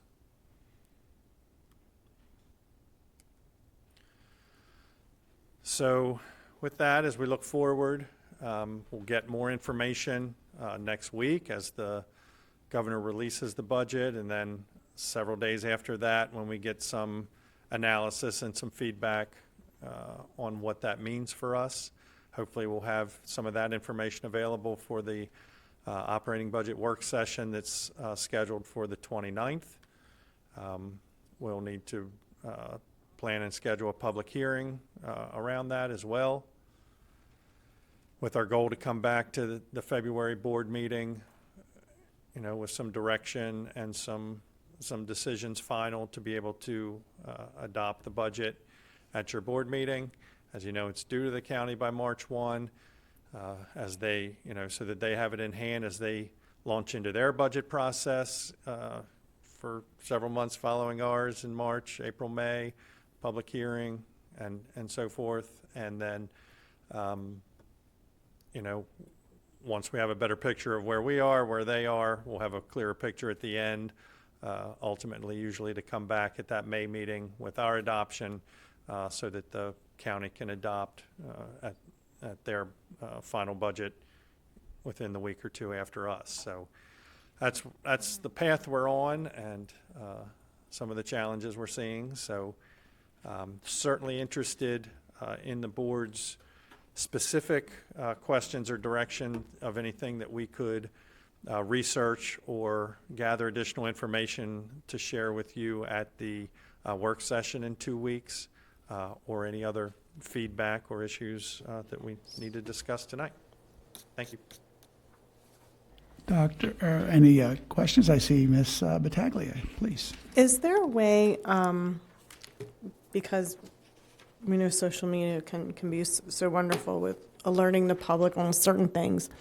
But is there a way we can contact the sheriff's office to get a number of incidents that have occurred at Hoshua, like break-ins of the vehicles, property issues? I think those would be excellent statistics that can be shared with the public. I mean, especially with concerns I've had with it being a park and it is open to the public around the kids that are there. So I think that's some good statistics that we have regarding those concerns and the years they've happened. We can certainly reach out to the sheriff's command tomorrow even to ask what we might have available. I guess, board member Battaglia, the other thing I'd say is that earlier slide that might have said something like liability Yeah. concerns.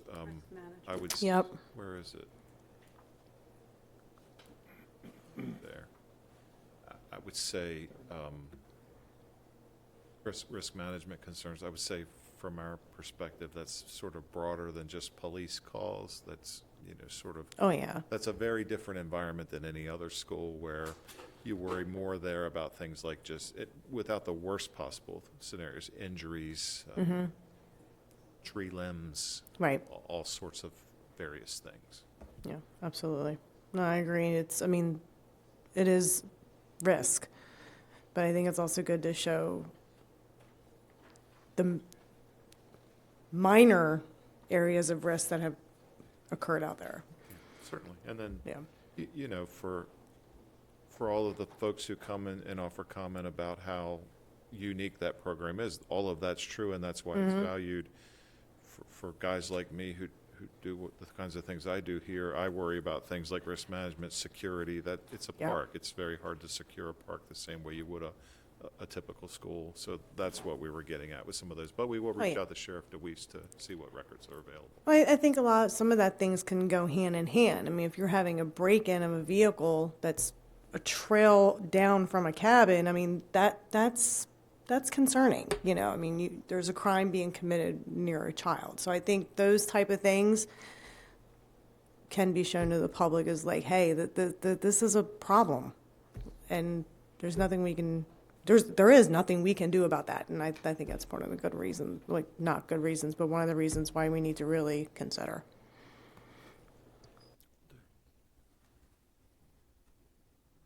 Mrs. Zimmer. This might be, excuse me, this might be a little bit premature, but what happens if we don't request the additional 5.6?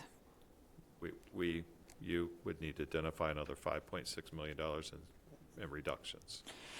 So at our last work session, I believe you had outlined about 9 to 11 million, if memory serves me right. I think that's accurate. Would it be possible at our next work session for us to see itemized, if this board didn't recommend asking the commissioners for 5.6, I know there's no good decisions, but I would like to see how the superintendent and her staff would get to that 5.6 if we don't ask. Yeah, we costed those things at the December work session. We'll look at what those costs would be to get to 5.6. Like prioritized from your perspective. I'll defer to the superintendent on that.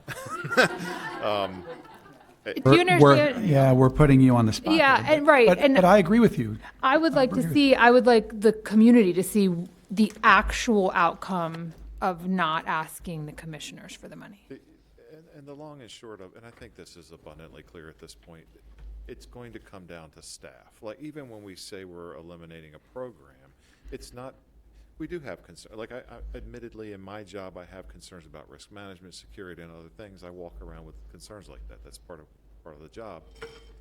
But at the end of the day, the savings is in the staff. Mostly at outdoor school, there's a little bit more there perhaps, but it's always the staff. That's where we are now. So even if something's framed as a program reduction, it's a program reduction to get to the savings associated with staff. So largely, Ms. Zimmer, all of those things will cost out would be staff savings. I appreciate what you're saying, but I do want the community to understand if we didn't ask for the money, then there goes the sports program. Like, I think it's important that the community sees that very specifically rather than saying the staff. No, I understand.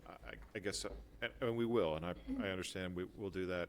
I guess I was sort of taking it to the next level for the folks who say, and they do, and they should, don't cut this, find something else to cut.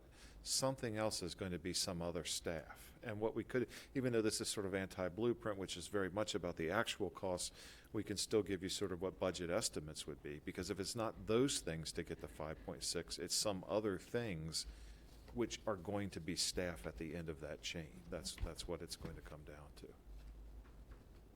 I guess I just want to attach actuals for the community. Thank you. Dr. Melba? Just shot in the dark. Is there any sort of deficits or is there any sort of cost that can be defrayed that we can, we got this waiver and that gave us a lot of wiggle room to be able to not have to immediately have all these expenses. Is there anything that we can delay so that we don't have to do that full amount? I don't think we can delay anything and still be compliant with the waiver we were granted. There was the waiver with conditions that we then move forward, and I think that's what we're doing. I guess the other thing, Dr. Malvo, is those changes are more about repurposing or reallocating funding within the budget. Those aren't overall reductions to the budget. This one is, which has nothing to do with Blueprint, is an actual reduction to the operating budget. These are just 15 FTE overall, not associated with the APA work that would be reduced. And I guess if anything, there's a bit of an extra layer nowadays than in sort of the Steve Guthrie years of this, where Mr. Shockney has a lot of heartburn because even though these cuts are this is a budget cut, this is not a Blueprint change. Where those FTE ultimately will be reduced has to be very seriously considered within the tapestry of Blueprint compliance and where those other changes are taking place. So this poor guy has a lot on his plate right now, and he understands that because these are all things, but sometimes all of those things kind of come crashing together, and you have to sort them out and try to do your best to project into the next year what's going to be the best option here. But I don't think we could, and I don't think if we did defer those Blueprint changes, it's going to change the bottom line on the operating. I see. There was a comment made during public comment that we've added FTE. But if I remember correctly, over the past couple of years, there were positions that we never reallocated, and again, we didn't have anybody taking over those positions. Those positions went away because I know we had grants for them, and I remember that during COVID. So those positions were never hired back for. And some positions, they were reallocated or moved, and again, we didn't rehire that position in. There was no backfill for it. It was like we made it go away. So can you just follow up on that? Because when I heard that, I was like, wait a minute, we haven't hired 100 and some people. I don't know where that came from. We can do that. Yeah, I think we did. And I can't tell you the number right here, right now, without taking a few minutes. But in every budget book, there's a page that has FTE changes. My best guess is what that reference refers to is some of the things you just referred to. Mm-hmm. During COVID, there was waves of what was called federal ESSER money. We did do some things with FTE in that time period. It's hard for me to believe it totaled 100, but I'll go check. Those have phased out. When the money phased out, those FTE phased out. There's this is actually an example, the third row. That was sort of, if you will, a Blueprint grant that came along, and there was a specific stream of money to fund that program.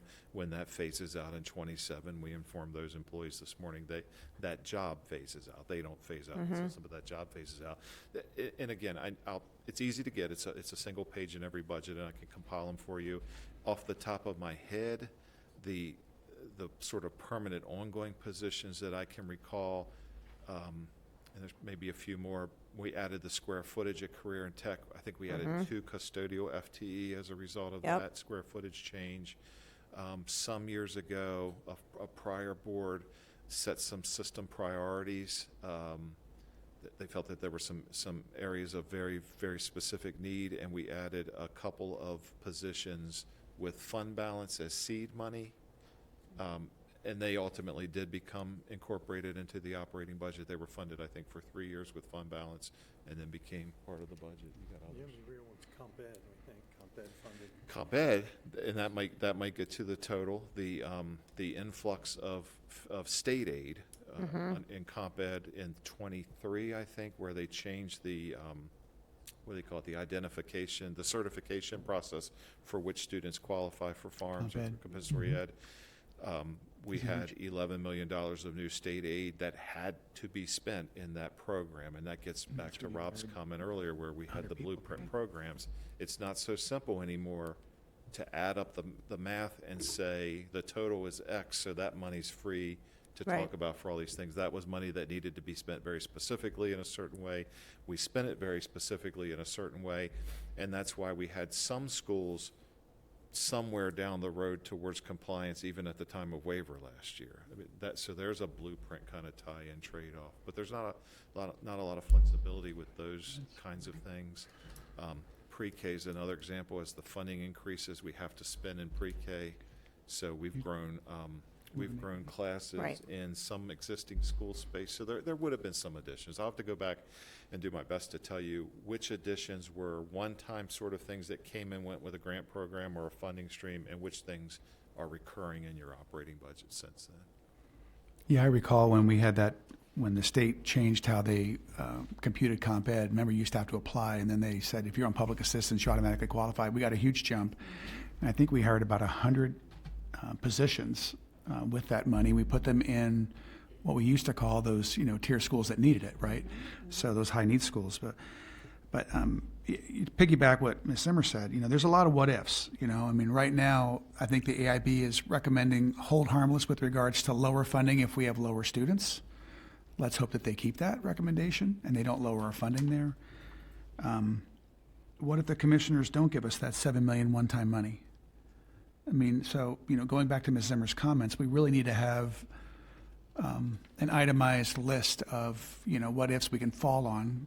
It's all about expectations management and letting the public know, and then having them weigh in on what we should, if we have to, eliminate over what. And then what if the commissioners don't give us the additional $5.6 million over MOE? Ms. Zimmer, I think it's spot on. We need to be prepared and understand, and I appreciate this. It's so nice to see some things not on there. With regards to the elimination of the 15 FTEs, is there something that we can do to offer perhaps an early retirement incentive or make this normal attrition? I just don't want to see us lose educators. Yeah, I think a if we don't number have of to. 15 would be captured through normal attrition. Okay. We would yeah. get 15, or we would get more than 15 people in any given year. I just who don't want to see don't pink to slips go out. Yeah. That's, I don't know if Ernesto would know offhand, but it seems to me that we would have a floor of 60 retirements a year for teachers. Okay.